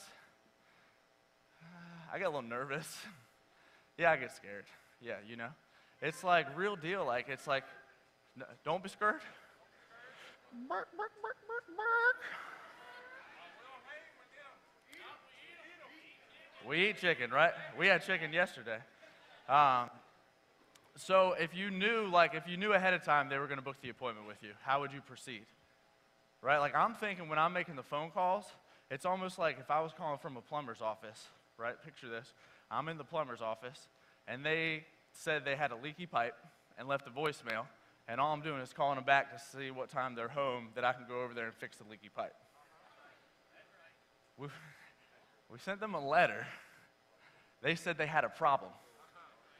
And then they sent the letter back to us. And then we call them. All we have to do is figure out when we can get to the house to solve the problem. That's it. We don't have to convince them that they're interested. We don't have to here's what I know. Like it always worries me when they let me talk on stage because I have to say a lot of words. When I'm booking appointments, I'm like, how few words can I say to book the appointment so that I don't mess it up? Right, babe? Y'all know, like, how few words can I say to just keep everything going the way it's supposed to go? Right? Sometimes you just gotta do that part. Practice out loud. Right? If you're making dials, let's say you're making 200, 300, 400, 500 dials a week. I don't know what it's going to take for you. Right? All I know is that whatever number it is, figure out how to get there quicker. Right? The faster you can get the dials done, the faster you can run the appointments and get better. So if you're going to book appointments, let's say that this week you talk to 20 people, well, you practice your phone script 20 times. So if you can say it out loud 10 times a day, you'll get it quicker. It's like if we were going to learn a song together. Oh, SEAL team. I can survive on this bag for 3 days. SEAL team, right? It's got stuff in it. Yeah. So saying it out loud a bunch of times, it's like if we were going to learn a song. Does anyone know Lean on Me? All right, we're not going to sing it, but like if we were going to learn the song, we would just sing it over and over again until we all got it. And if there was enough of us doing it at the same time, don't you think everyone else would get it faster? So what do you call the rally points? Right, the rally points is us getting it better faster. So how soon can you get around other people? Right, get where people are and make phone calls. Because if we start singing, what was the song again? Lean on. Never mind. No, we can't do it. We can't do it. The guitar keeps me in key. But if we were practicing that song and we did it over and over and over again, by the end of a couple of minutes, we would all have it, right? So it's your phone script. This is our business, guys. Like, everyone's here of their own accord, right? Everybody's here because you want to improve and get better. I don't think anyone came on down here to just kind of hang out for the weekend, you know? So let's work on our craft, right? Spend time getting better at your phone script, saying it out loud over and over again, writing it down, recording it, listening to it back, having a manager or somebody that's making money with us, someone that's booking 15 to 20 appointments a week, have them help you with your script, right? But do the work first.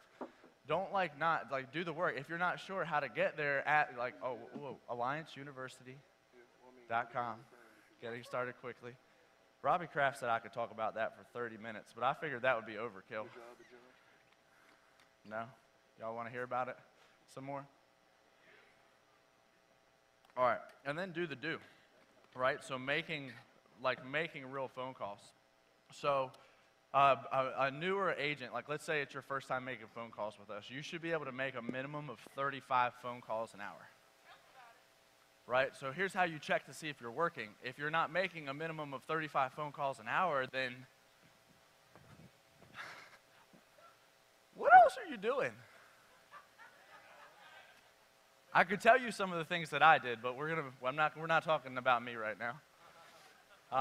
But like it's like you can regulate yourself, if you will. You know, like you'll figure out that's the thing. I figured out that I can make $50 an hour, and then I started getting excited, and I started trying to figure out how I could do $60 an hour. And you know, I just know that if I'm making at least $50 an hour, that I'm working consistently. And Junior Korea was at my house a couple months ago. And I'm sitting there making phone calls. I'm like, I should be done by now, man. Like, what's going on? And then I added up the numbers. I was like, damn. It's like, I shouldn't be done. The numbers are the numbers, right? Because the numbers don't lie. And if you know what your numbers are, I can tell you mathematically that it takes me 3 hours of phone calls a week to make $3 grand a week. And if you want to know how to break that down, bring me your stats and I'll show you. If you and how can you do it in like whatever it takes you to make the money you need to make, whether you got to run appointments 2 days, 3 days, 4 days, 7 days. If you need money right now, you can print it and build your business. Like squeeze it in, whatever you got to do, right? Squeeze your family, like get everything in that you want to get in. But what are you going to give up in the meantime so you can get what you want, right? Like it's just crazy to me. All right, so let's do this. Y'all want to hear some phone script and some objections and stuff like that? All right, I'm going to bring up a buddy of mine, killing in the game, and I heard someone once say, like, iron sharpens iron, right? And the cool part about being around a team like this is if you're around, you're going to get better. And then iron sharpens iron, and we'll all get better together, right? So I'm going to bring out my buddy, my pal, Brent Swindell, to help me out right now. Woo! What's up, Alliance family? Oh, come on, I didn't hear anything. I said, what's up, Alliance family? Whoa! You daggone right. You know the hard part about being a guy in today? You don't know if you're chest bumping, high-fiving, bringing it in around the top. You know what I'm talking about, fellas. You're like, what are we doing? I don't know. I just but had to do that. I'm excited, baby. All right. So when we go to make phone calls, oh yeah, let me show you all this. I have like this lead binder, right? And it has these leads in it. And I set it like this. And I have it like, I just put the new leads for the week on top. And I call it, like, this is one county. Hey, some of these pages have 10, 15, 20 referrals on them. Some of them are clients. It's just stuff I'm working on. Like, have stuff to work on. Does that make sense? That's a lot of inventory right there. Isn't it crazy? Sometimes I'm like, what do I do with all these? You got a lot of work to do right there. I know. So I put this on my left side of my activity book. Hold on. I told you I can survive for days with this.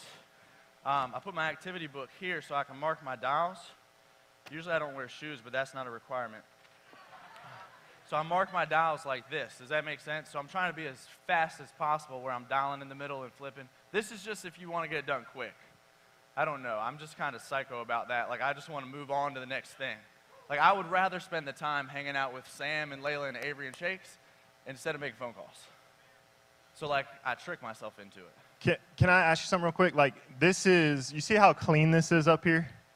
Like, there's no, like, Facebook pulled up over here.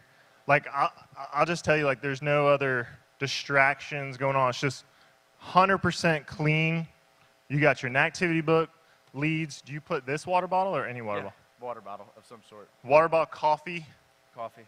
Something like that? Yeah, I try not to get up from the seat, though. Distractionless. So I try to go to the bathroom first. That's important. Have you guys seen Pursuit of Happiness? Saying, like, it's like, how bad do you want it? I think about that sometimes, man. All right, so we're going to go to it. So if I'm going to call the number as quickly as possible. I'm going to let it ring 4 times, and then I'm going to hang up if they don't pick up, and I'm going to wait a couple seconds and hit redial. We call them as fast, rapid as possible, because if you don't know the number, then they call you 2 or 3 or 4 times in a row, you're more likely to pick it up. I tested this on a friend of mine. I called him twice in a row. He didn't pick up. 3rd time, he picked up. Then I asked him after, I said, if I would have only called you twice, would you call me back? He said no, but on the 3rd time, he picked up. So I was like, that's what I'm going to go with. That's right. Yeah, this was like verifying. You know how you Google stuff to verify? Like someone told me and then I verified it. That's how I did it. All right, so if I'm going to call Brant and book an appointment, it's going to go something like this. Are you ready? I'm ready. All right, cool. Ring, ring. Hello? Hey, Brant? Yeah. Hey, this is Paul. I was actually giving you a call back about the form that you and Jell had sent back in requesting information on the mortgage protection. Yeah.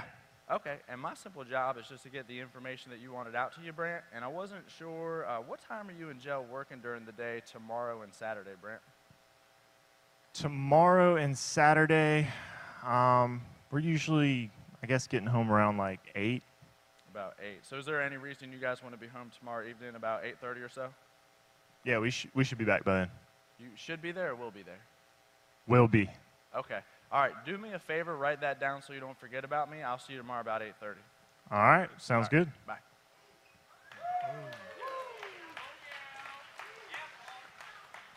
Like, I can't even look at you guys while I'm making the phone call because I'm focusing on making the phone call. Now, I could talk in between while it's ringing, but as soon as they pick up, I can't think about anything else. Like, because that's all I'm focused on at that point in time. Does that make sense to you guys? And I'm just like, that's how it goes a lot of the times making phone calls. And the reason it goes that way is because if you don't create an objection, you don't get one. So if you notice, like, if he picks up the phone and he's like, say, it's talking a different tone, like way higher or way lower. Hello? Yeah, so if he talked like that, I would say, hey, Brant, so I might talk at a different tone or speed or pace. Like, I'm going to mirror and match what he says. Does that make sense to you guys? So if he's like, hello, I'm going to be like, Brant. If he's like, hello, I'm going to be like, Brant. Does that? Yo! Brant. What's up? Hey, this is Paul. I was actually getting back to you about the form. Does that make sense? I'm going to do the same thing over and over again. So let's go over some objections because everyone's got these objections that they get. Oh, yeah, never mind. Alliance University. That's what I was going to tell you guys about. I remember I already told you that. So top 5 objections. Don't remember. Not interested. Got it. Can you mail it? or somebody already came out. Those are the objections that we get, right? Sometimes we cause the objections. If you go back and watch the training, right, and you listen to it, they don't even know I'm coming to their house until they tell me what time they're home. Like the wording, they don't even know I'm coming over. They just tell me what time they're home, and then I tell them I'm coming to their house. So you don't cause the objection ahead of time. So they don't, you know what I'm saying? I don't get a whole lot of, do you have to come out? Absolutely.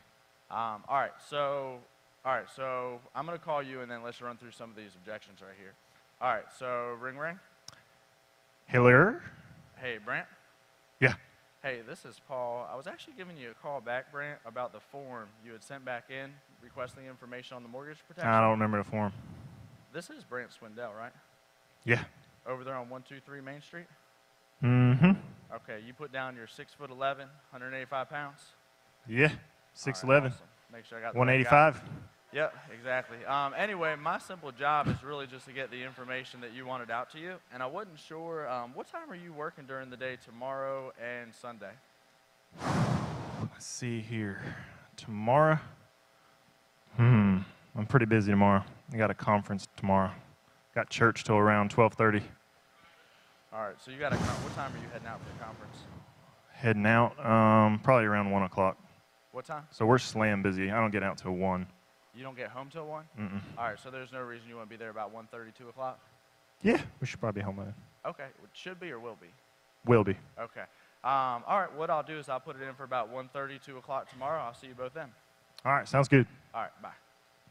So, like, no matter what he says, I'm still going to go back to, so anyway, my simple job is just to get the information out to you, and I wasn't sure, like, what time are you working?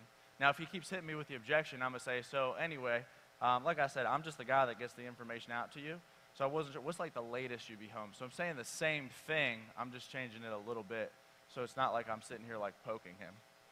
Does that make sense? Because if you say the exact same words and they get kind of irritated at you, change it just a little bit, and you'll book more that way. All right, so let's do another one. Let's just cover one more of these, and let's go down some tie downs after that. All right, so ring. Hello? Hey, Brant. Yeah. Hey, this is Paul. I was actually giving you a call back, Brant, about the form you had sent back in requesting information on the mortgage protection. We ain't interested in that. This is Brant Swindell, No, right? sir. This is Brant Swindell, right? Yeah, this is Brant Swindell. Over there on 123 Main Street? Yeah, how'd you know that? Okay, I got the form here. But anyway, my simple job, like I said, is just to get the information that you wanted out to you. And I wasn't sure, what time are you working during the day tomorrow and Saturday, Brant? I'm actually just really not interested. That's fine. Paul. I'm just the guy that gets you the information, like I said. I'm not real interested either. So are you working tomorrow or are you off?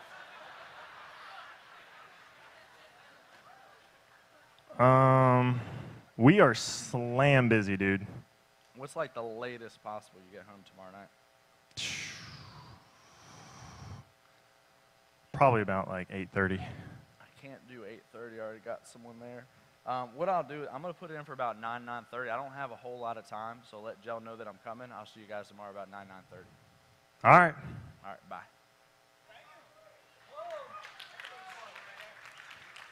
I'm a quick hanger-upper the phoner when they say okay. Yeah. I'm like, let me hurry up and get off the phone. And like when they call back, I kindly let it go to voicemail. Like once I got it, there's no getting out of it. Right. I've already worked hard enough at this point to get the appointment. I ain't got time for you to mess it up by calling me back. So I just don't pick it up. I just let it go. So I'm quick. Like as soon as they say okay, I'm like off the phone. Sometimes there's agents in the office making calls. I'm like, hang up, stop talking. What? Please. Messes me up. You know. So, did you ever have like trouble with people showing up for your appointments or anything crazy like that? Keep talking. Red mic. 1. There we go. Has anybody ever had that problem with somebody showing up? Like you book the entire day of appointments, right? Or even 5, 6, 7, 8 appointments. I did this recently. I took a tour of Florida. Anybody ever done a tour? You know, like one of them cruise days. where you don't see nobody but scenery. You get some good pictures on the road, you know what I mean? Yeah. Oh my gosh. But yeah, that's what it took. What happened, I did one of those tour days, right? And I went all over Florida.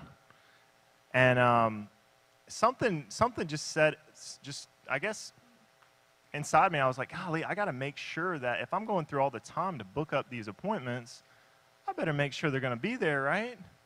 And so it's funny, I was on a Sunday night call with Albright. This wasn't too long ago.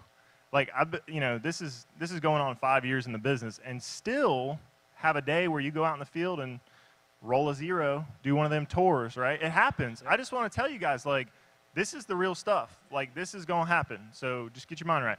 But things like this help, okay? So Albright was talking on a Sunday night call, and he said, everybody knows all you got to do is get directions. I'm not kidding you. That's all he said. He said, everybody knows all you got to do is get directions.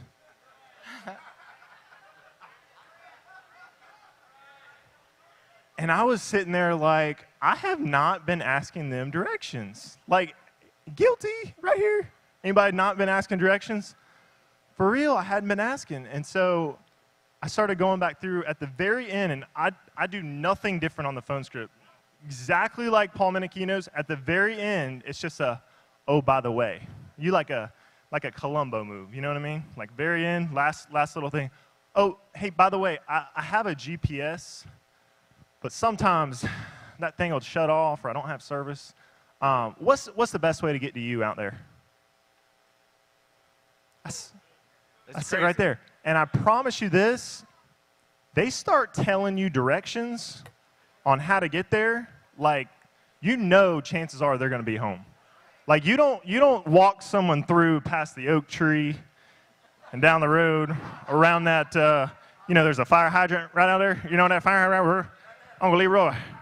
I've never sure what a fire hydrant. What a manifold, I don't know sure what. Come on here. You want to beg a lift? Go over a little itty-bitty bridge, one itty-bitty bridge. But they start doing that, they're going to be home because they're imaging, they're remembering what's going on, and they're thinking about you actually coming to their house. That's really the difference. Was I don't think people were intentionally no-showing us. Right. I think they just get busy and forgot, right? Hey, y'all, AllianceUniversity.com. Check it out. Whoa! Yeah, grab that.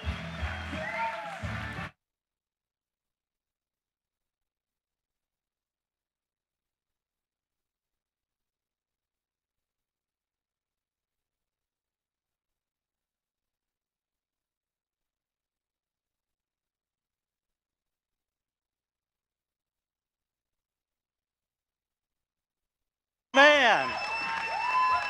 That's right. All right, y'all grab a seat. I want to introduce you to somebody. This is another one of my heroes. This gentleman is the Senior Vice Provost for Academic Outreach and Entrepreneurship at North Carolina State University. And he's got a lot more titles than that. So real fast, I want to just give money back to NC State, so I met the chancellor and another guy, and the other guy, what's the man's name? Nevin. Nevin comes in and won't take my money. He says, "What do you like? What do you like? What do you like?" Like y'all do. You don't want to try to get the check until you find out what the why is and what the reason is. So he kept messing with me until he found out I like business and helping people in business and helping people make money. So he said, we got an entrepreneurship group. And I was like, no, you don't. And he said, yeah, we do. And so he brought Tom down. And then Tom, I said, if I'm going to give money and you're to entrepreneurship, tell me about entrepreneurs. And he said 35 years ago, about 35 years ago, I helped one of the young men, what I call is discover email or build email. And ain't exactly what it was. What was the deal with that guy, Chris? Wasn't it Chris Evans? Chris Evans and Bill Nussey. And what'd they do?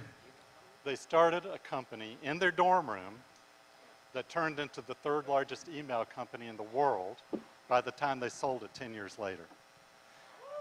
For how much? You got any clue? A lot of money. Hundreds of millions of dollars. I think it was $485 million. I'm not sure. Okay. So now I'm good friends with Chris Evans, and he's really, really crazy, crazy smart. So usually that's how I do my investments. I like, Chris investing? He's like, yeah, so I'm in too. I ain't got time to research it, but if he does it, I'm in, you know? So since then, I've seen Tom help young person after young person at North Carolina State. He's given me advice. He's helped us recruit people. He's talked to him. He's been my friend, and he's given North Carolina State direction, and he's had incredible successes. And this is not for you to support them, but the idea that I want you to do better and you to have a building with your name on it, you to help kids, you to give money, you think about charities. So that means we got to get out of our comfort zone. So if you guys, would you get back on the feet and help me welcome Tom Miller, North Carolina State University. Woo!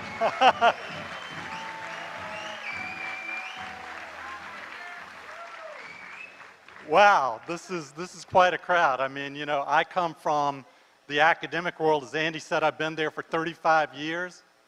This is not an academic conference, I can tell you that. y'all are a little out of my comfort zone in a lot of ways.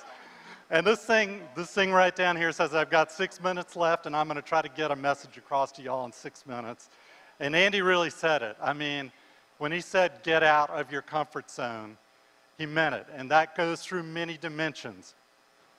When I started as an assistant professor in the Department of Electrical and Computer Engineering 35 years ago, I didn't actually have an engineering degree, don't tell them. But I was somewhat out of my comfort zone.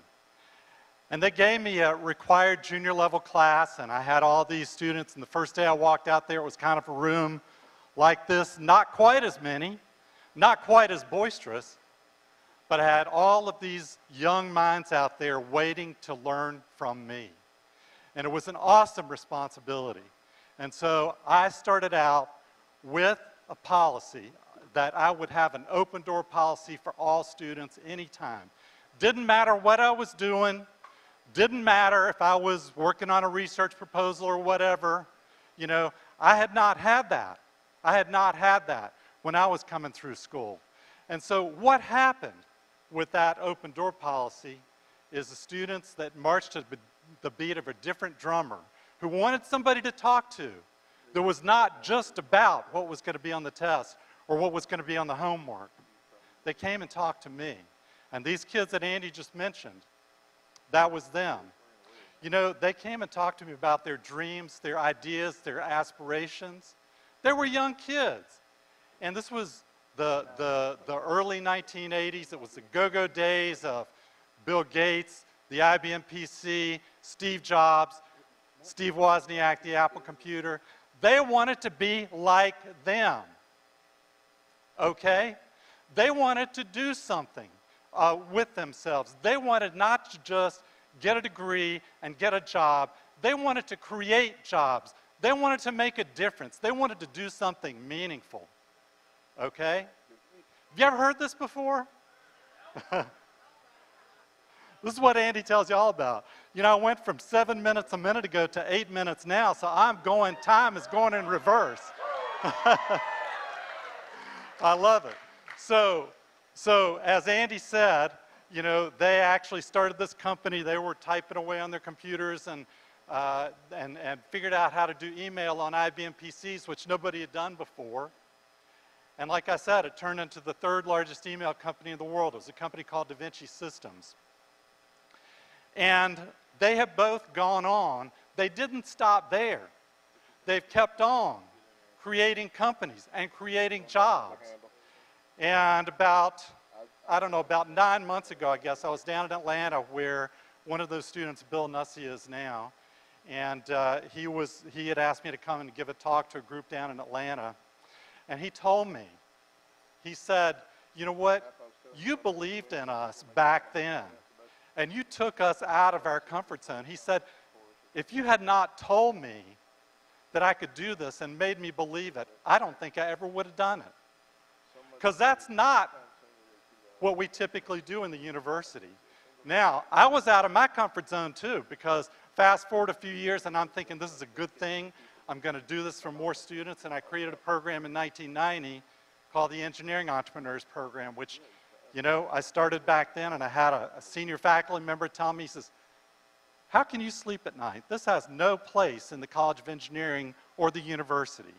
And I'm like, wow, have I ruined my career? I mean, this is one of the guys that's got to vote on my tenure. But you know what? It was the right thing to do. And I believed it. I believed it. So I was out of my comfort zone. And I kept on doing what I'm doing. And now, because I have believed in this, because I kept on doing it, they have put me in charge of this for the whole university. All right? 6 years ago, I met Andy. When I first met Andy, I thought, as Doc Rock said, he was crazy. But crazy in a good way, okay? And I soon got to know Andy, and you know, this guy is for real. This guy is for real. And so we kind of hit it off, and I told him about what I was doing, trying to take kids out of their comfort zone in college, let them know what they were capable of, unleash their entrepreneurial spirit, okay, and give them the resources, the knowledge, and the encouragement, and let them run with it, all right? Andy believed in that. He said, I want to support this program. So way back then, after we first met, he pledged $50,000. Well, that's awesome. That is awesome. We took Andy's gift, we did good things with it, we served more kids, we did more programs. 3 years ago, he came back and pledged $500,000.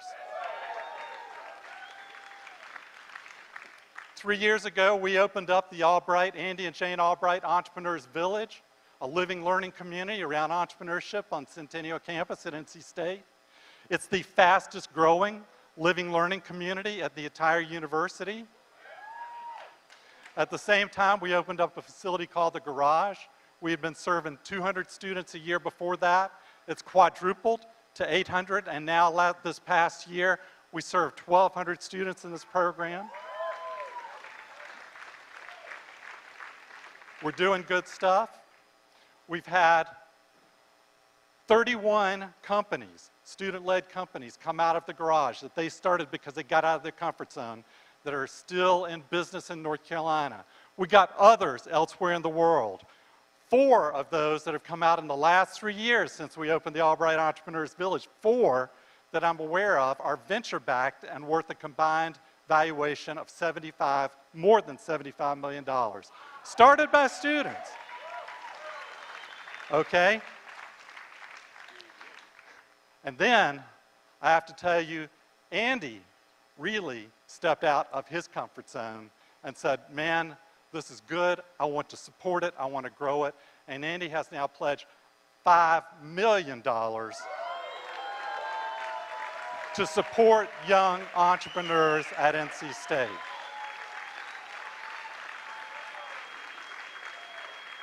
Because Andy knows the importance of getting out of your comfort zone. He does it all the time. He gets out of his comfort zone with all of the stuff that he tells you because he means it. He gets out of his comfort zone with what he supports through his giving because he cares about it. And he knows that in the end, it's not about you. It's about what you accomplish and what you leave behind that really counts. So you do what you believe in. You put your heart and your soul into it, okay? You get out of your comfort zone. You pursue it. And when people tell you, how can you sleep at night? You say, I sleep very well because I am doing what's important and I know it and I am making a difference, okay? I'm going to say yes one more time. So, get out of your comfort zone, make a difference, go out, support whatever you believe in, whether it's your church, whether it's your university, whether it's any cause, because it's what you leave behind, what you do that makes a difference. You all are here because you are energetic, because you're ambitious, because you want to make a difference. You all can change the world in your own way. I'm going to try to change the world in my way. I feel very good about it. I'm very happy to be here. I'm very happy to have gotten to know Andy and Jane Albright, believe in what they do, and they believe in me, and I really appreciate all of your attention. Thank you.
Standing, stay standing. How y'all like my friend Tom Miller?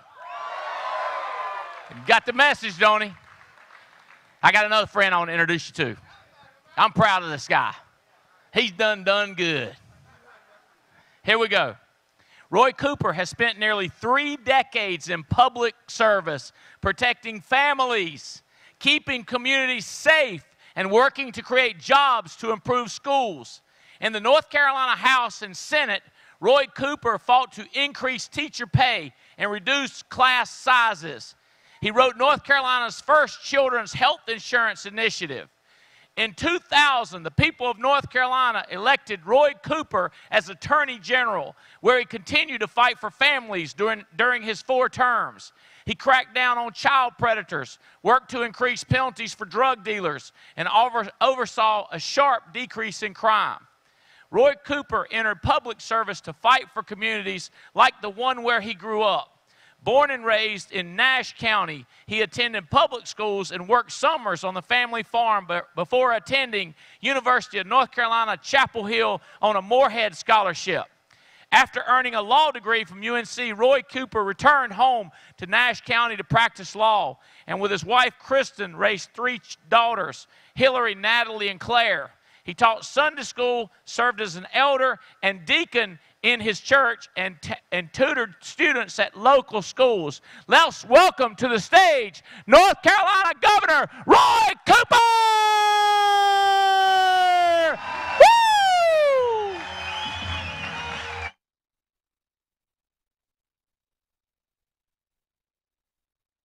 Thank you. I'm going to let you light him up. Thank you, sir. Thank you so much. Here. Thank you.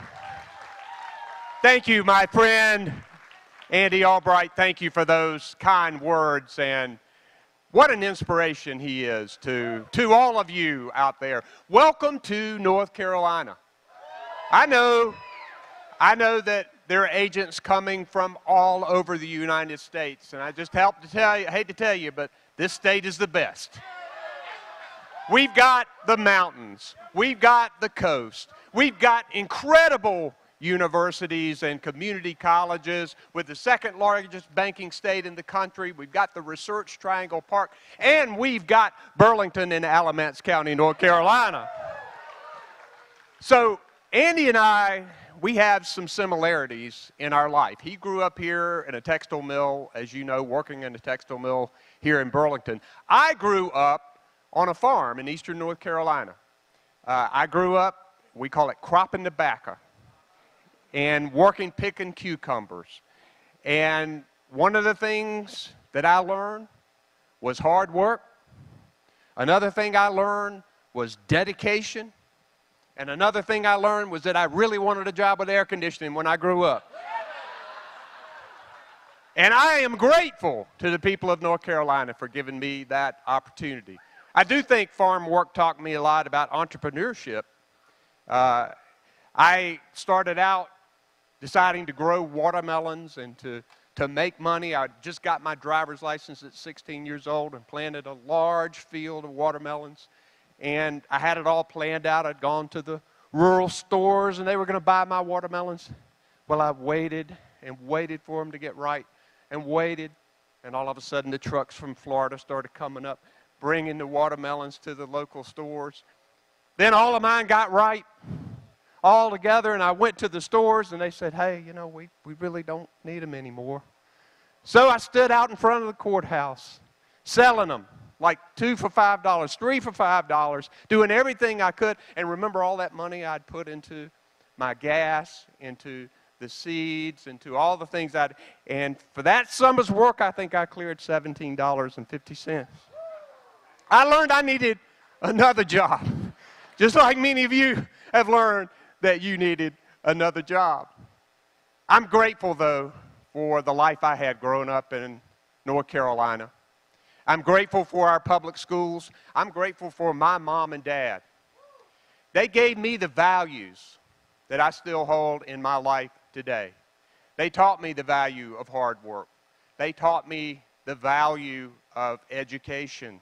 They taught me a deep and abiding faith that I still hold today. And they taught me about life. My mom was a public school teacher, and she was a good one. I'm proud of her. I go all over North Carolina, and every once in a while, somebody will come up to me in different parts of the state, and they'll say, I want to pay you a compliment. I think they can tell me I'm doing a good job as governor. They'll say, your mama was the best teacher I ever had. That shows you the power of public education, and it shows you the importance of workforce training and workforce preparedness. When you're out there and you're trying to provide protection for families, you want them to have something to protect.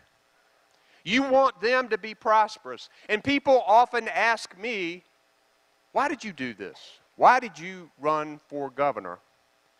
And I say to people this: I wanted a North Carolina where the people were better educated, where they were healthier, where they had more money in their pockets, and they had the opportunity to live a more abundant and purposeful life.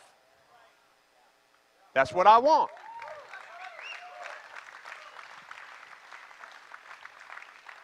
I have appointed a cabinet with the Secretary of Commerce and Revenue, and I have appointed the most diverse cabinet in the history of our state. It is also the best cabinet in the history of our state. People who know what they're doing, many people who have been successful in the private sector, coming in and spending some time in public service, they are doing a good job. And I tell them every day to keep their eye on that vision, because that is what I want for our state. I learned a lot in the private sector as well. I went to law school, and I went back home and I practiced law in Rocky Mount, North Carolina for 18 years. My wife Kristen and I raised our 3 daughters there. And we're grateful for the opportunity that we had. But now I'm spending time in public service. And one of the things you have to think about in public service, and particularly from a state government perspective, is when state government needs to help and when state government needs to stay out of the way. That's a line that is constantly debated, but it is one that is important. State government has to help with protecting your families and making sure that we have strong and fair law enforcement. State government has to help to make sure that the infrastructure is there, the roads and the water and the sewer and the broadband internet, which is a real issue we have now with many of these rural counties, because you can't make it in business without making sure you've got high-speed internet to connect you with the world. And the state needs to provide education. It needs to provide affordable education and those opportunities. And one of the things I'm grateful for Andy for is his commitment to education, and particularly North Carolina State University. You heard Tom earlier talk about the entrepreneurship program. Teaching people to use their ideas and their innovation to make their lives prosperous, that's a key. And Andy knows that education is the way to do that. And I think one of the great things about our state you often hear are our great universities and how they tie into that economy. And he is a big NC State Wolfpack guy. And I went to the University of North Carolina at Chapel Hill. But we're still friends. And you see what color shirt and hanky he's got on today, just so you know. And I think he did that for me, and I'm grateful. It was a hand of friendship, wasn't it? I want to tell you this. I'm thankful that you're here. I'm thankful that you are in our great state of North Carolina. For those of you who are North Carolina residents, I pledge to you I will continue working hard. I will be honest with you. I will do what I say that I am going to do. And I know that politics today is becoming more cynical than ever. It is becoming more partisan than ever.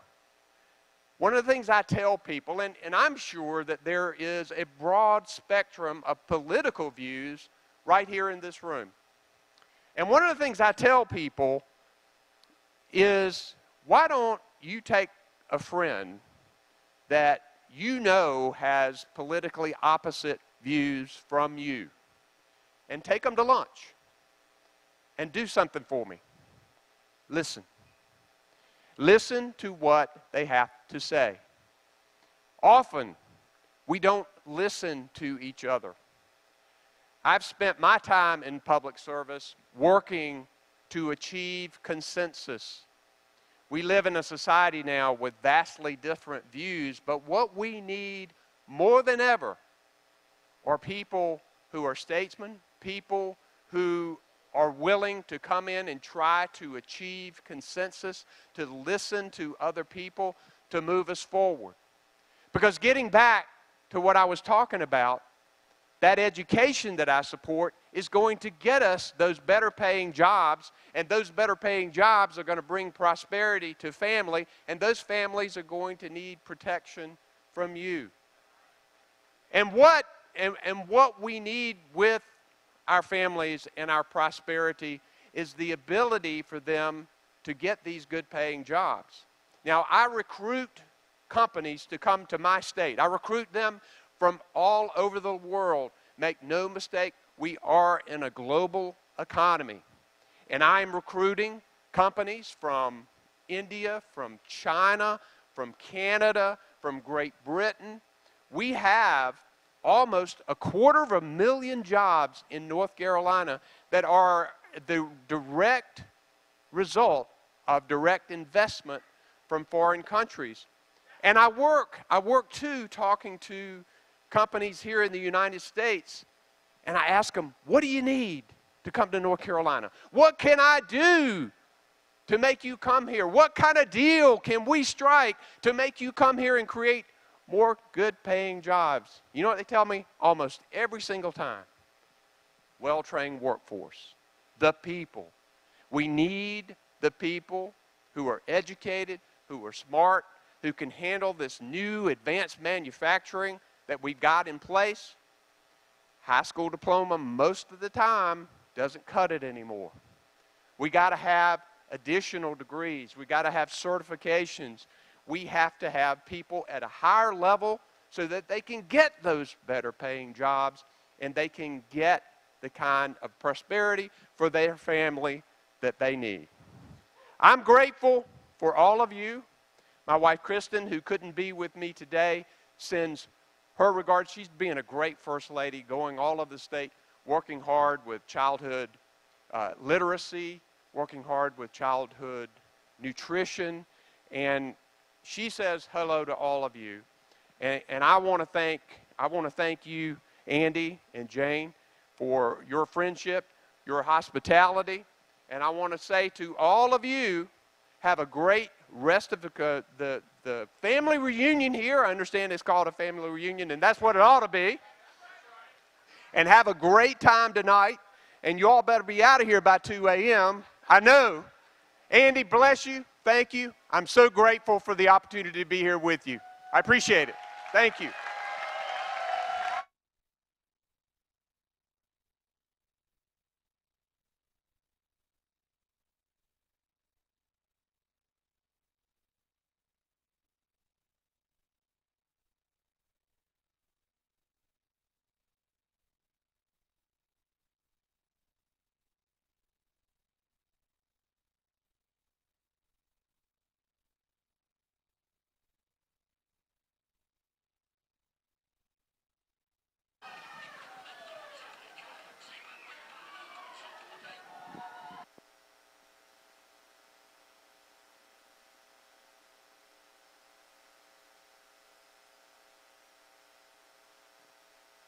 All right, better. Okay, hello. I had one instruction, turn the mic on, and I couldn't remember that. You can do this thing. Okay, have you guys realized that we make a difference here at the Alliance? How many, raise your hand again if this is your brand new, this is like kind of your introduction to the Alliance. All right, so we got a lot of new faces here. So hopefully you're starting to realize that that's one thing we're really big about, is making a difference. You know, it's part of the motto, have fun, make money, make a difference. And we're serious about that. And I'm just going to be real with you today and let you know that that's the reason I'm here. Yeah, I know, you thought I came to talk about products, right? Nope. I love doing that too. But what really got me here was the fact that we're here to help people. And to understand that, I think you have to understand a little bit about where I was before I came to the Alliance. I've been in the insurance industry all of my career, and luckily, for most of my career, been able to work for some great companies and do what I love. But I had a small stint there right before I came to the Alliance where I was working with a company, and a lot of people probably would have said, Angela, that I had a good job, you know, Andy? Work 9 to 5, you know, home every evening, could leave work, didn't have to worry about anything. Well, I'll come back to that in a minute. What happened when I left work. But I, you know, 9 to 5, home every evening, not traveling. Problem was the culture and the values of the place I was working. So when I said I could come home and like not have to worry about anything, I didn't have to come home and bring work home or anything. But I would come home after going to work and being so stressed out that I didn't eat anything all day, and then I'd come home and run, you know, for 5 or 6 miles to try to relieve the stress that I was under because of the cultures and of the values of the organization that I was working with. Now, don't get me wrong, they paid me good money to do what I did, but the money wasn't going to keep me there because I needed to be somewhere where I could make a difference. Because why is that so important to me? People may have said at that point that I was successful, Brent, you know, had what most would consider a good job and made good money, and they would have said, hey, she's successful. But it was more than that for me. I wanted to be significant. I wanted something more than success. And the reason I felt I needed to be significant was because I believe that's what I was put on this earth to do. That's one of the things that I was created to do, was to be significant. And I believe that. And I believe that every single one of you, whether you believe it or not, I know that you were put on this earth to be significant as well. Every single one of you. Now, how do I know this? How do I know that I need to be significant? I need to help. To me, that means helping people. That's how I can be significant. That's how I can make an impact in this world, Olga, is by helping other people. And why is that important to me? Well, I'm going to tell you a little story from a book called the Bible, the Bible. So right after Jesus was resurrected, and when he first appeared to his disciples after the resurrection, he gave what was called the Great Commission. And in Matthew 28:19, that Great Commission is, go and make disciples of all nations. That was their commission. Now, what does it mean to be a disciple? Because if you're going to be a disciple, you need to know what it means to be a disciple, right? So it's somebody who learns from Jesus to live like him. What did I learn from Jesus, Terry? Jesus helped people. Jesus helped people. So I knew I had to be with a company that shared the culture and values that I had so I could help people. In Andy's new book, right, I think it's actually in the introduction before you even get in chapter 1, he says, my true why, our true mission is to build people. Now that book just came out a few weeks ago, right? I saw that 6 years ago when I came to the Alliance. Because it's not what people say, it's what they do that matters. And that's what I saw being done at the Alliance. Lives were being changed. People were here to help people because they cared for people. Now, I am so grateful every single minute of every single day, Andy and Jane, that I get the opportunity to go out and help people. That they have given me the opportunity, and they've given you the opportunity through the Alliance to go out and help people. Because that's what I believe we've been commanded to do by God Almighty through Jesus. And I get to impact people. I get to see people's lives change. I get to see legacies changed.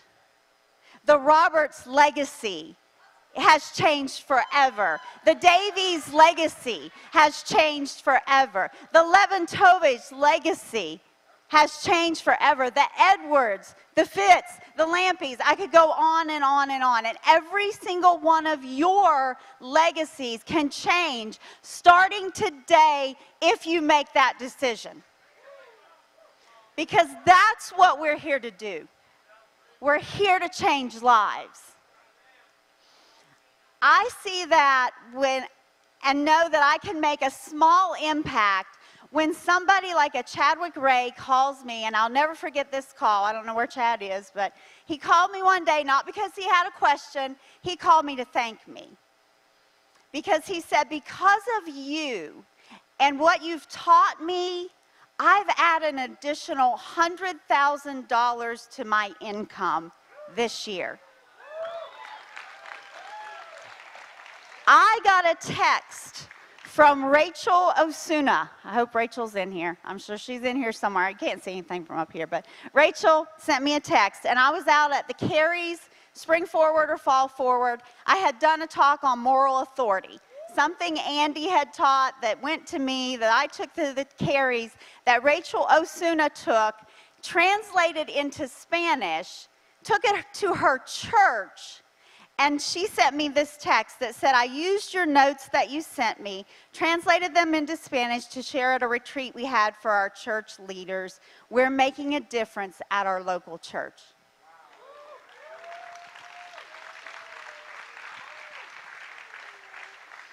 I'm so grateful that I'm at a place that is changing lives, that's making an impact.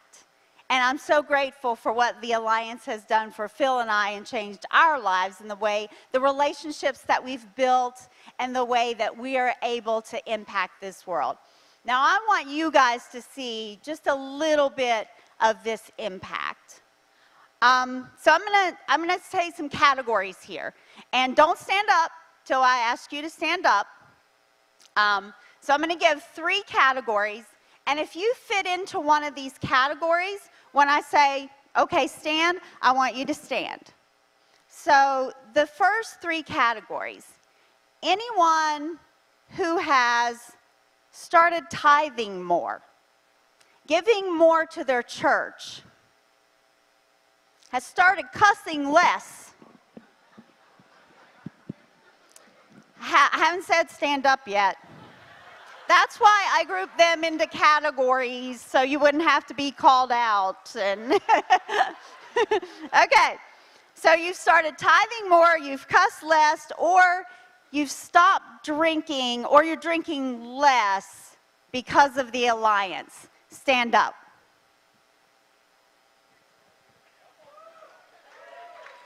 Yeah, that's worth a hand clap. Okay, I want all of you to remain standing. So you may fit in another category as well, that's okay, but you guys remain standing. I'm going to give 3 more categories. If your marriage is better, your relationship with your kids are better, or you've stopped taking drugs because of the alliance, stand up.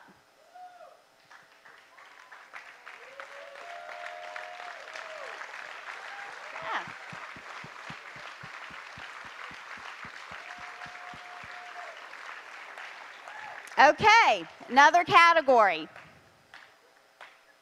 If you have stopped hanging around negative people,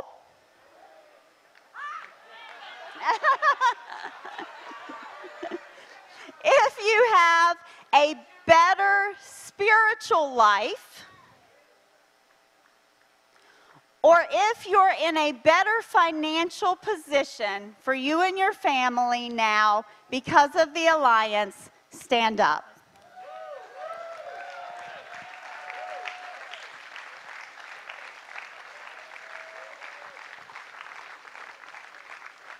Okay, last category. So everyone who's standing has either tithed more, cussed less, stopped drinking, has a better marriage, better relationship with their kids, stopped taking drugs, stop hanging around with negative people, have a better spiritual life, are in a better financial position. Anybody out there still working on one of those things? You're working on it, you're trying to get there. Maybe you've not overcome it yet, but you're working on it. We want you to stand up too.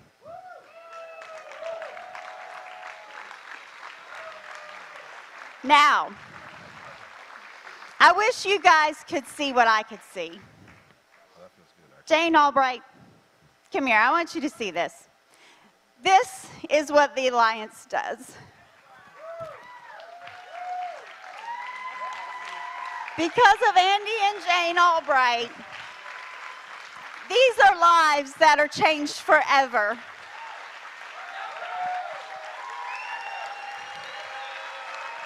This is what we do, guys. We make a difference. We change lives. But there are more out there that need to be changed. We can't stop now. There are more lives out there that need to be changed, and they need to be in this room, and they need to be around you winners, because we're here to make a difference. Thank you, Andy and Jane.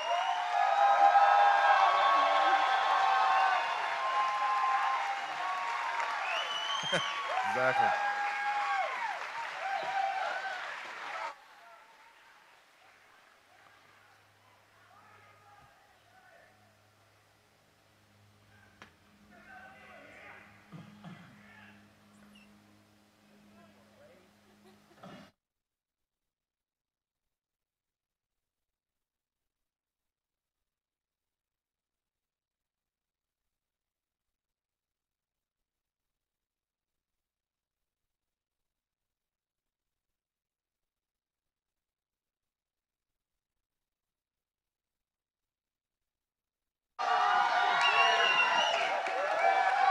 Good afternoon, the Alliance!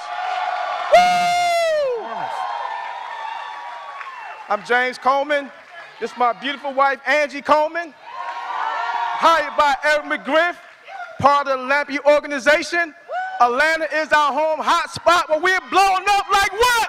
Mount Fuji! Boom! Woo! I'm pretty excited to be here. Like I said, my beautiful wife here. We have 3 kids. My oldest daughter, she's graduating this December with her master's in mental health. Got a 17-year-old son, and I got a little 11-year-old. I think she's going on 30 though. And we also just became proud grandparents in October. So that's a beautiful thing for us. So, I'm gonna give it to you, sweetie. Okay. Please bear with her. She's really nervous. Please bear with her.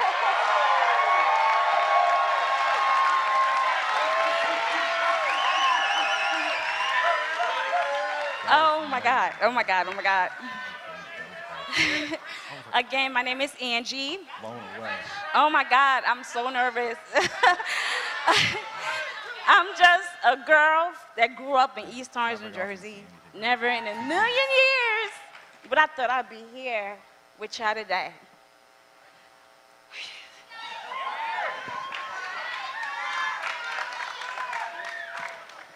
I am so grateful for the Alliance. So grateful. That's right. It hasn't always been like this.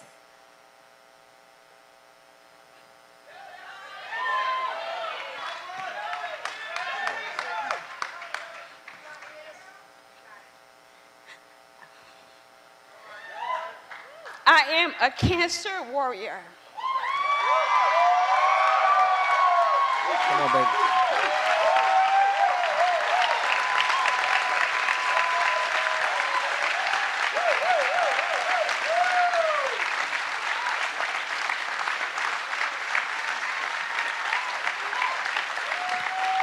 In 2010, I walked into my doctor's office and he diagnosed me with cancer. And I couldn't understand, like, why? Why me? Why did I get dealt this hand?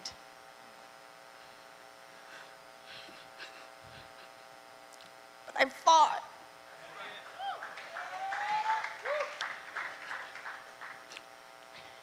I cried for a few days because I thought I was gonna die. And my husband came home one day and was like, stop it, stop your crying.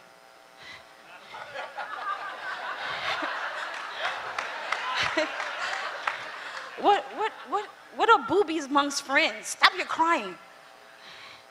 After that day, I said to myself, I had cancer, but cancer never had me.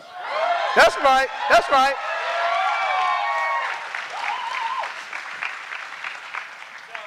I fought and I fought. But 8 months later, life dealt me another blow. When my mom called me and told me my 24-year-old brother was diagnosed with cardiomyopathy. To me, I'm thinking, was he running too much? Like, what is he doing? Playing basketball? Like, what is he doing? Why does he have that? What is cardiomyopathy? For you that don't know, that's congestive heart failure at 24 years old.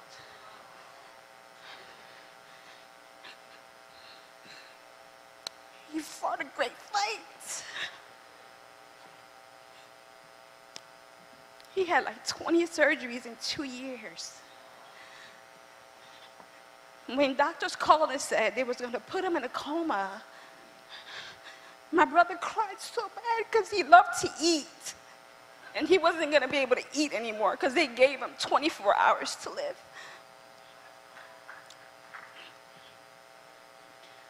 But within that 24 hours, we get a call. Less than 24 hours later, they have found a heart for my baby. He had a heart transplant, successful heart transplant. He fought and he fought. And a year and a day later, God stopped his fight. He passed away.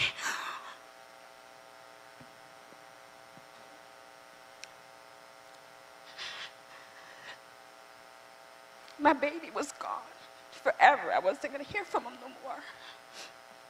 Not only was he going through that, my husband didn't have a job. I couldn't travel to go see him, so I couldn't see him. He was in Florida. I was in a different state. I couldn't go. We didn't have the money to go.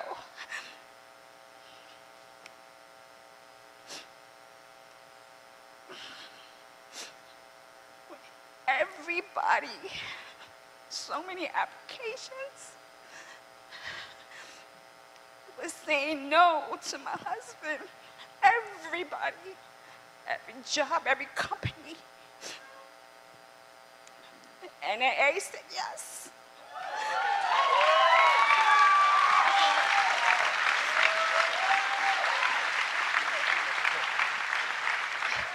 And AA said yes. And I couldn't be so grateful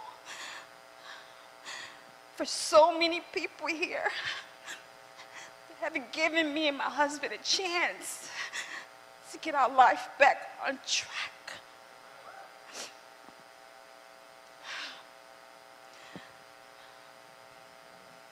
Today,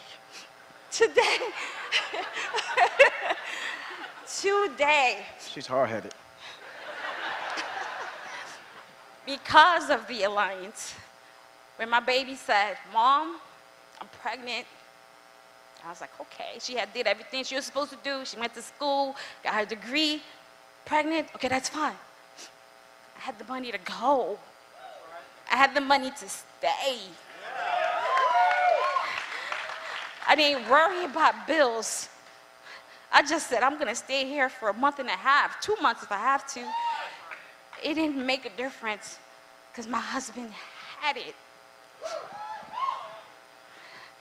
The trips that I've been on, oh my God, Spain, France, Italy. What company sends you on a trip and then gives you money to spend while you're on the trip?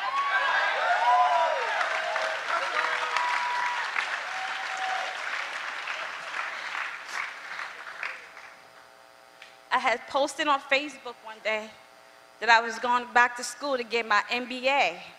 And everybody was congratulating me and my husband, like, oh my God, congratulations, y'all getting your MBA. I was like, yes, we are. We are attending NAA University.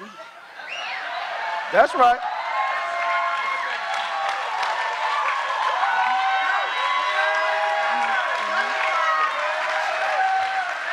And we are getting a massive bank account. That's right. That's right. Massive bank account. It's not your traditional MBA. It is your massive bank account. And I promise you, if you don't quit, every single one of you here can obtain your MBAs. As long as you go back to NAA University, you can attain it. My name is Angie, and I'm giving it back to Mr. Coleman. Thank you, baby. No, that's yours.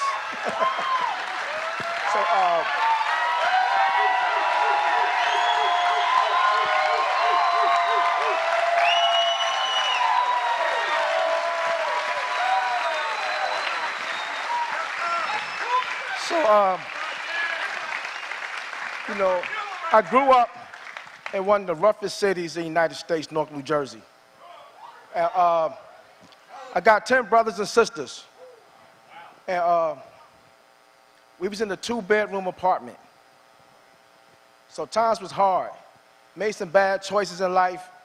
Became a product of my environment. Then I got to the point that I knew I didn't have to be a product of my environment. So I decided to make a conscious decision to change. And when I made that conscious decision to change, I told myself I would make 6 figures in corporate America with no college education. People thought I was crazy. I didn't do it in 5 years. I did it in 6 years and 2 months. But I proved to myself at that point I can accomplish anything. And then when my wife got diagnosed with cancer, I had to go to my job and ask them to transfer me because I was a district manager for Best Buy, making $165,000 a year. And when I asked my boss for a transfer, he told me that I don't think that's the right thing to do. You got New York #1 in the company for the last 7 years. I think you should stay put.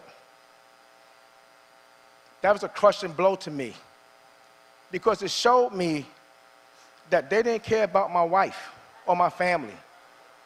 So I made a decision and I walked away from a $165,000 a year job because I cannot put a price tag on this young lady right here. I can't do it.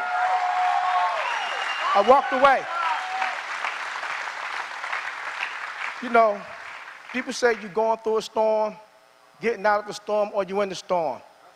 One of the reasons why I'm passionate about what it is I do today is because I lost both my parents 68 days apart from each other with no insurance. And it rocked me to my core. So when I go inside those homes today, I am hell-bent on taking care of those families because I know what it's like. I know I am a solution for those families. Going through this business, you're going to still go through some trials and tribulations. I mean, you hear stories of people getting their cars repossessed and things like that. Man, they repossessed the garbage can from us. I was messed up because as a man, I didn't have $35. I didn't have it. I told my wife, I said, hey, maybe they're going to give us a new garbage can. That's why they took it. She said, no, baby, we don't have the money. I was in a really, really bad place. And I made a decision, hey, I'm never, ever going to work for anybody else again because I'm not going to let them dictate if I can take care of my family or not. They can't dictate that for me. The Alliance got introduced to me in 2013, and I turned it down. When I made that decision, I would never work for anybody else again. My wife said, what you gonna do? I said, I don't know. She said, call Eric. I said, and sell insurance? No. And she said, if you don't get in that room and call Eric. For all my men in the house that's married, happy wife, happy life. So I called Eric, and I'm here today. You know, so going through this, I was at a client's house at 7 o'clock in the morning and got a text message that my 17-year-old son tried to commit suicide while trying to build his business. Let me tell you something. When you have people like Bill and Diane that you can call while you're going through something like that, and they can encourage you to keep your head high and your faith and belief in God that things going to work itself out, you can't ask for nothing better than that. You can't. You know, September 23rd of 2015, I came out here for Instant Thunder. On the way up here, I got a phone call that my best friend had just passed away. Rocked me to my core. We had over 30 years of friendship. Andy did an exercise at that Instant Thunder where we got to get up and go over some events in our lives. And on that day, I got to share my story. And guess what? I wasn't judged. I was not judged. NAA accepted me for who I am. I felt accepted. I felt appreciated and approved. See, the Bible says, judge ye not, for you shall be judged yourself. He who has not sinned, let him cast the first stone. Nobody's perfect. Nobody walking the earth's surface is. And y'all know this. But because of Andy Albright and NAA, my wife and I is in such a better place. When she said we getting our MBA, we getting our MBA. You can get yours too. You can get your MBA as well. You gotta do the do. And it's because of Andy Albright. When I say Andy, y'all say Albright. Andy! Andy! Andy! Albright! Thank you, Andy and Jane Albright. We love you.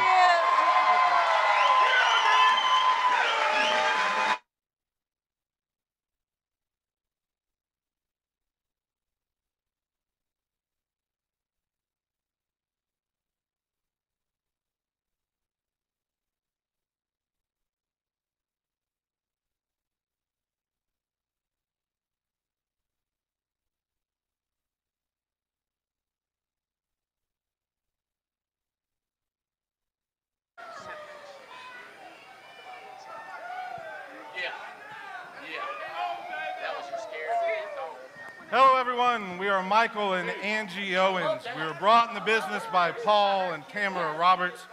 We live in Celebration, Florida, and our hot spot is Orlando.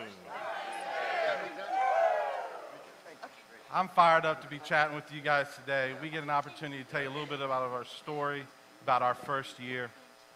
I started in 2005 is when I got started in this business, and as we tell these stories of this first year, we're going to tell you what we did, what to do. Some of these stories aren't easy for us to remember. Some of these stories we're going to need your help on, okay? So in 2005, we had started. I was born Laken Heath Air Force Base to a gentleman, my father. He was 26 years in the Air Force. He was born in Kentucky. My mom was from Holland. My dad was from Kentucky, my mom from Holland, kind of a crazy combination. Each one of them came into the marriage with 2 children. I was the only one between the 2. We grew up a pretty good life. I played sports. I played soccer. I played soccer in high school. I was on the U.S. national soccer team. I played collegiate level, but there was no professional at the time in the United States. There was nowhere to go. So like a lot of athletes, I went into sales, right? So I started selling cell phones and pagers. This pager was a little thing you wore in your... But by 1998, I wanted a career, okay? And I heard there was money in insurance. And so I started at a company, we won't talk about it, but they got really big blimps, and they got a mascot named Snoopy. And, but I did a telephone interview, and I don't think that woman on the telephone liked me very much.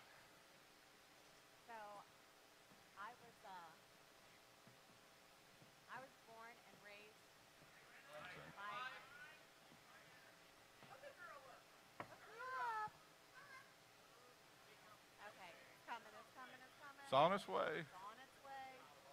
Power. It's on. Maybe. Very suspenseful right now, right? Like you know a little bit about me, now what's about her over here, right? What's going on?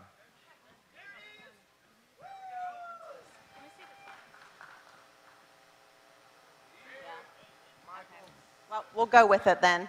So I was born and raised in Ohio. I primarily lived with my mom, who during the school year, and she would fly me to Florida in first grade to spend the summers with my dad. So my parents were divorced. In high school, I was a cheerleader. For college, I did photography. But when I got out, I decided I wanted to be a business analyst. So I went to work for this company with a blimp. Snoopy's their mascot. And yes, Michael's right. That girl on the phone that he interviewed with did not like him.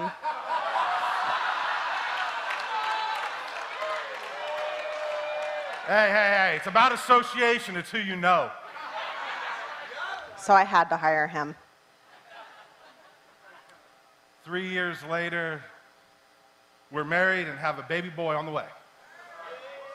That was Michael's first child, my third. When he married me, I had 2 kids already.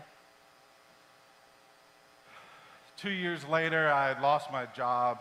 I had made promises. I said that we're going to be rich, that things are going to be better, that freedom's ahead. And I tried a lot of jobs, some in insurance, some not. But I was failing. Every time we'd go in debt even further. So by October of 2005, we were $80,000 in credit card debt and 3 house payments behind. Financially, what she's saying is true, but emotionally, just so you know, I felt like I was letting my family down. Felt like I wasn't being a man, that I was letting my wife down, that I was letting my children down. So some people would say that I was desperate at that time. I thought I was hungry. You see, I had got a call from a guy called Paul Roberts, and he had said, come meet me and the president and CEO of our company, Andy Albright, in Detroit, Michigan. And I was like, okay, that's 5.5 hours away. I can do it. I can do it. And I got there that night, and I met Andy for the first time. And all of a sudden, I got excited. I saw a man that I could follow. a leader that I could follow. And I got excited. I ain't gonna lie to you, okay? I was so excited. I was like the Kool-Aid man, man. I was busting through the wall. Oh, yeah! I got home that night about 2 o'clock in the morning, right? I'm still jacked up, fired up. I was like, honey, we're gonna be rich. Yeah, again. Hey, listen, I don't think I like your attitude. I'm gonna sleep on the couch. That is a great idea. I'm glad I thought about it.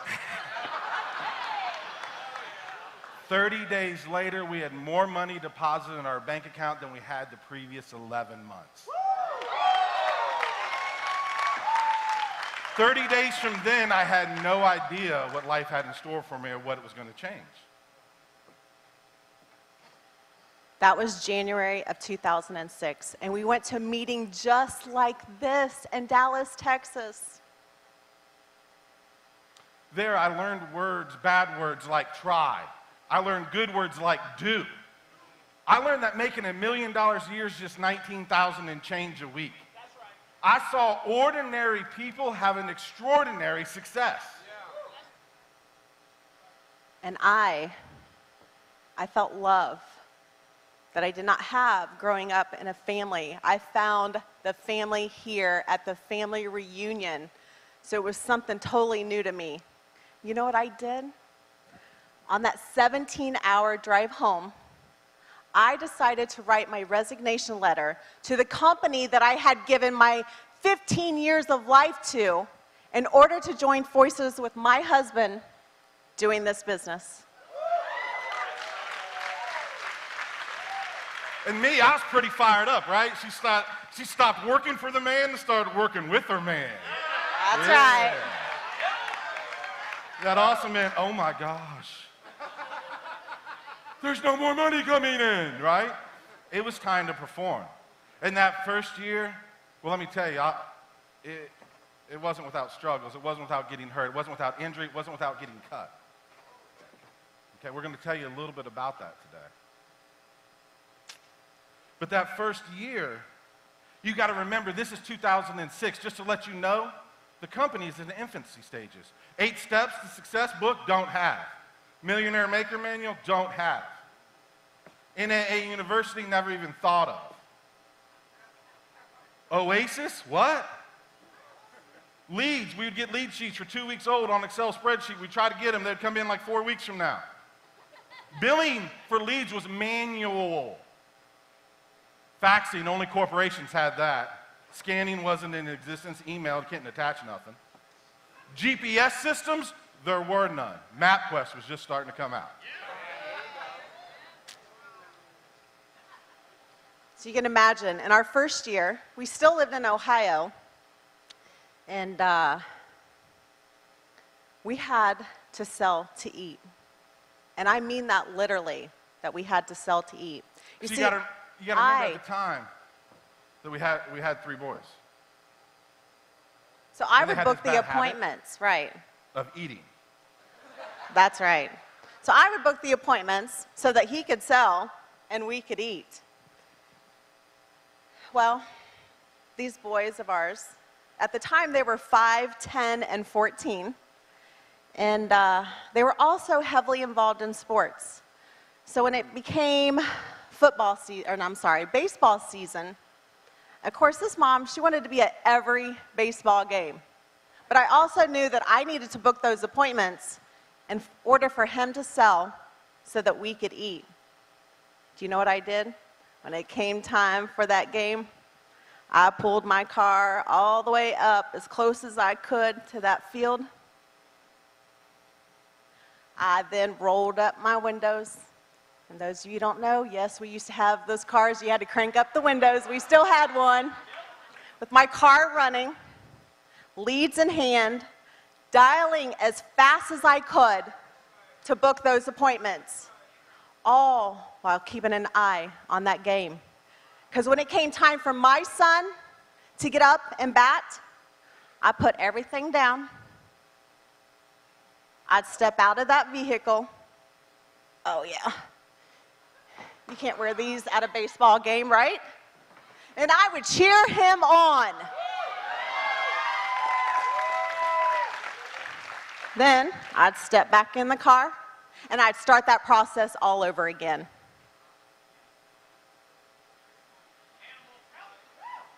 We had things that we called vacations, family vacations, but they were just excuses for I could go find a way to go write business, so I go sell some insurance so we could eat still. So on one of the trips down to Florida. Yeah, we called it a family vacation, but it was truly a trip for him to go sell insurance so that we could eat. So baseball season's over. We all know that there's like a week between baseball and football season. So we'd pack up the car, get the kids in the car. I'm in the driver's seat with our Robert Kiyosaki CD in, Rich Dad, Poor Dad, driving along. Hey, Michael, do you know what I remember most about that trip to Florida? Is when it came time to eat. We pulled over to the sit-down restaurant. Michael and the boys went in to eat. Well, I sat in the middle of the parking lot with my windows rolled up, the car running, dialing as fast as I could to book those appointments for when we arrived in Florida. So we've had some success, right? Like things are starting to turn around. Things are starting to be good in that first year. So she gets pregnant. And I don't know how that happened.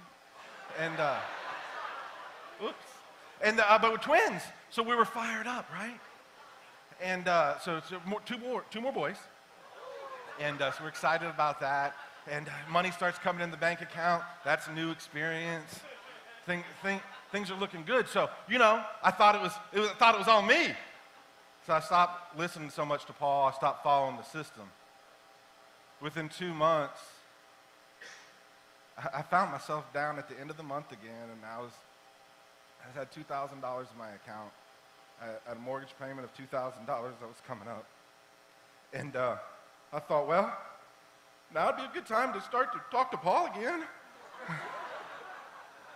And he gave me such simple advice, and the advice was, if you went out and wrote $10,000 this weekend, would it change everything? And I said, yes. He said, then go do it. Couldn't argue with that. So I did like all prudent people would. I took that $2,000 and I invested it in leads.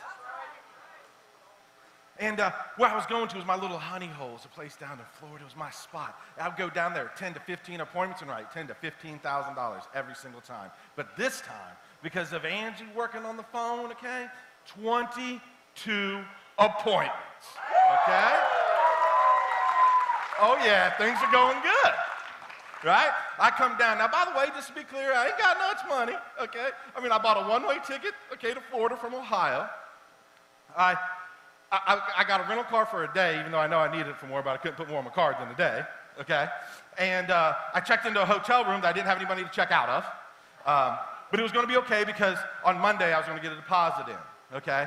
And I flew in on Thursday, and so by Saturday I was done running my appointments, really.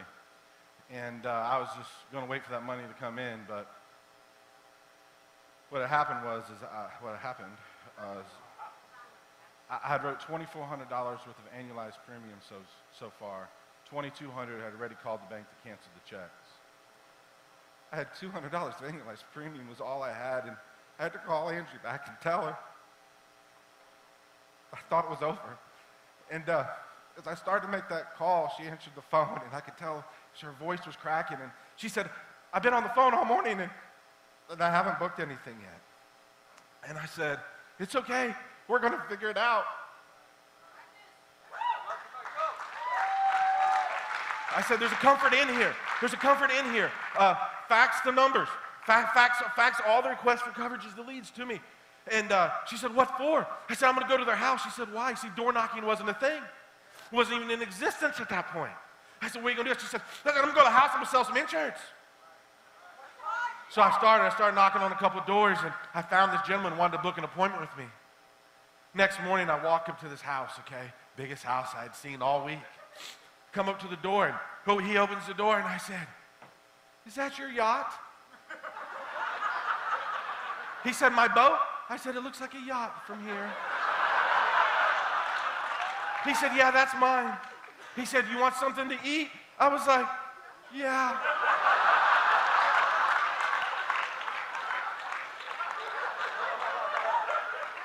Two hours and 15 minutes later, he found out I was there to sell him some insurance. I didn't want to ruin a good thing. And 15 minutes later, he wrote me a check for $1,100 a month premium.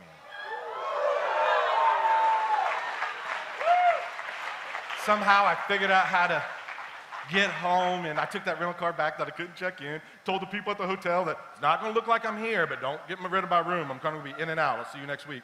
And went back, okay, got that policy was going to issue, okay, figured out, had a little bit of deposit, went back down to Florida, wrote $10,000 more that following weekend. On that Saturday, I can tell you the exit exactly where I was when I got the call from Angie, said it happened, that we're going to get paid $8,000 on Monday. I was fired up, the hotel was fired up, you know what I mean, there's a lot of people that were investing in me.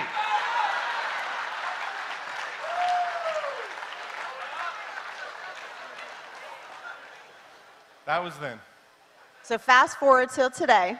About our kids, well, our oldest, he's 25, and I'm happy to say that we were able to get him through college, and he was debt-free. He is now a police officer and a member of the U.S. Marshals, and he just recently purchased his brand new home. Our 21-year-old now, Billy, he went to the University of Cincinnati. We also made sure that he was debt-free of college. He's moved to Florida with us so he can now pursue his career. Then there's Logan. He is now 16. And yeah, he's got a choice of what school he goes to in Florida. So for high school, he chose to stay home with me. And, but he gets to play for his local high school football team. And then there's the twins. They are now 10. And they are just living and loving the Florida life, I'm telling you. As we stand here, I can't express to you enough my gratitude to Paul and Tamara for putting up with me for that first year and all the other years from there.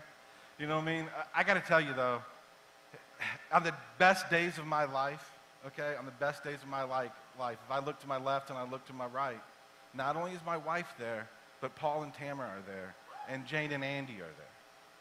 And the worst days of our life, look to the left and the right. Not only is Michael there, but we have Jane and Andy and Paul and Tamara there.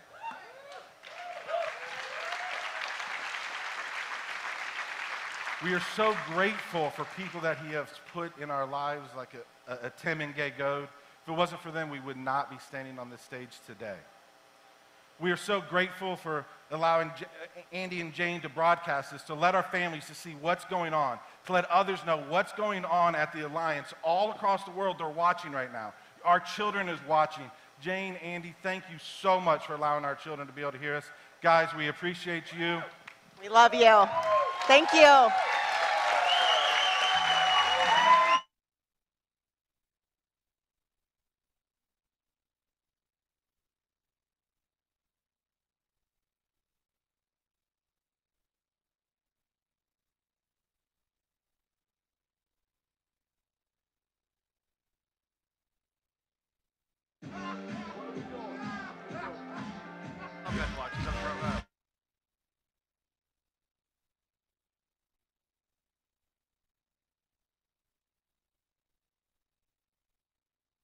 Dallas, Texas, and I'm direct to the Lambeys, the Fitz, and the Albright group, and we have a lot of fun in Texas, let me tell you.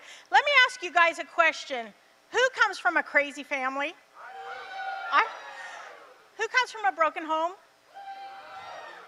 Who comes from a dead-end neighborhood?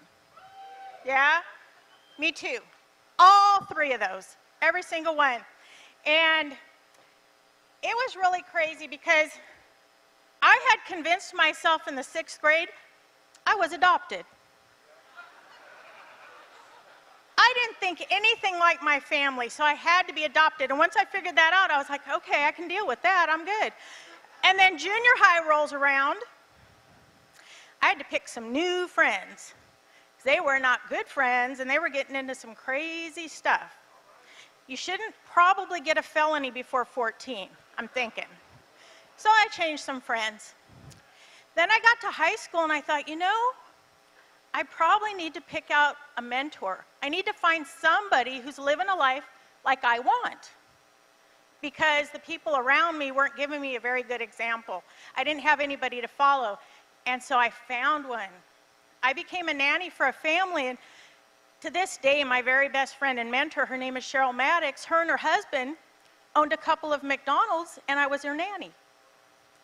I saw two people that were leaders in the community. They really poured into other people. They were great in their marriage. They were fantastic parents, and I thought, that's what I want to be. I got somebody to copy, and it worked out pretty good for a while because I could copy their drive, their enthusiasm. I could create a family and have the kind of, you know, marriage that they had. And one day I figured out there was one little problem. One thing I probably couldn't do, come up with about $1.5 million to buy my own McDonald's. That wasn't going to work, so I didn't have that. And, you know, life goes on. And one day, George flew me to Atlanta. I didn't really know why we were going there. And there was this ballroom, and we were all the way out the door, down the hall. George hikes me up on the flower bed on the bricks, and I'm looking and looking, and I could just see him.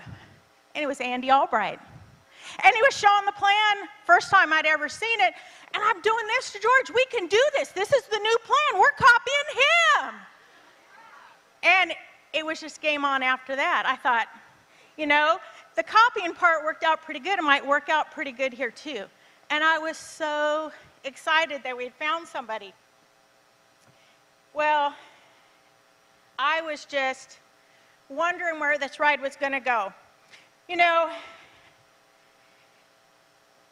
we figured out pretty quickly we could grow our own business just with sweat equity. Good thing I didn't have 1.5 million, right? We figured out we could be leaders, we can empower others, we figured out we could give back to the community, we figured out that all the boxes got checked. We had a great person to copy, and it was game on ever since. I've been here 11 years, I can't imagine going somewhere else. So something happened, and I started getting this really weird feeling, and it was kind of right here, and it kind of started moving up, and I was like, what is this? I don't know, I'm not sure. Oh my God, I'm having dreams again. I was so fired up. I mean, I just like butterfly, but I didn't know what the feeling was. I was like, what is that? I had a dream, and it's because Andy really inspires you by example to dream. There's a few here, right? So I thought, I want to copy that even more. And I really like the fact that he has that cabin. Anybody been to the cabin? Yeah, you're sitting there, and as far as the eye can see, all the property is owned by Jane and Andy. And it's comfortable, and it's luxurious, and you sit there and you just have this, this peace come over you. I want to copy that. I want someone to come to my house and feel like, wouldn't that be great? It was just fantastic. I was really thinking about some of the other things that they have too, and I kind of like cars too. I like how it feels when you hit the accelerator and you hear it go past 75 and 85 and 95. You know, there's a freeway in Texas that has a speed limit of 85. So I'm thinking 15 over that, you're probably still good, right? So I intentionally take that road whenever I can. But that's inspiring. Don't you want to copy that? Don't you want to inspire somebody else? So I really like that. I like his relationship with Jane and his kids. He makes sure that Jane feels really special. Every hotel she ever goes to, there's fresh flowers for her from Andy. They make you melt. Oh, because he wants her to smile and be happy. That's what all of us want, right? We want to feel cared for. We want to be happy. He pours into his kids, makes sure that he pours his, his heart into them, his knowledge. He makes sure that they're having every opportunity that they can have. I want to copy that. I have 2 boys. I want them to have every opportunity they can have too. I also look at his relationships with people in this company. How many people have been up here today that had struggles? They had drama. They had just disasters going on. And they all said, Andy called me, Jane called me. They didn't do it for $1. They did it because they have such a heart to serve. They want to pour into other people. I want to copy that. Anybody else want to copy that?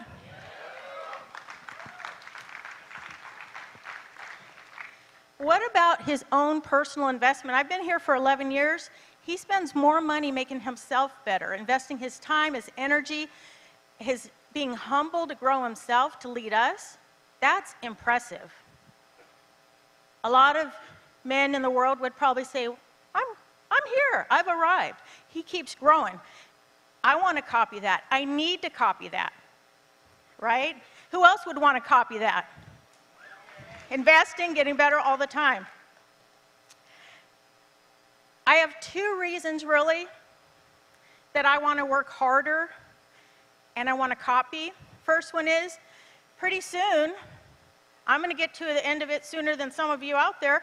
Pretty soon, it's going to be the end. It's going to be the last day. And what does everybody want to hear? Well done, good and faithful servant.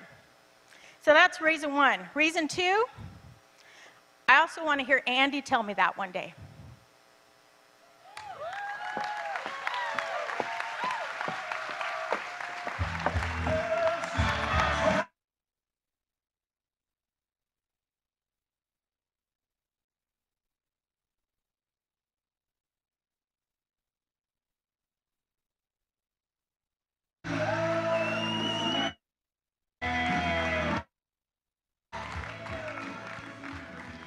Whoa! Whoa! Whoa! Anybody need to catch your breath?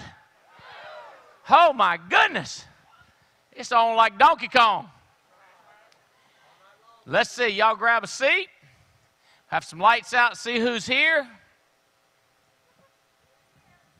What I want you to do is, if you have ever hit key leader, being recognized as a key leader, but not ever qualified as an agency manager, stand up. Ever hit key leader? Let me explain. I tell you what, I didn't get those pins back there, Katie. And oh, you got them? You got the key leader? Okay, good. Okay, key leader to me doesn't make any sense how easy it is to get. All you got to do is get one person that's sharp enough to get 2 people selling. Just 2. And then one person to get 1. And then 2 other people to sell. I'm proud of you being key leader, so you understand. I'm proud of you. I'm proud of you. Now, all of you together, all 7 or 8 of you need to combine for $25,000. You with me? Now, you can have 13 of you, but that's the structure you got to have. 14 of you, however many. And the agency manager gets a little more tricky. You have to get 2 more of these intelligent individuals. You have to have 2. Actually, you only got to have 1 key leader, and then this just needs to be a team leader, which is a BP and a, So agency manager, you got to have one of these guys. That's a lot of people's holdback. They can't anybody get to do that. They got a lot of people to do everything, but they ain't got nobody to do that. Key leader. I don't know how you can't find nobody to do that. There's a bunch of them look around. They can do it. You ought to be able to find one that can do it, and then you could go agency manager. That makes sense? It's very simple. Now, qualified for the new people, when we say hit it, that means this month we took a snapshot of their group, and they were above that level. Qualified means you've hit that level 2 months in a row, okay? So, qualified key leaders, according to my records, is, and when I call your name, if you and your spouse, you and your other will come on up. Brandon Bulis, Shondell Ferguson, Michael Taplin, Gabrielle Luttrell. All of you can sit down so I won't mess with anybody. Alma Alcantara, Ed Soto, Cuz, Randy Boroff, Dan Gillingham, Loan Pham, Adam Hinckley, Diana Johnson, David Thompson, Bryant Marshall, Wendy Foreman, Lauren Atkins, Eric McGriff, Mark Bisco, Dave Johnson, Terry Edwards. I'm going to want all y'all to stay on stage. Linda Goebel, Jacob Kern, Joey Cabo, Pam Moore, Michael Hartley, Jay Turner, Glenn Lamb, James Coleman, Joe Walker, William Saunders, I guess that would be Dorian Saunders, G. Chris Robinson, Mike Paleo, Jazz Lightborn, Paul Menachino, Marcus Richardson, and Brant Swindell. Woo!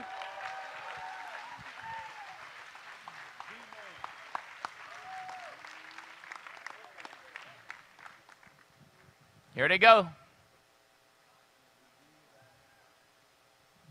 Let's see.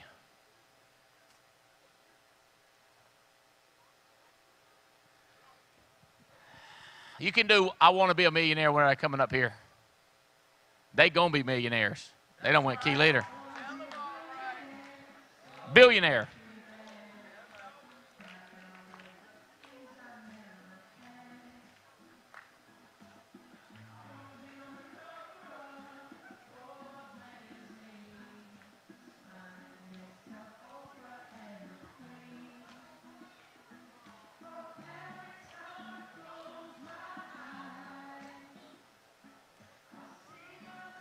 Y'all are qualified agency managers. No, key leaders.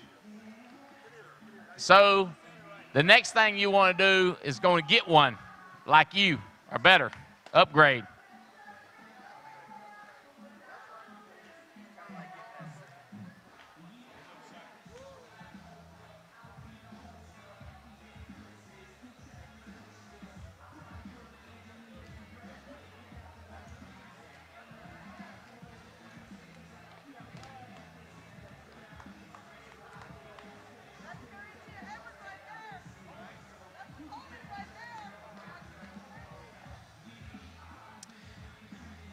Davies, look at my folder and see if you can see my group drawn out.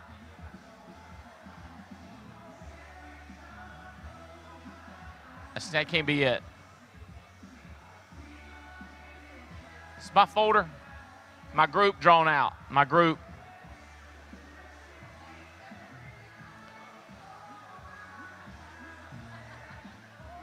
It's back there. Okay. You know what I'm talking about. What I was showing people, my group that's folded together.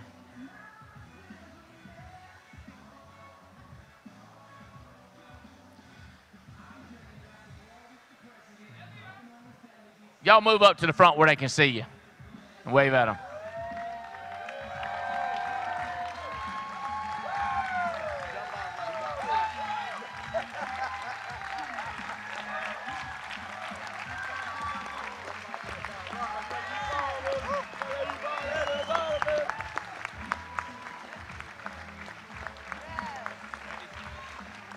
Did I say your name right?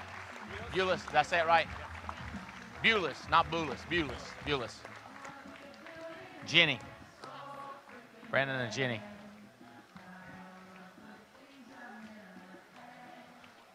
That's what I want. Thank you.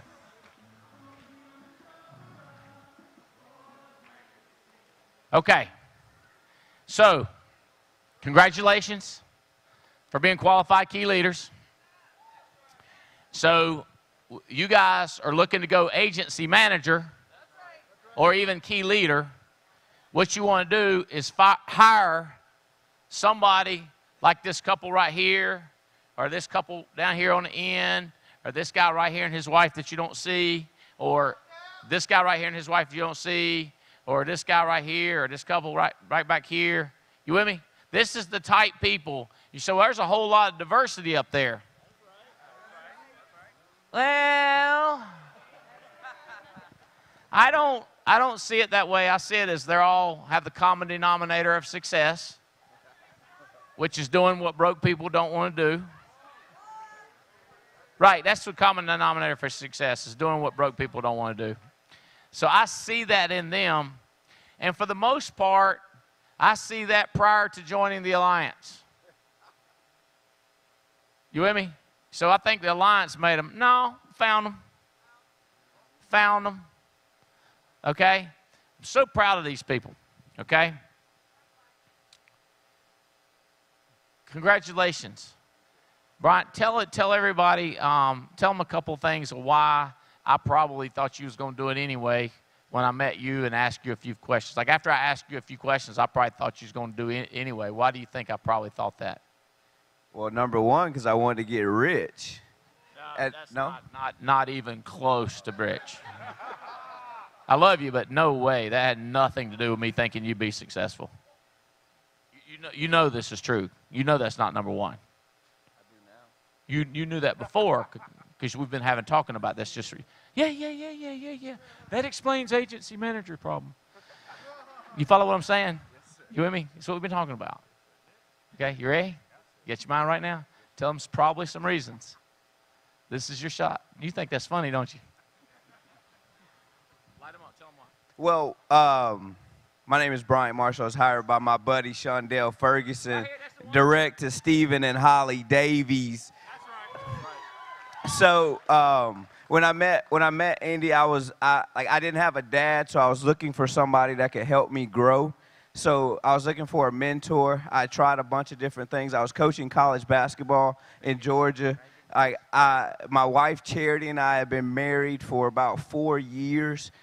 No kids, but we were expecting when I met Andy. So one of the things that I was really looking for was a way to buy diapers, because I'd heard they cost a lot of money. No? Okay. So. I don't care about your diapers. Yep. Tell them about your wife, how smart she is, and her education. So my wife, when we found the Alliance, she was in school to be an accountant. And so now she's the manager of a big property management company in Auburn, Alabama, over about 800 properties. So that's what she does. She is bad to the bone, man. And that's why I thought she was going to make it. right, so.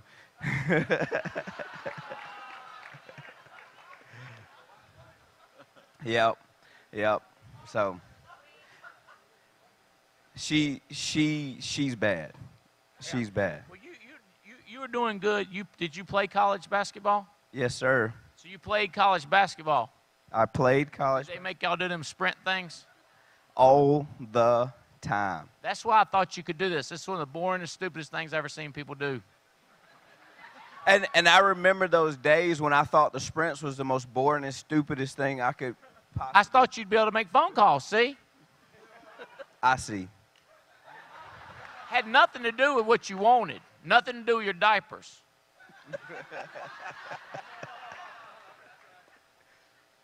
That makes sense. All the things that y'all heard them say. All the things that you heard them say. How fast did I know that stuff when I first talked to you? Ever? How fast did you know it? I think remember when I first met you? If you first met me, I don't recall when you knew about it though. I don't recall when you knew about it. Yes. Probably, I think I might have been maybe a year into the business by then. It would have been the first time I ever met you at a hot spot. I asked you those questions, unless Diane Lampy had already told me about you. Does that make sense? It was the TWC. I know exactly when it was. TWC. Yes. And I found out a lot of what you just said.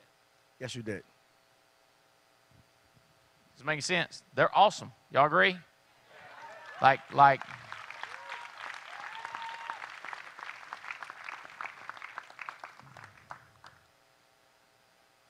All right. So I didn't know y'all. Still don't know. So, So if I had known y'all, if I'd asked a bunch of questions, what's the kind of stuff I would have found out that would make me suspect that y'all could make it big? We've been married 21 years. I've been a nurse for 20 years. And I've been a nurse for 20 years. And Brandon's been a carpenter for 20 years. We have 2 kids. We're family people. We're people of faith. Where'd you get your education to be a nurse? I got my associate degree in Dearborn, Michigan, and then my bachelor's, University of Phoenix in Arizona. Did you hear what the governor said up here? It's hard to build a business with people that aren't smart. Remember that? Something special here. It's overwhelming to even talk about sometimes. But I know you got it going on, Andy, and I feel the power.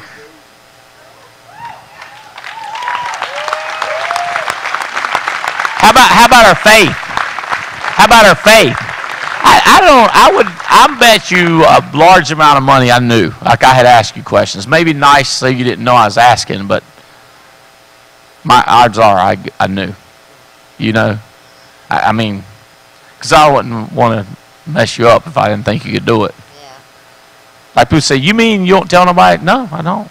Anybody can do it, but I usually don't spend a lot of time like telling somebody over and over again unless I really, really think they can do it. Does that make sense? Because I don't got integrity, you know. Love you, Pam. You know, I think you could go executive vice president, right? Yeah, I believe I can too. I just got to put the work out there. When you find people that can do it, all you need to know is they will do it. You hear what she said? I know she can do it. I just don't know if she will do it. I want her to do it, but it's up to her. I need at least district manager, though, because I'm working on a promotion. All right. I'll work on it. Y'all understand what I'm saying? Like y'all know where I'm ranked. I got to get higher. I got to have more DMs. Another key leader ain't much good to me. I got the key leader. I need DMs, you know. I mean, I want you to be key leader. If I hired you, I'd love you to want you to go key leader, but I'm really looking for DMs. Tell them your name, where you were working when we met you. Glenn Lamb from Auburn, Alabama, and I was working at Frito-Lay. How long had you been working at Frito-Lay? 4 years, or 3 years when I started here. What were you making there? $60,000. Y'all understand? Were you self-employed? Or is that kind of a salary type job? It's kind of odd. It's kind of a combination of a base and a commission. Any college? Yes, sir. 4-year degree, business administration. Point University, same school as Bryant Marshall. We were teammates in college. You with me? Now he's Frito-Lay truck driver. You with me? This is big. Y'all agree this is big? These people are cray-cray. Loam, tell them who you are, who you hired buying stuff. Loan Farm, hired by Dorian Saunders with the Lampies. Very grateful for their leadership. And Okay, I know you're a very, very humble person. I love you for it. But light them up. Tell them why I know you can do this thing. Some of the reasons. The reason I wanted to be in business for myself is the freedom of time. Why do I think you can do it? I have a very compassionate heart, and I really wanted to make a difference in other people's lives. I hear you. You hear what they said? I can ask you more direct, but tell them about your background. Tell them what you've been doing for a living before us and success. My background, I have a business administration undergrad. I'm a CPA by trade before coming here. I work for NASDAQ, which is FINRA right now, and just going through a lot of companies with med tech companies, pharmaceutical companies. And a couple years ago, my dad had a stroke, and I was stuck in a job.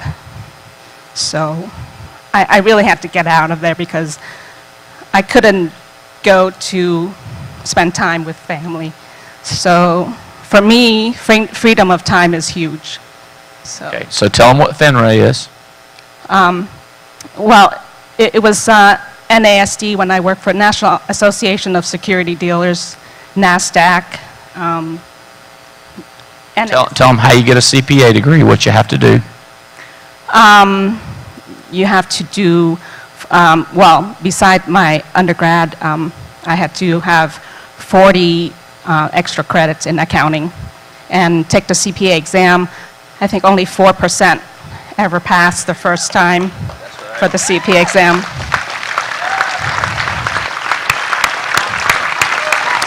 So she's like, you think I can do this? I was like, yeah, I think so.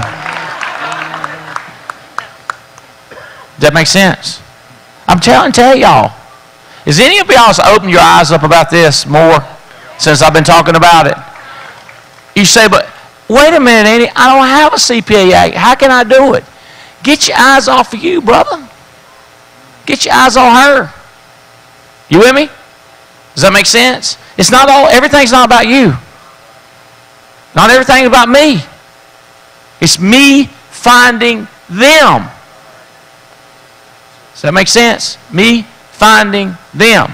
Where'd you go to school? Now, I knew she could do this thing. NCSU, go Wolfpack.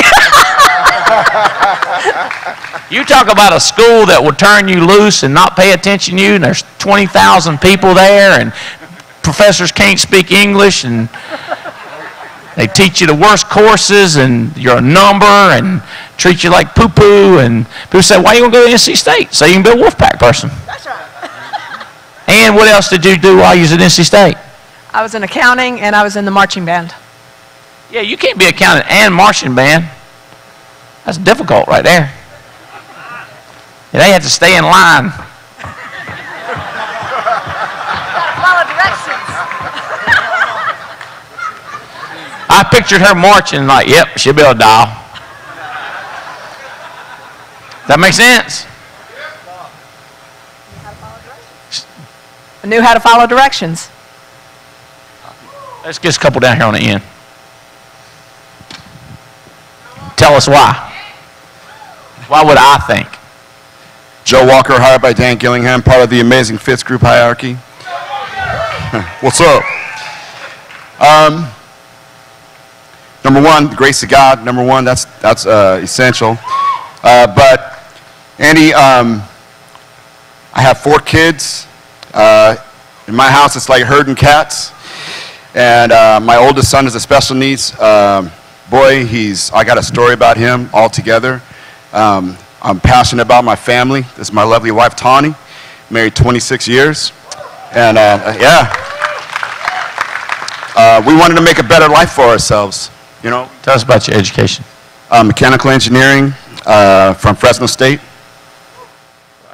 Industrial engineering from Fresno State.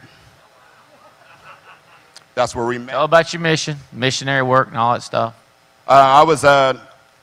Before this, I was a youth pastor for about 13 years, worked with teenagers, which is a lot like working with agents. Correct, Amundo? Any higher education in that field? No. Okay. How did you learn about that stuff? I was doing a wedding, and I was doing a bachelor party, met Dan Gillingham at the bachelor party.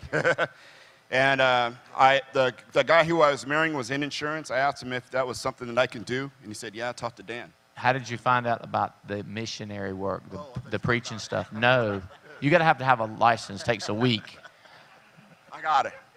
How did I find about How did you get educated about the missionary to God stuff?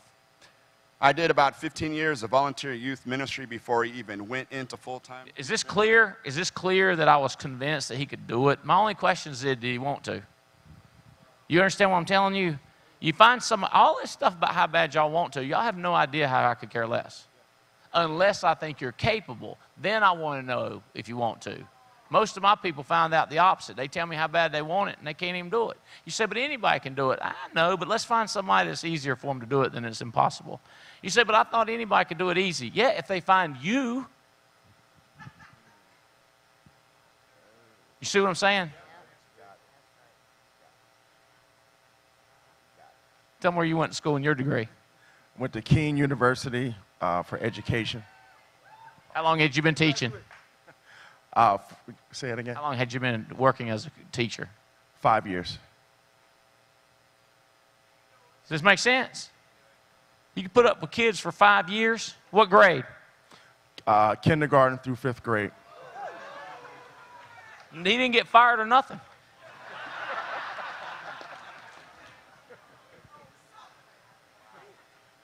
Is this making sense? These people super talented. They hadn't heard what you heard. Where did you get your education?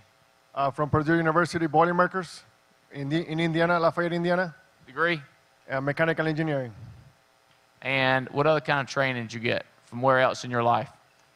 Prior to doing this, I did Amway for about 10 years. I reached the platinum level, which was like 60, 70 people in my downline. So, you know, I'm very respectful of the education that he stayed in for 10 years and achieved a measure of success called platinum, which my buddies just said, oh, he did what? And I go, yeah, I knew that the first time I ever talked to him. And I was like, this is not going to be hard for you. The only question is, do you want to do it? You remember me saying, this is not going to be hard, just do you want to do it? Yes, I remember clearly when you told me that. Who else taught you stuff? My parents, yeah. My parents, my dad always was a business owner in construction. Actually, 3 years ago, he passed away, and I had to go down there for a year to run one of our companies, drilling foundations. Does this make sense? I don't wonder if he can do it now. I just wonder if he will. So why do I have to teach him all the time how to sell insurance? Like some of my guys teach you how to sell insurance 10,000 times. If you teach him how to sell insurance one time, the only question is, will he do it? That's the only question. The only question is, can I get the want to up in him? Can I get the feeling? That's all I do is try to get the feeling with the sharp people. So if I'm not sharp, what about me? You better hire somebody sharp like me. You understand? Not hire somebody sharp like me, hire somebody sharp like me did. Does that make sense? So I was showing my group, I'm going to do it real quick. I have found direct to me 13. Does that make sense? In width. Does that make sense? My best person has found 4. My second best person has found 4. And my third best person has had 4 direct to them. All you need is 1 to go key leader. But these 4 have found 4. 1, 2, 3, 4 people have found 4. One's found 3, one's found 3, another one found 3. Does this make sense? And I'm saying, I just want to help you find them, because this is how you find them. Right? And I can look out there, and ones of you that I'm really, really working with, like James, you know I know. All it is a want to. That's why I work on the want to. Here's what I want to do. I want to make sure y'all are real clear. Thank you for having the want to, because you've done the mundane before, Terry, to get a master's degree. And your wife got a master's degree. Y'all have done the mundane. How mundane was some of the reading you studied? Just when I started taking the test. How about, I'm talking about your education. Mundane, very mundane. What's some of the mundane stuff that you learned? What subjects? Demand elasticity. Economics. The law of supply and demand. Social work. I mean, what do you have to study to do social work? Oh, God. The thoughts on humans and like how they think. In other words, both of them got master's degrees. It's some mundane stuff. I got a textile degree. You with me? So what's so good about that? Nothing. But it's like, what's so good about making dials? Nothing. But the vision of what it creates. 6-figure income. Teaching, setting an example. I just want to say, y'all, congratulations for your first successes. Congratulations. Clap for them for their first successes. Because they all had them. They all had previous successes. And now they're qualified key leaders who, do you know a little more how to go agency manager now? This is the next agency managers in the United States of America for the great American dream machine, the Alliance. That way, that way.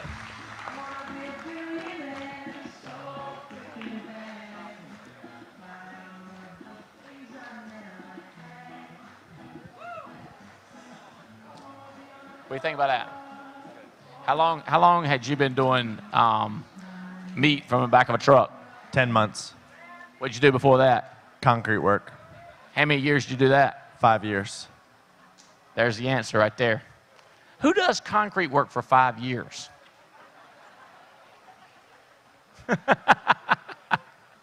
Hey, give this to my wife.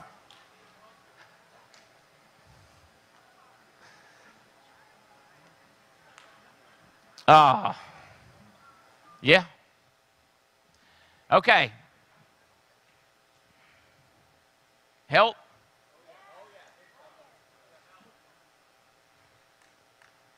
Now, I could have asked everybody that's hit key leader one time, and the number would have doubled. There was 35. I think there'd be 76 or something like that. You say, why didn't you do all 76? The stage wouldn't hold them, so I got qualified up. And people go like, so that's how you did it? Yep, that's how I did it. First, I had people that hit it or recognized. There's too many of them, so I said, how about qualified? And then if it would have been too many then, I would have said qualified last month. Does that make sense? Like, people don't understand how simple I am, and it's not complicated. Now, here's the simple thing I'm going to tell you. This convention is going to wrap up tomorrow at noon. I hope every single one of you are here at 8 o'clock in the morning ready for the GOADS music concert, worship concert. It'll be ridiculous, I promise you. I would encourage you now to get your mind right that you're going to... 9? Let's get them here at 8. That way they'll be able to mingle and stuff. Thank you, Katie. Thank you. So the concerts don't start till 9. It ought to start earlier than that. We done backed it up so none of you got an excuse. But still shoot for 8 o'clock. That way you can come in here, eat breakfast, and mingle, and associate, and the whole deal. Okay? All right. And when you leave, you're going to go, oh, my gosh, I got to get them around this atmosphere and see the company and meet other people from around the country. But we don't have another one of these till January for the national convention. And I'm going to go, yeah. Well, you could bring them to TWC. I know, but I want something big, something fanatical. Well, here's what we're going to do.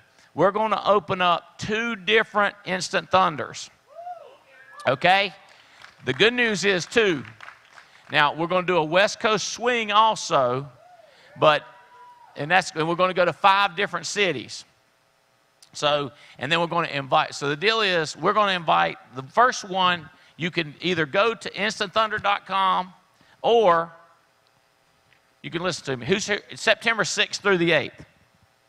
And I do want to tell you that we're going to limit this, and we're thinking around 200 because we want to remember how we did the cabin and everybody loved it, then we didn't do the cabin last time.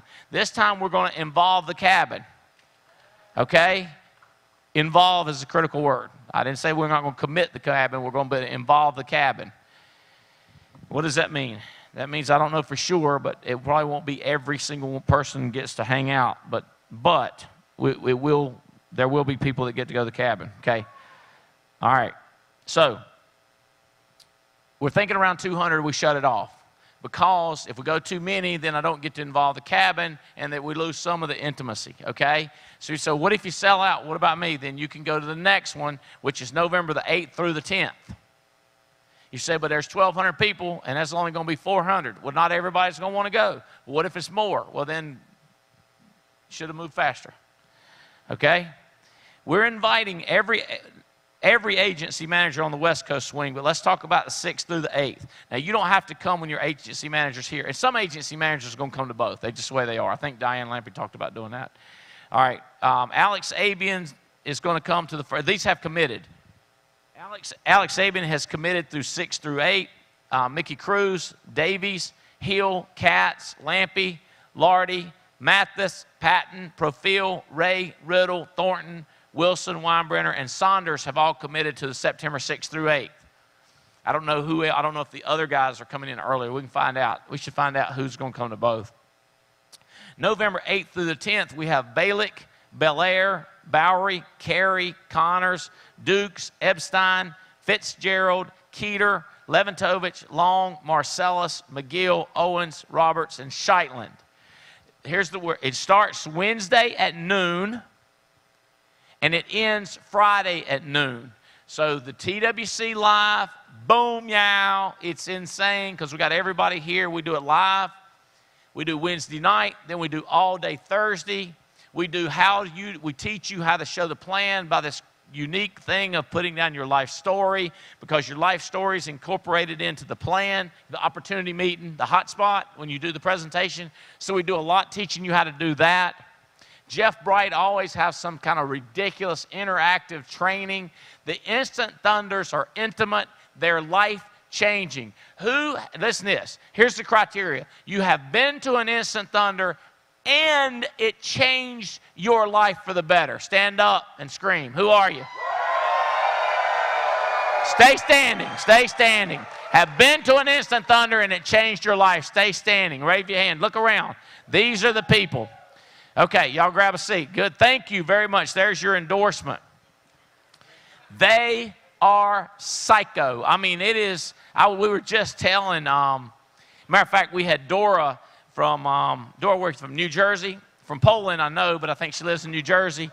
And Dora says, I've walked on fire from, say, here, here to the levels chart on fire about 3,000 degrees. That was a $2,500 seminar.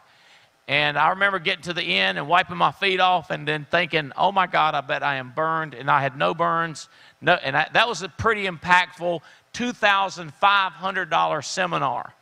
Dora said, I've done that too. It was very impactful. Dora, where are you? And then I said, which one's more impactful, our Instant Thunder or that? Which one'd you say? Holler at them. Are you serious? From my heart. I was like, thank you. Because I really think so too. But I tell you, there's not only anything else I've ever went to outside of here that was that impactful. But I'm not saying you should do it because you might burn your toes, especially if you get one of those coals stuck when you put between your toes. Oh, man. Did anybody do that? Oh, yeah. Not me. I kept my toes tight together.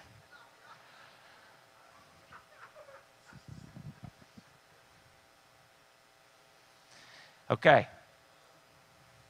Oh, how much these cost? You go to instantthunder.com because I'm not sure. It's hardly nothing. $129, and that includes meals. The $2,500 didn't include nothing. So I guess your medical was covered if you got hurt. It wasn't no food included, I can tell you that. Okay, the West Coast swing, I've leased a 50-passenger jet, and we're going to leave Burlington on Sunday, and we're going to fly to Seattle, and we're going to have fun together. I promise you, we're going to have a good time, whoever's on that. Who's already know you're going to be on it? Not think you're going to be, but I mean, you already emailed and said you're going to be in our stand-up. If you already emailed and you're an agency manager, that you're going to be on that plane. So all of us are going to be on that plane, and some other people. We're going to have a blast, okay?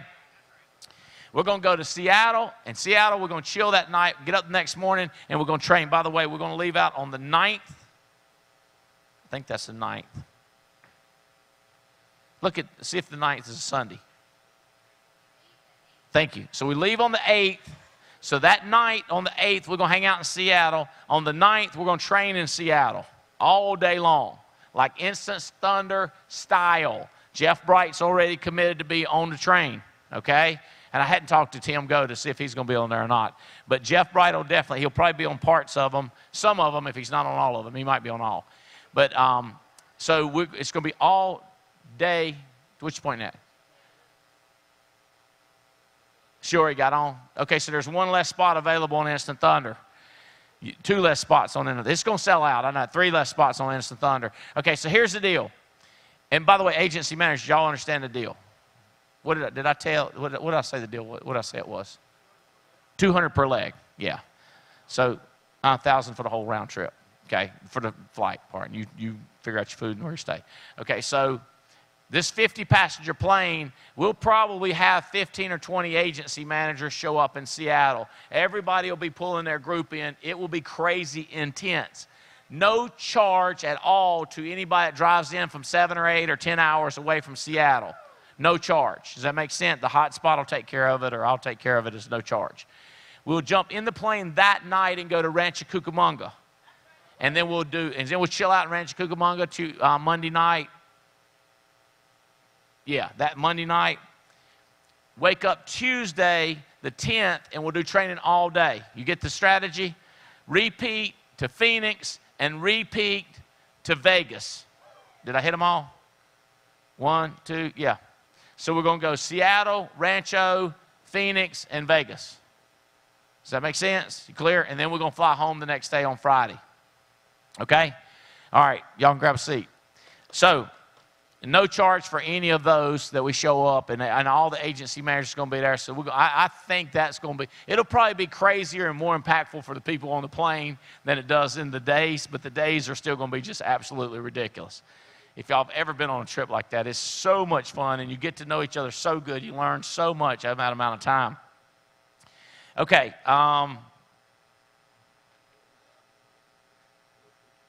Hope to see all of you that want to be at these, and just know it's limited, and know it's going to be gone, and agency managers just know it's going to sell out. And so people that you know are critical. And so Andy, what do we about our brand new people? If I were you, I would say, I'm coming, and I'm going to bring 2, and I'd get 3 tickets. You and 2 of your most critical. You say, but I'm brand new.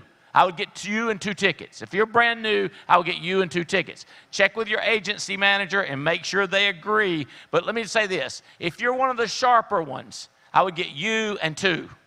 Does that make sense? If you say, well, I'm not one of the sharper ones, I would get 1. Does that make sense? Because you need to come and get sharp. Does that make sense? The part where you only got 1 is where I believe you.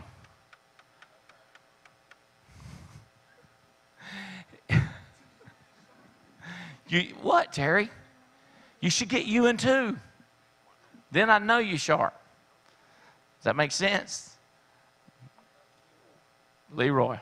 Hey, guys, we're going to make these Instant Thunders as memorable as insane. And one more time, who has been to one of our Instant Thunders and it absolutely changed your life? Stand up and let me see who you are.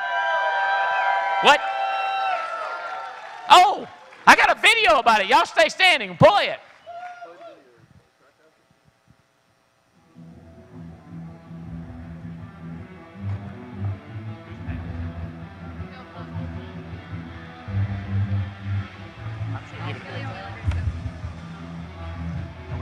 Out. Yeah. They already handed them out while you're talking about it. I had to turn them right back on to the next talk anyway. Oh, they asked for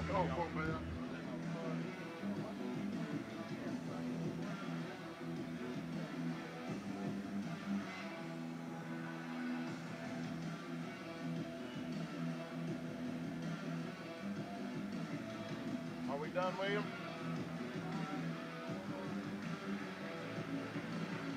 Yeah, you up. Muted. Not me. That.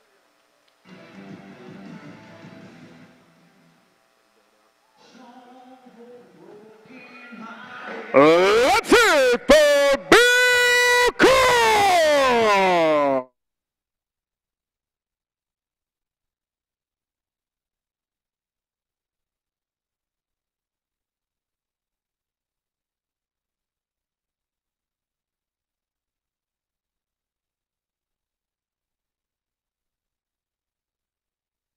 Am I working?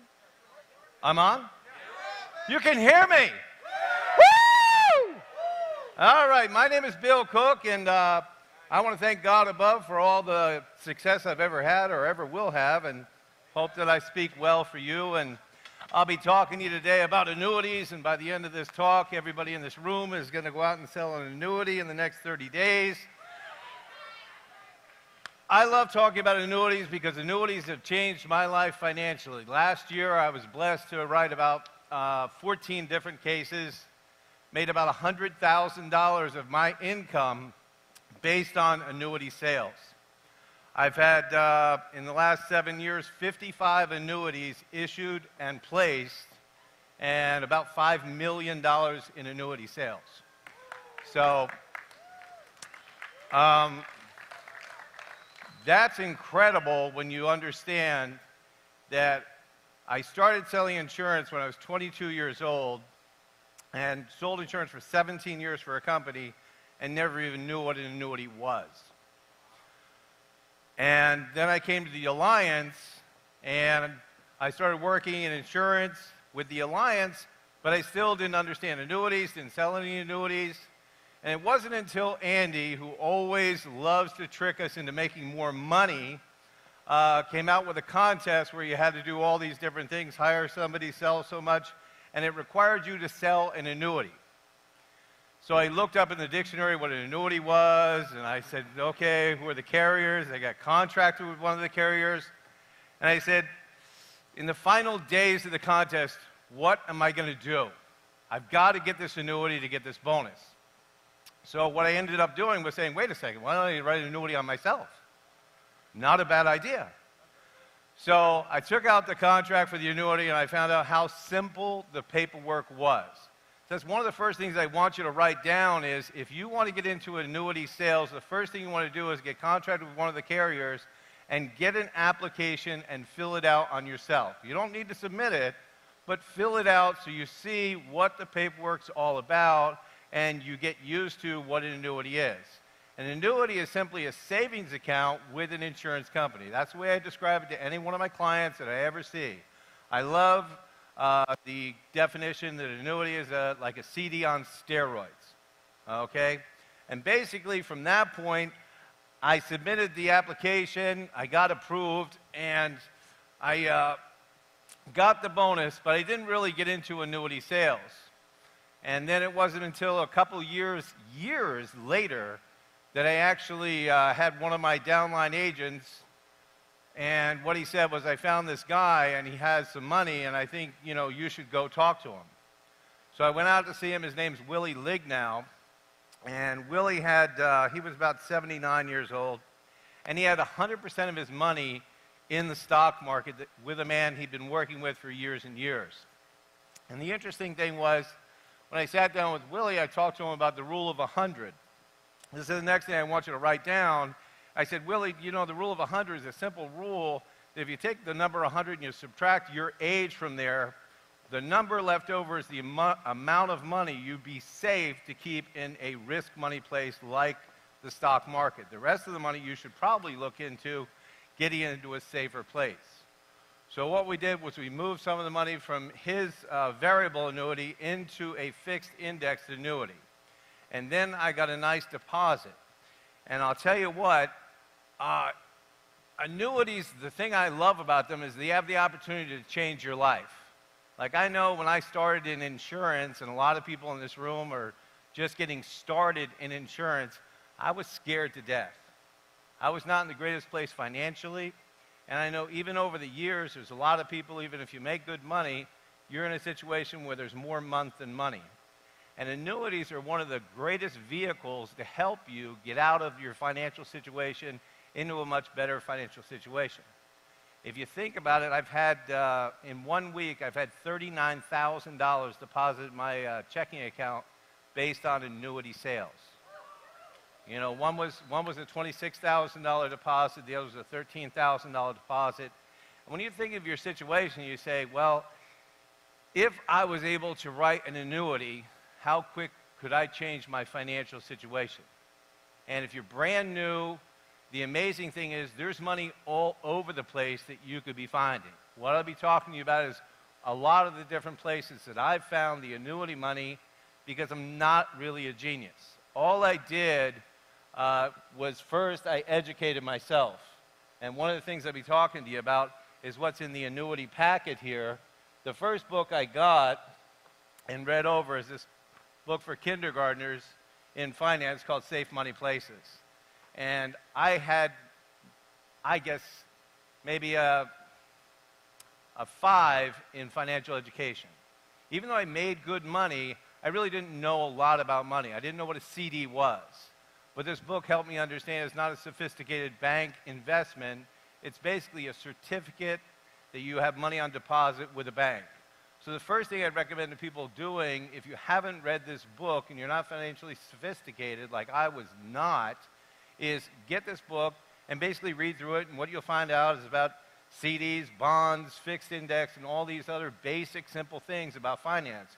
Because most people didn't grow up with Donald Trump as their father teaching them all about investments. And when you learn basic things, what you're able to do is speak intelligently with people and help them out. Because when I started out in insurance years and years ago, most people retired with pensions. And what I saw is over the years is pensions are a thing of the past. And most working class people now, what do? They have 401ks. So you have people working for companies for 30 years doing a trade that really aren't financially sophisticated, but what they're going to do is at the end of 30 years, they're going to get handed $400,000 and say, good luck. And they don't know where to put it. And what they're counting on is somebody like you, like me, to go out there and sit down with them and help them put that money in a safe place.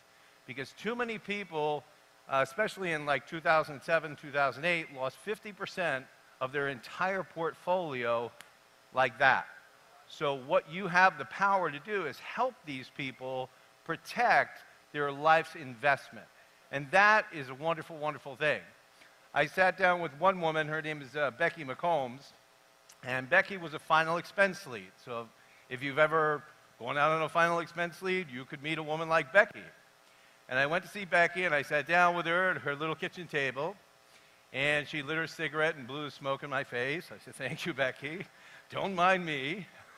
And I sat down. She says, I said, you know, this final expense, we're going to get you in this program. She said, I don't think I need this. I said, well, let's get you qualified for it first, and then we'll talk about that afterwards. She said, really? I said, really. So we did the plan right, final expense. We did the phone interview. She got approved, level. We high-fived. I said, this is fantastic. I'm going to be able to get you, you know, this amount of coverage. She says, I don't think I need this. I said, now, Becky, that's the third or fourth time you said that, so maybe you're serious. I said, but why do you say that? She says, because I have this money that my husband, when he passed away, left to me, and here's my statement. So she had about $500,000 with Wells Fargo. And she thought this $500,000 was safe with Wells Fargo just sitting in that account. It was Saturday morning. So I said, Becky, what I can do is Monday morning I'll come back and we'll sit down and we'll talk about what's actually going on. So I came back Monday morning, we called Wells Fargo advisors, and we found out that her money was not with Wells Fargo Bank, but with an advisor in a stock investment. And we asked, tell me the history of this account. And he said, what do you mean? I said, what was the starting balance in 2007? They said it was $486,000. And what was the ending balance in 2008? $240,000. I said, Becky, were you aware that you lost over $200,000 in that 1 year? And then this is an important question when you get on the phone with their investor, with the company. I don't call the advisor, I call the company. So when I called the company, I said, how much of Becky's portfolio, if the market tanks, is at risk that she could lose? And the words came across, my three favorite words, all of it. I said, Becky, how comfortable do you feel about that? She says, not much at all. So what we were able to do is get about $350,000 of that money into a safe money place.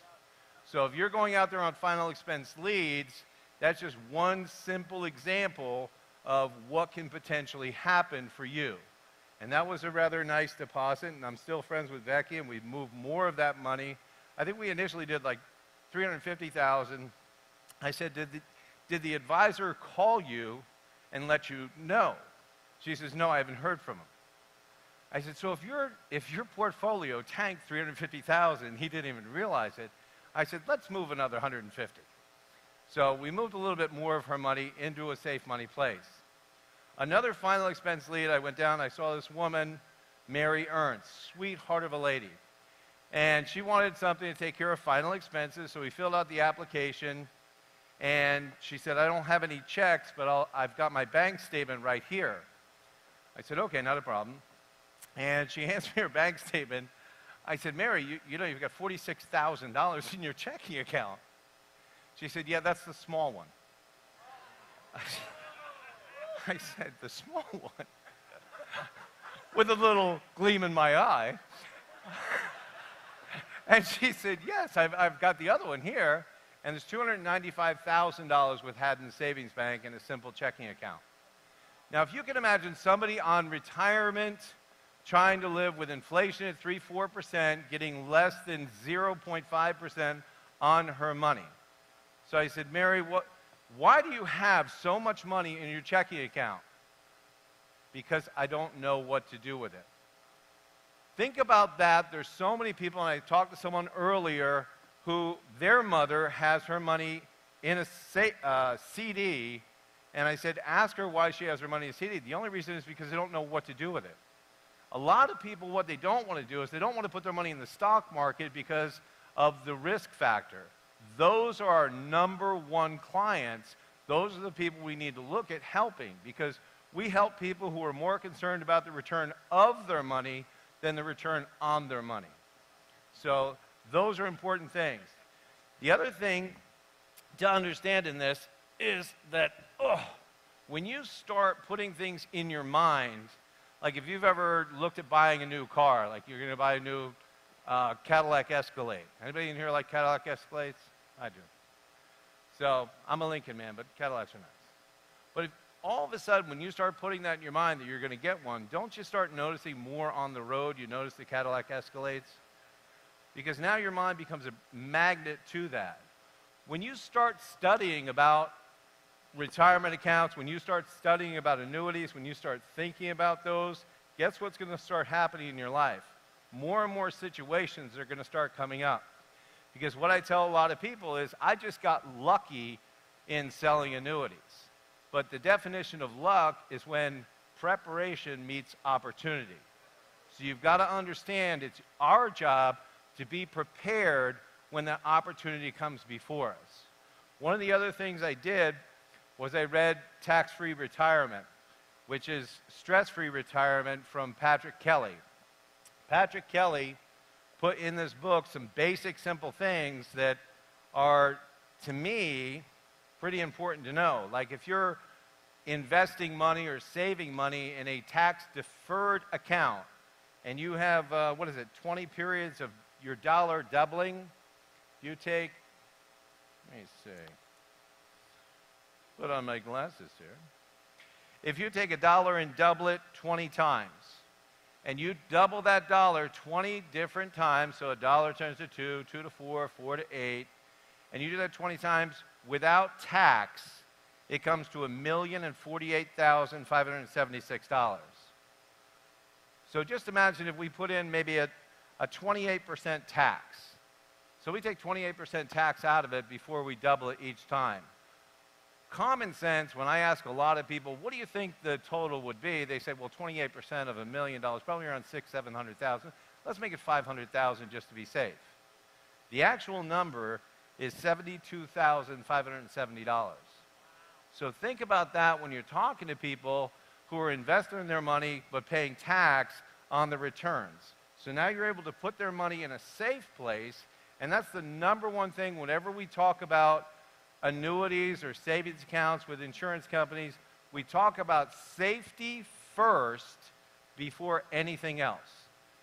100% safe. Your money is 100% safe. Insurance companies are the strongest, safest place to have your money. Because when you think of 2007, 2008, there were hundreds of banks going out of business left and right. Never once in the history of America has there been an insurance company to go out of business. So if I'm going to put my money somewhere where I want to be guaranteed of the return of those dollars, I'm putting it with an insurance company. And the nice thing about it is not only is my money 100% safe, but I'm getting a much better return than I could ever get on a bank CD. So I've got safety, and I've got good growth, and I've got tax deferral. So I'm not paying tax on the growth of my money as it continues to grow. Okay?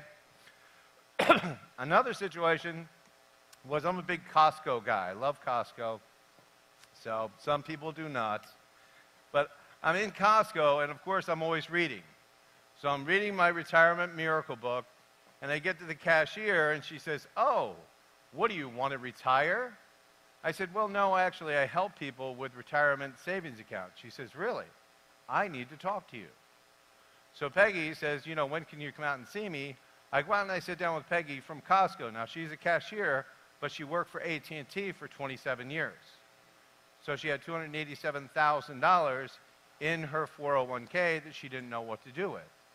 So when you're out there, when you're talking to different people, understand that you have the power to print money anywhere you're at, okay? Another one of the accounts that I was able to help with was when I ran an ad for a administrative staff. So if any of you ever, you know, if you have an office, if you're looking to hire an administrative person, I ran an ad for administrative staff, and all of a sudden, in walks Judy Besta. I talked to Judy. She said, "Yeah, I lost my husband recently, and I'm looking to get back to work to bring in some income." And she said, "What do you guys do?" I said, "I work with people in finances. I take care of life insurance, mortgage protection, and retirement accounts." She said, "Well, I just had my husband's IRA. Can you take a look at the paperwork?" I said, "Well, certainly." Turned out she had $160,000 from her previous employer and $187,000 from her husband's. So I said, "I can't guarantee you anything, but what I can do is I can speak to the professionals about what they're able to do with these funds to make sure they're safe and make sure you can put them in a place where they can grow nicely." I never try and be the professional. What I always try and do is leverage somebody else so that we can get back in the house with a plan that helps them. So please make sure when you're in the house, I don't care if you're brand new or if you've written a dozen annuities, please do not try and be the expert in the house and tell them how much you know about everything else. Always defer it. Let's take a look at your account. Let's get it to my manager. Let's get it to the finance team. And let's see what we can do to put together a program to help get your money growing nicely, tax deferred, and 100% safe. So that's what you want to make sure you do. Another one of my favorite cases, I got about $400,000 in annuity sales from my accountant. So if any of you have an accountant or have a relationship with a brother, sister, cousin, friend who's an accountant, get them to refer people to you, because he referred one client, and she was retired, sweet, sweet, sweet woman. And I sat there and I talked to her, and we're just doing an assessment of what she had. And then she said, "I have something with my teachers." So he called them up, and they said, "Yeah, we were wondering when you were ever going to move this money out of here." It's $187,000 in her retirement account. So there's money every single place, okay, that we go. But what we need to do is we need to be aware of it, and we need to be looking for it. So a lot of people, when they go out there, they talk to different people about the insurance, but you always have to ask them about their retirement accounts. And when I ask people about their net worth, and this is worth writing down or recording, because I ask people, a lot of people say, "What's your net worth?" And people give them crazy numbers. Outside of your house or car, what do you estimate your net worth to be? And then get that number. And then I ask them, what's that mainly in? So they'll tell me it's in 401ks, they'll tell me it's in stocks or IRAs or whatever it is, and then I know where I'm going from there. Some of the other memorable cases I've had, client reviews. I've gone out on several client reviews, and what I do now is I tell them when I'm booking my client reviews is I'm now taking care of retirement accounts for a lot of my favorite clients. So if you do have like a 401k, IRA, or other money, have a statement ready for me, and I'll see if you qualify for one of our special accounts. So when I show up to do my client review, there's already statements on the table.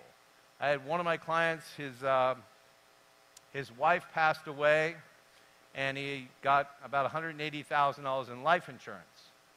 And quickly, his Wells Fargo advisor advised him to put that money over there. So when I showed up the next year and did my review, he's like, oh, I completely forgot. And he's got $50,000 in his retirement account with me. So I was like, Jimmy, let's do the right thing.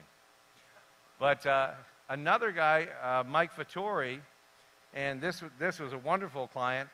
I had gone out to see him and his wife and wrote her up Transamerica because she was about 5'3", about 340 pounds, insulin-dependent diabetic. She smoked 2 packs of cigarettes a day and had a lot of heart conditions. And about 2 years later, she passed away. And Mike said, Bill, I never saw it coming. I was like, well, Mike, I hear you, but she was a good woman. But in doing the review, he had $114,000 in a different account, and he said, I thought I told you about that. I said, Mike, you never told me about that. Let's see what we can do. So when you're doing your client reviews, make sure you get your statements out so you're able to help your clients even more. Sustain that relationship. A lot of my client reviews, over and over again, I'm picking up more money. Willie Lignow, I talked to the other day. Unfortunately, his son committed suicide. And his son had a house in Florida that now we're selling, and he's going to be putting the money with me. But Willie was an interesting case where when we originally moved some of his money, he had his financial advisor. And this is a myth that they have this financial advisor that they're in love with. That's not true. They don't like them any more than anybody else. I'm sure you like me. Willie needed some excitement in his life because he was a widower. So one time when I went out to see him, he actually had his financial advisor show up while I was coming over. So Willie was like, let's have some fun. So I sit down now. He's had a 14-year relationship with his financial advisor. And I'm sitting there, and this guy's got a suit and tie on. I'm in my shorts and polo shirt. And I'm sitting there. And he's like, Willie, we're like family. And I said, what's his son's name? What does that have to do with anything? I said, his son's name's Keith. His other son's Mike. And he's got 2 grandsons. Because I took Willie out to lunch several times. Because I'm really invested in my clients' lives. Because this is more than just a job. It's an opportunity to change lives. And that's the way that I do this every single day.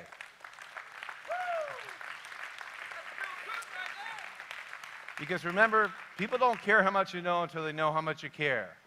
So when you really do care, what you want to make sure that you do is see as many people as you possibly can and make sure you're able to help them get their funds safe.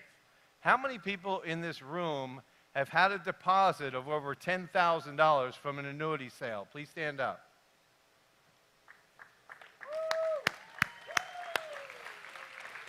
I'm telling you, next year, we're going to get the whole room that's licensed standing up. If you've had $15,000 or more deposited, remain standing. Everybody else sit down. Wow.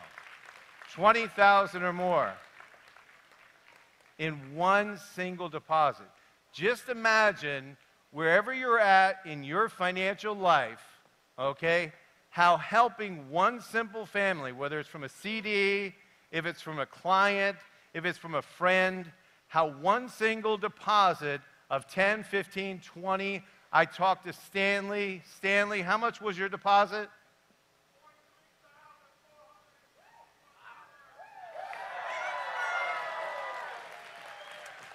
So what I'm going to leave you with is this. You have the ability to get this packet. It's $54.99. It comes with all the tools that you need to not only inspire yourself, but empower yourself to go out there and help people. Because when you go out there and you have the tools, you're able to find the money and you know what to do with it. You've got 7 CDs, and it comes with the Growth Without Risk book. Now this book, when you give it to clients, what I make sure I do is I highlight it. Because when you highlight it, they're more likely to read it. The more likely they are to read it, the easier it is when you go back there to pick up your accounts. So what I highly recommend is getting the packet, reading the packet, getting it for your people so you can change your life, so you can change their lives. So thank you very much. God bless you. Bum, bum, bum, bum, bum, bum. Oh, oh. Let's see.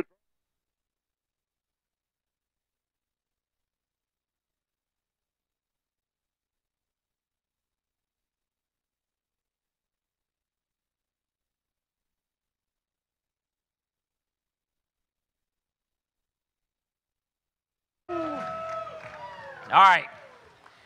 So my helping hands, y'all go ahead and pass these things out. Y'all can stay standing up. Look, I want to tell you something because people get something. So it's hard to communicate. Like the scariest thing about communication that I think can happen is if a guy thinks that it actually happened. So when I walk off stage, I know I didn't know what I said. I didn't communicate it well. I didn't do it clearly. But I want to try to help clear it up a little bit. When I talk about the 8s and the 3s and the kings and the jacks, you understand it ain't about you. This business is not about you.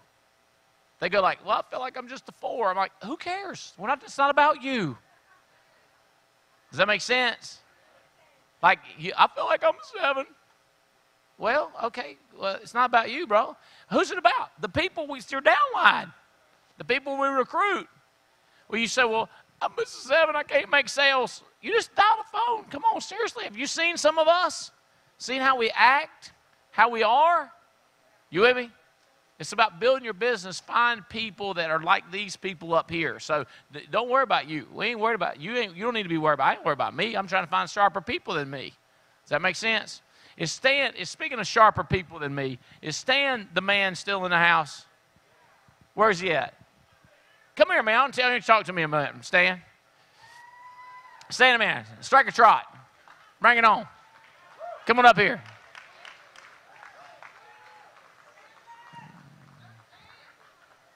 You see how he struck a trot? Have you got any bands on you now? I got a new one on. Tell them about the first time you did it and how crazy it was and why you did it. Remember that? Yeah, I remember. First, tell them all you hired by and tell us that story. My name is Stan Allridge, a.k.a. Stan the Man, hired by Penny and George Wilson, part of the Lampe team out of Dallas, Texas. I kept coming to conference because my manager told me if I didn't come, when they did have another conference in 6 months, I wouldn't be around. And I have FOMA, so I was scared of missing out on things. Oh, FOMA. FOMA is fear of missing out. Yeah. I don't like missing out on stuff. I'm the youngest of 5 boys. I don't like missing out on anything. Is it hard to get food? You had to fight for food where y'all were? I'm the youngest and the smallest of 5 boys. I'm a tough son of a gun, though. I survived. So I kept coming to conference and couldn't figure out how I could break through. Like, what could I do at conference? Because we have great leaders, great teaching, and somebody dared me. That's where it came from. It came from a dare. So we signed in, meal plan. How many of y'all got meal plan? All inclusive. And somebody was talking junk to me about the band. I was getting on their nerves, and I told them that I was going to leave my band on. They dared me to leave my band on until I reached a certain goal. And I was like, well, you don't dare me. I'll do it. So I did it. I said, I'm not going to take this band off until I write $20,000 worth of business in 1 month. In 1 month. And I got close a couple of times, 16, 18, and then Fitz, I was mentoring with Fitz, and he goes, you can cut that thing off yet? I go, I ain't hit 20. And these bands, they fade. They tough. So the color go away, but the plastic will still be there. And it gets kind of nasty. And this band, not this one, but the first band stayed on for 8 months. But I cut it off when I hit 20,000 in 1 month. Was your wife talking junk about it? My wife was talking junk because every time I would hug her, it would scratch her. Yeah, she would do that. And she goes, you need to write some business and get that band off of you. And I go, Did she ever tell you to cut it off even before you wrote the business? no, she knows better than that. She knows that when I'm committed to something, I'm committed. And so James Coleman is the only other person that I've talked to since I've been here that made a commitment with his band. I told him my band is not coming off now. This band right here until I hit agency manager.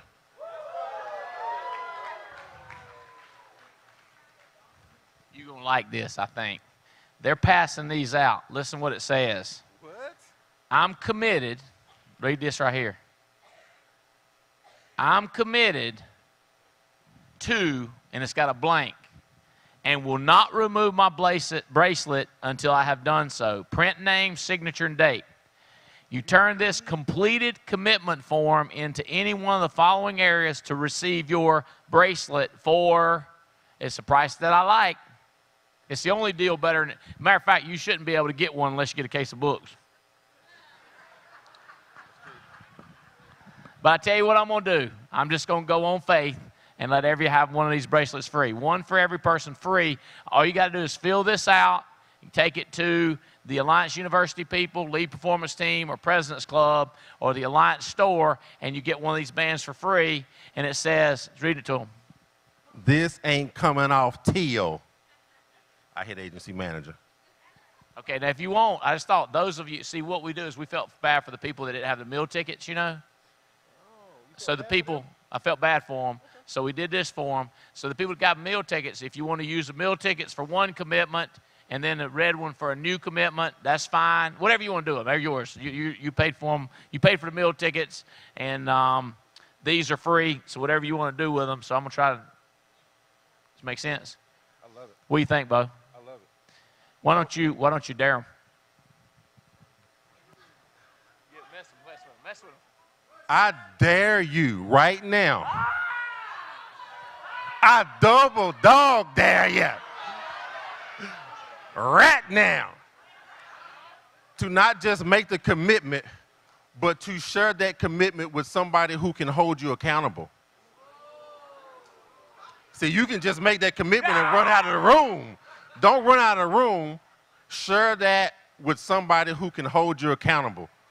I got like 416 people that want to hold me accountable. My whole team at the Arlington High Spot, where they at? They ready. See, they ready. They ready for this. Bill and Diane, Bill wears a size 14 boot. See that? See that? He wears a size 14 boot, so you make a commitment around Bill. Let me get over here. Let me get over here. Look at this. I don't know if that's going to make it any easier if it's pointed. You make a commitment before you leave. Don't wait till Monday. Don't go back and talk. I already told my wife before I came. I already made a commitment before I came. Okay? So you got to make a commitment and share it with somebody who can hold you accountable for it. That's when it get real. And I'm going to tell you right now, this band don't come off. This band, you ain't going to shake this band off. This is some type of astronaut plastic or something. I don't know what it is. Where's Carolyn Miller at? Tony Moore. They still got their bands on. Look. It don't come off. She can't shake it off. She got to hit SEAL team for that come off. You just can't shake that off. It don't wash off in the shower.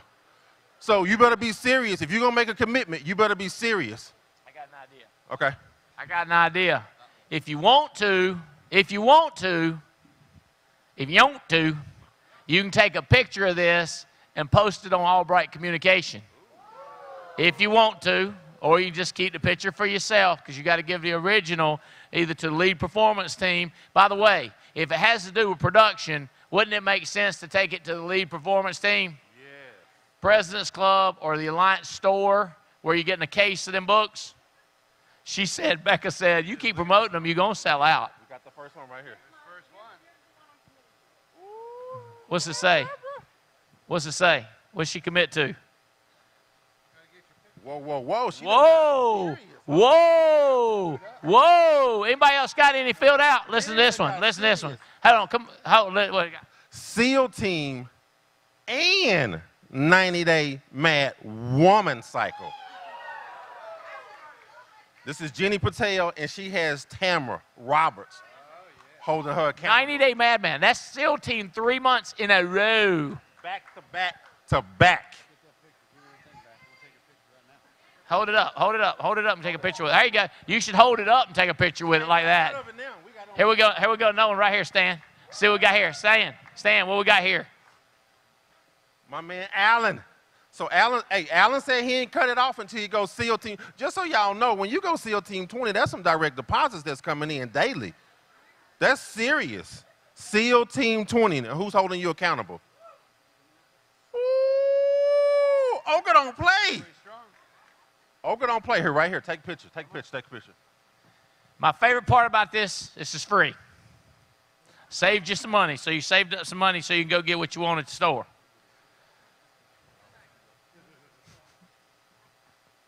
All right, listen to this. Let me tell you this. There's also going to be a free concert tonight at 7:30. It's going to be insane. At 7:30, they're going to start rocking. And guess what they're going to sing? Family Reunion. I love Family Reunion, and I want the community to complain. Not to complain about you, Billy, but to complain about y'all's voices screaming, I love Family Reunion. So, meals are served. Love y'all. What do you think about that? That's good stuff. Is that out of control or what?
Ladies and gentlemen, we're getting started with the Goats concert in just 7 minutes. Please come on in and grab a seat.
What am I doing?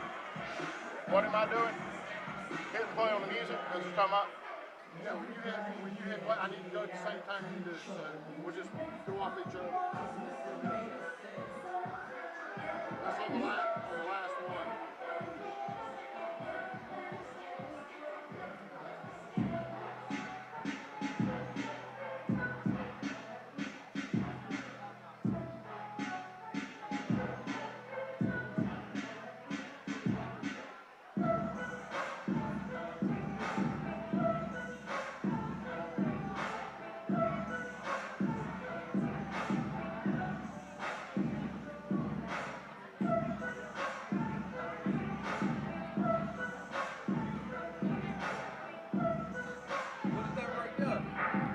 Take a break. What is that? It's from the play Hamilton. It's from a Broadway play. Yeah, that's great. Let's go right there.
take me to the river?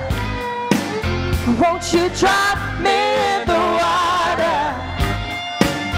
Won't you take me to the river? Please dip me in the water. Oh, I don't know why she's living like I do. See all the changes I've been put through. I need some money, changing my plans. I haven't seen the best of it yet. I wanna know, can you tell me enough to stay? Won't you take me to the river? Won't you drop me in the water? Sing it with me. Please take me to the river. Won't you dip me in the water? Please take me to the river. Won't you drop me in the water? Come on, sing it out. Take me to the river. Please dip me in the water. Oh yeah, I don't know why. I wanna know. Can you tell me where left to stay? Take me to the river. Yeah, drop me in the water. Won't you drop me in the water? Take me to the river. Please dip me in the water. Sing, take me to the river. Yeah, yeah. Won't you drop me in the water? Please take me to the river. Won't you dip me in the water? Sing, take me to the river.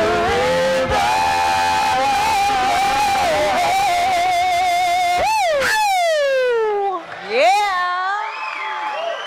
Yeah. How many of you are glad that you're here? Wow. That was quite the music. I got a question. Now, anybody that's ever been to G5 knows the answer to this, and you might know this, but I'm going to ask you, how are you?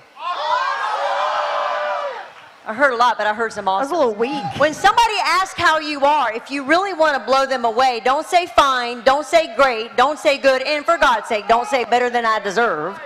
Say awesome. So let's try it one more time. How's everybody doing? Awesome. See that all those people in there chit-chatting and sitting around are missing the awesome in here, right? We're going to try it one more time and see if they hear us. How's everybody doing? Awesome.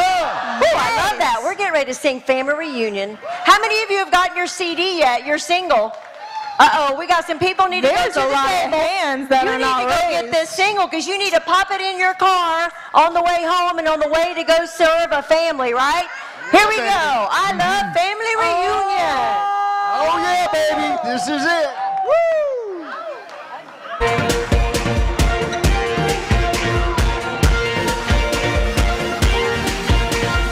Hey, come on, I need you to sing along. I love Family Reunion. It's time to come together. Come on.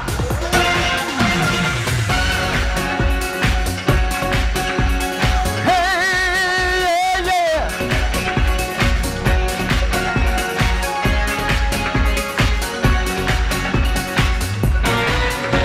Tonight calls for a celebration.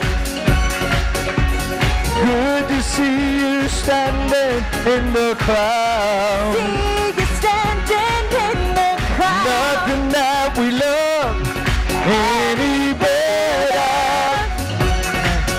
than to look upon your face and see your smile. To see you smile. I know you've come a long, long way to be with the one you love. to learn about the things you're gonna do. Hey, yeah, I love family reunion. It's time to come together. Let me hear you. I love family reunion.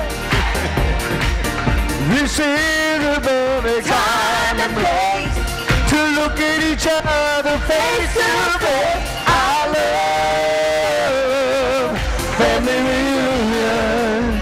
Come on.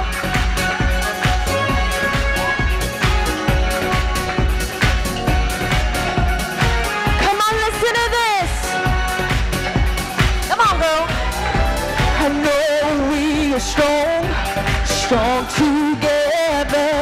Yeah, yeah. 'Cause the strength is in this room right now, right now, right now.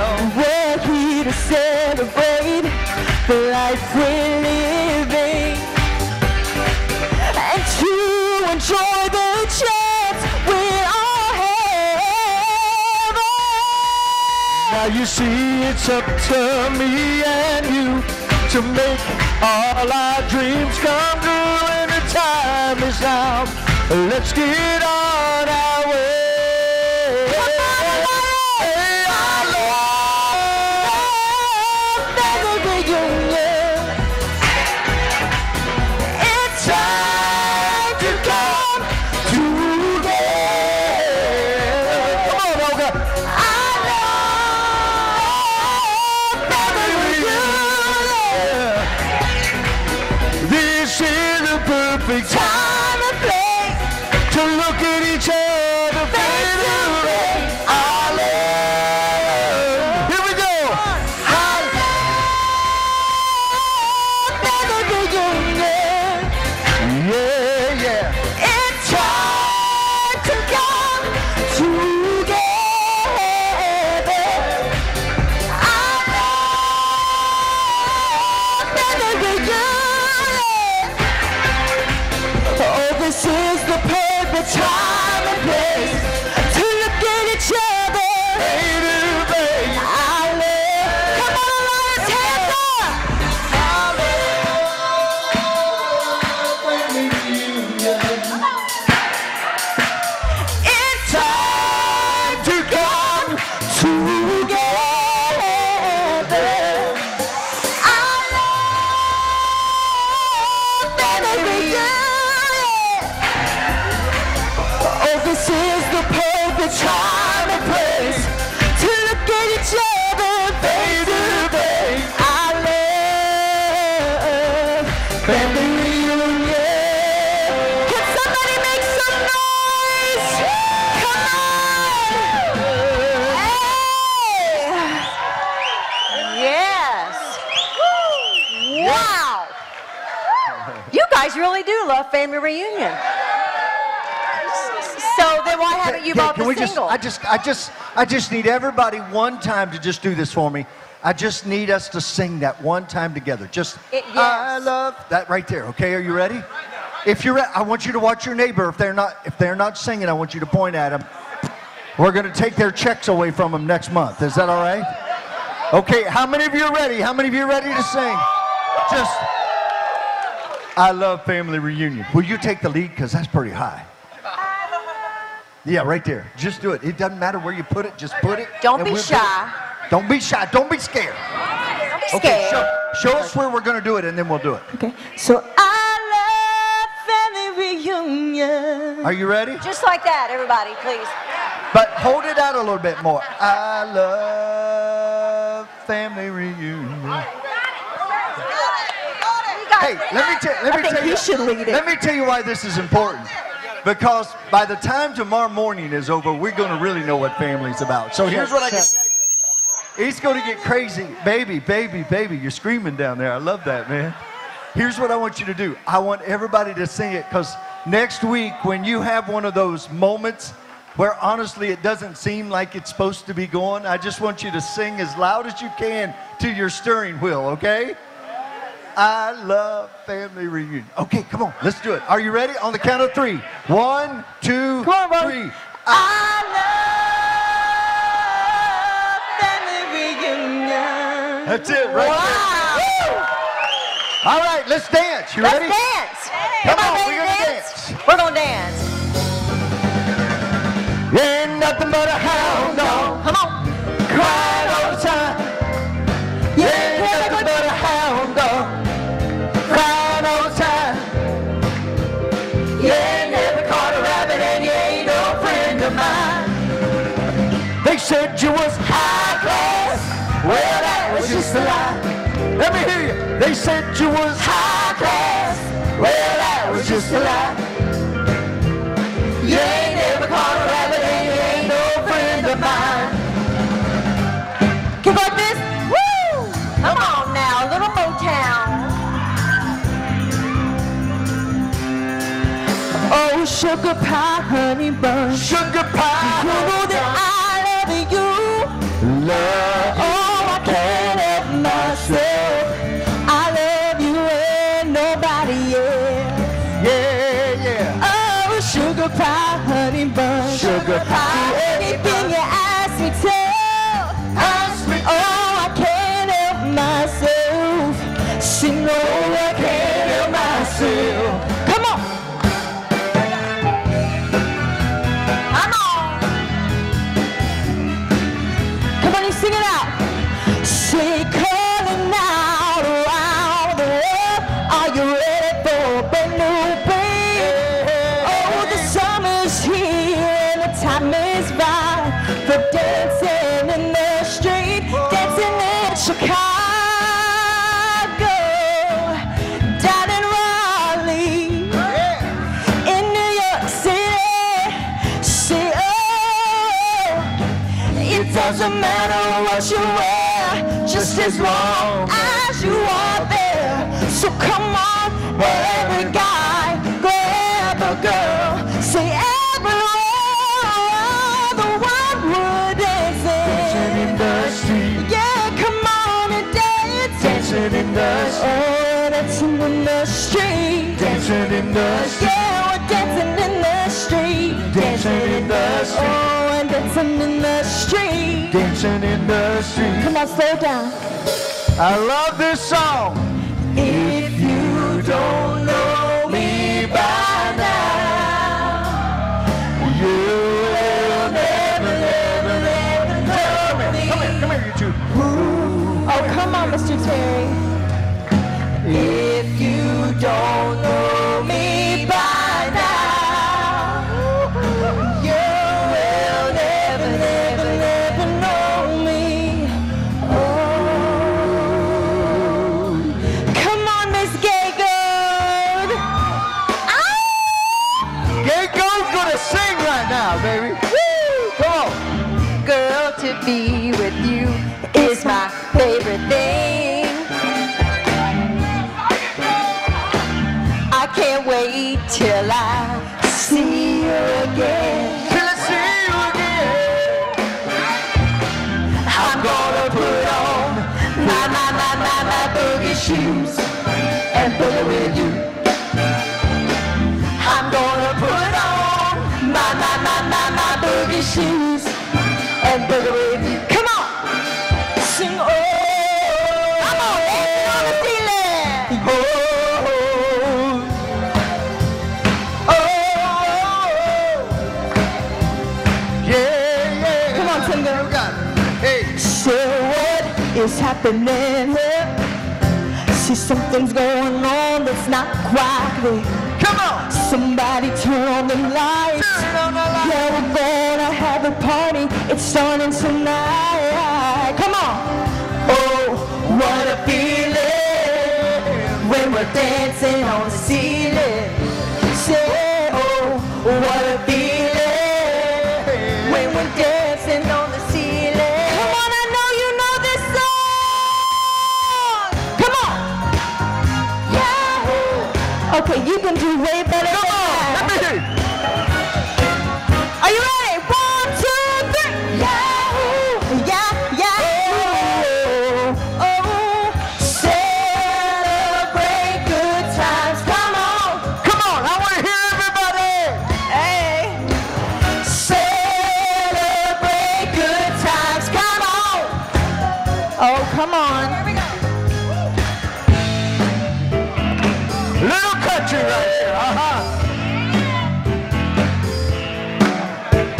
You can tell the world you never was my girl.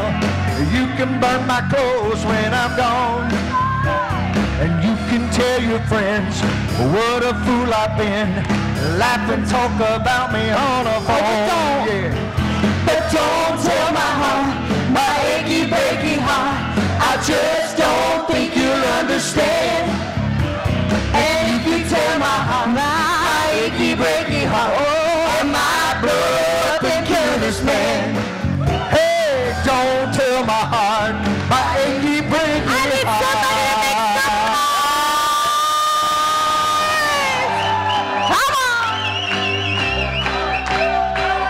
Woo! Yes. Sure. Oh, come on. Yeah, yes. She put a little taller. Oh, come on, sing it out. I got a feeling that tonight's gonna be a good night. That tonight's gonna be a good night. That tonight's gonna be a good night. Oh, that tonight's gonna be a good night. That tonight's gonna be a good night. That tonight's gonna be a good night.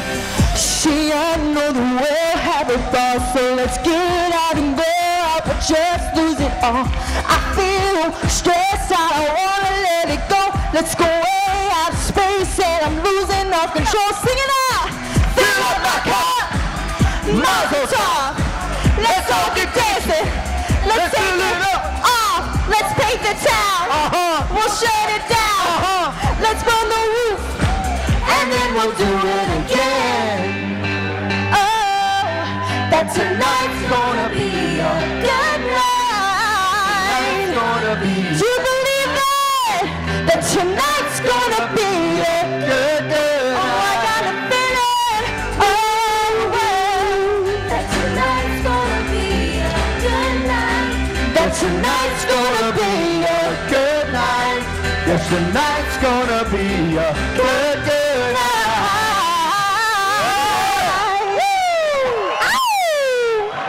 Yes, very nice. Well, if you don't mind, we want to take a few minutes because sometimes you don't understand or realize the resources that we have, and you don't maybe have not been by our table yet. So a couple things we want to show you. We've shown this once, but I think you need to know we have a journal. Everybody needs a journal because leaders take. Wow, you're good. I love Family Reunion. On the back it says, it's time to come together. So are we throwing this? I hope you throw it better than I did. Yeah, it's a toughie. Just, hey, woo, woo. Very nice. Okay, and how many of you believe in family? I do. Right. How many of you have a family? How many of you know that sometimes it's not easy to be in a family? Well, we've written a book called The Family Portrait, and it's a picture of what a family should be. So I really suggest that you get this book because we took a lot of time to put really good meat, even though look how thin it is. But it's one of those books that's jam-packed. I really think you'll get a lot out of it. So make sure you go and get that. This is Family Portrait. And then, how about this? Be the leader you would follow. Everybody, one more time. Be the leader you would follow. We're actually going to throw it. Do it this side.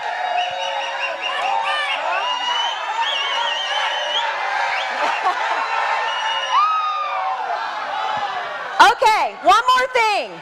Woo. What? Yes. Okay, one more thing really quick. Listen, guys, please. If you do not, leaders know when to be quiet too. You're awesome. Okay, if you do not get our e-blast and you would like to know when our next product comes out, ladies, I have my 52-week devotional coming out in a month. If you want it, you have to get our e-blast so we can let you know. I promise you we won't bug you because we don't have time to bug you. So we will not be like those stores that bug you every week. We don't have time to do that, but we will let you know when product's out. We will let you know when Bree's CD will be completed and be released. We will let you know when the new book that Mr. Tim Goad is writing will be released. If you want to know what's going on with the Goads, go to our table, put down your email, and let us not bug you, and let us give you the information that you need. Now, we need our leaders up here, because we're getting ready to jam with some MJ. How many of you like the MJ medley? Yes. Okay, I think we're ready to jam, Mr. Billy.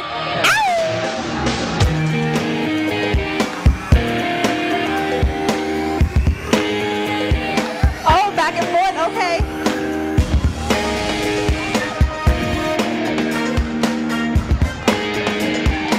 Come on, guys, get in line. I took my baby on a Saturday. Oh, who's that girl?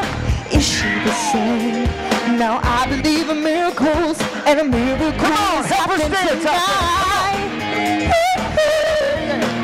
But the thing about my baby, it don't matter if you're black or. Come on, I want you to sing it a little louder, sing it out. But the thing about my baby, it don't matter if you're black or white. Ow! Come on. Where did you come from, baby? Oh, won't you take me there right away? Won't you, baby? Oh, girl, you fly with me. Hey, don't you know now is the perfect time?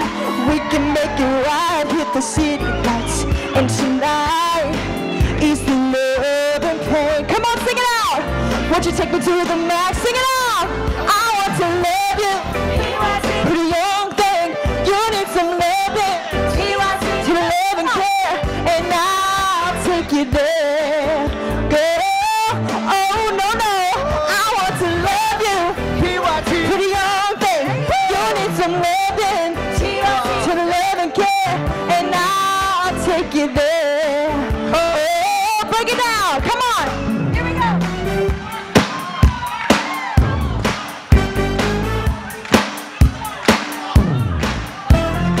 Okay, you're gonna repeat after me. Are you ready?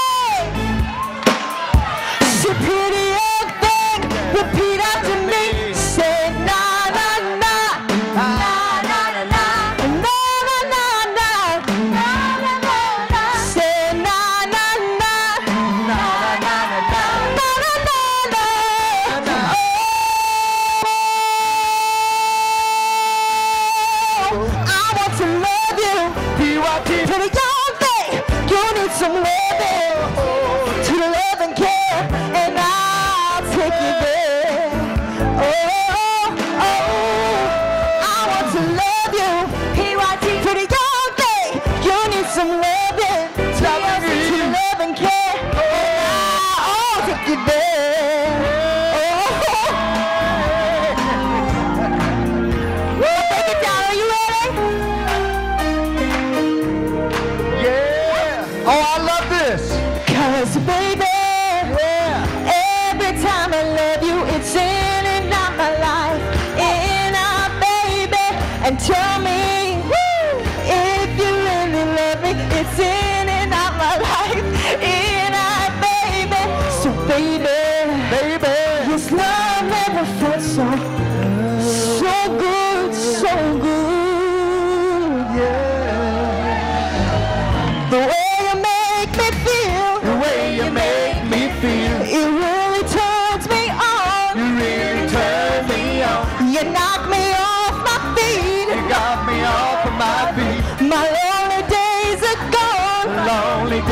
are gone. Oh, hey pretty baby with those high heels on. You give me fever like I'm never ever known. You're just a product of loveliness. I like the groove of your walk, your talk, your dress. I feel your fever from miles around. Woo! I'll pick you up in my car and we'll paint the town. Just kiss me, baby, and tell me twice that you're the one for me. The way you make me feel, The way you make me feel, it really turns me on. it really turns me on. You knock me off my feet. You knock me off my feet. My lonely days are gone. My lonely days are gone. Oh, come on. For you I'm not alone. For I am here with you. Though we're far away, I am here to stay. For you I'm not. Oh no, for I am here with you. And though we're far apart, boy, you're always in my heart. For you I'm not alone. No, no, see, no. Oh yeah, oh, see, no. You are not alone. I am here with you. Though we're far away, I am here to stay. But you are not alone, no, no, for I am here with you. And though we're far apart, boy, you're always in my heart. For you are not alone. Listen to this. Oh, I love it. They followed each other on orange and gold, 'cause they got nowhere to go. That's why I want you to know I'm starting with the man in the mirror. Oh yeah, I'm asking him to change his ways. And no message could have been any clearer. If you wanna make the world a better place, take a look at yourself and make that change.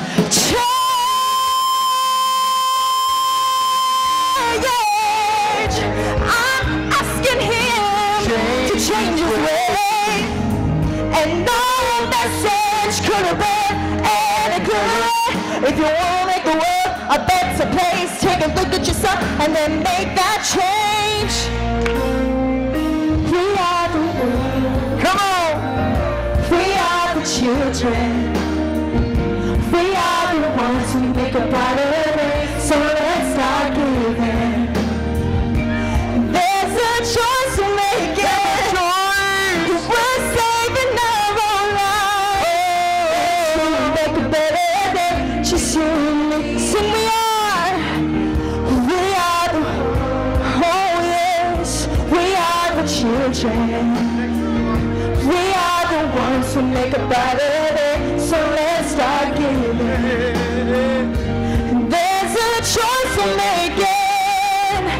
We're saving our own lives. It's you who make a better day. Just you and me. Oh yes, it's you who make a better day. Just you. I need an alliance scream.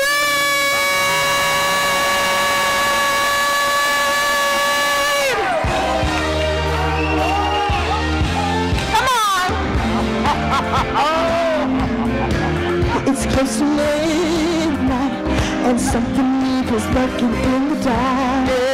Under the moonlight, see the stripes that you start to scream. Oh, the terror takes a sound before you make it. Oh, come on! You try to scream as horror looks you up between the eyes. You're paralyzed. Come on, sing it out. You know it's Thriller. Oh, Thriller night. And no one's gonna save you from the beast about to strike. Thriller. Thriller night. You're fighting for life inside a killer thriller. It's Thriller. Hey, Thriller night. And no one's Thriller, thriller. You're fighting for your life inside a killer thriller tonight.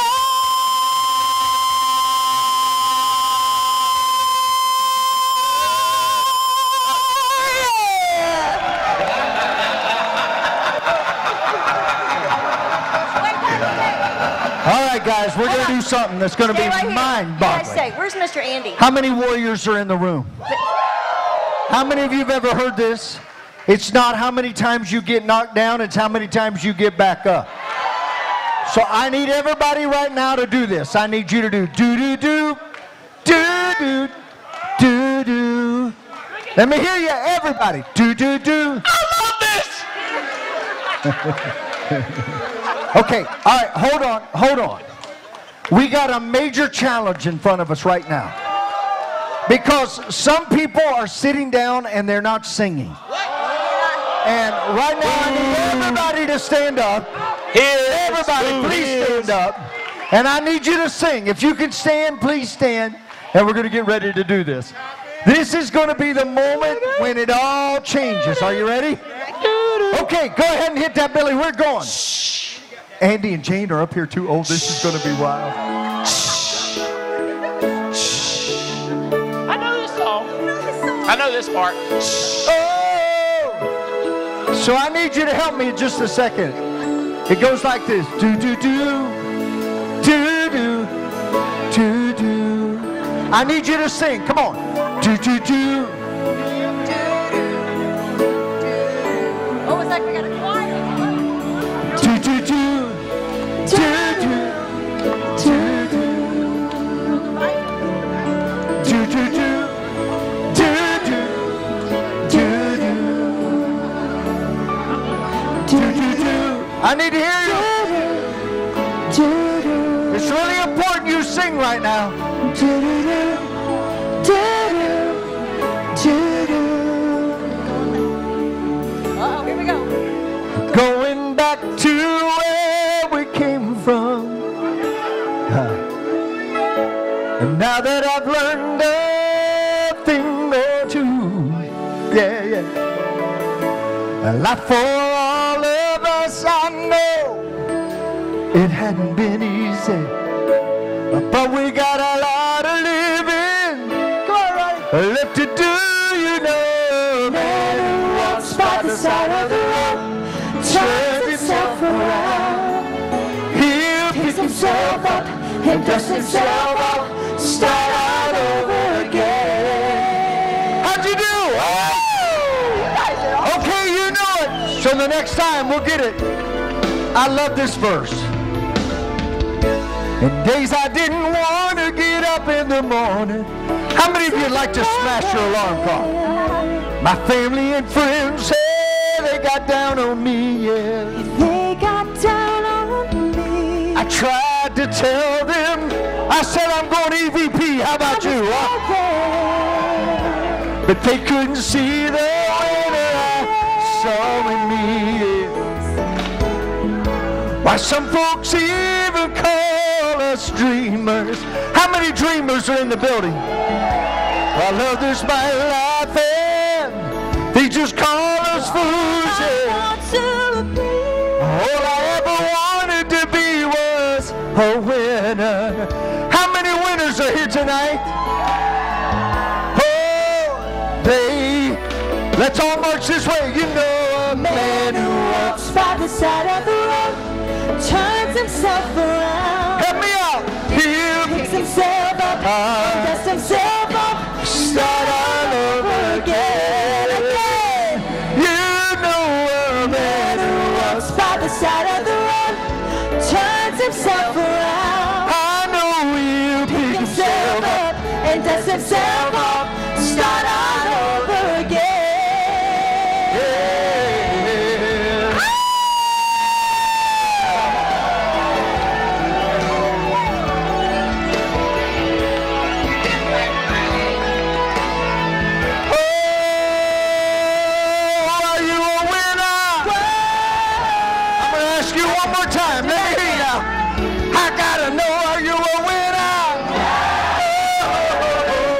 Yes, you are. Everybody, here we go.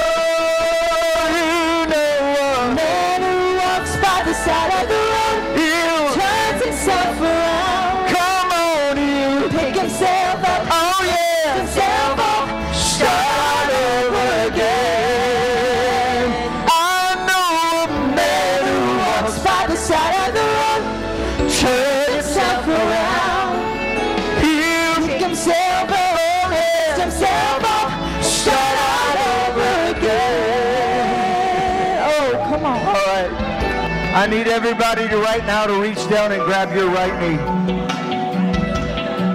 Grab your own right knee.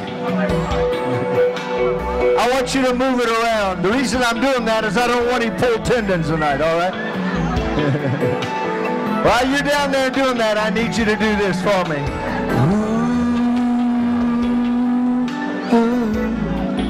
Everybody help me out. You're about to get it. Come on, one more time. What that means is we're on our way to the top. How you feel?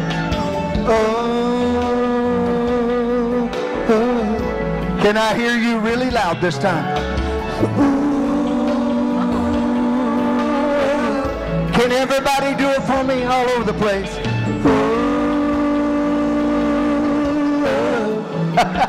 You're getting it. Let me hear you now. Oh, yeah. One last time. Are you ready?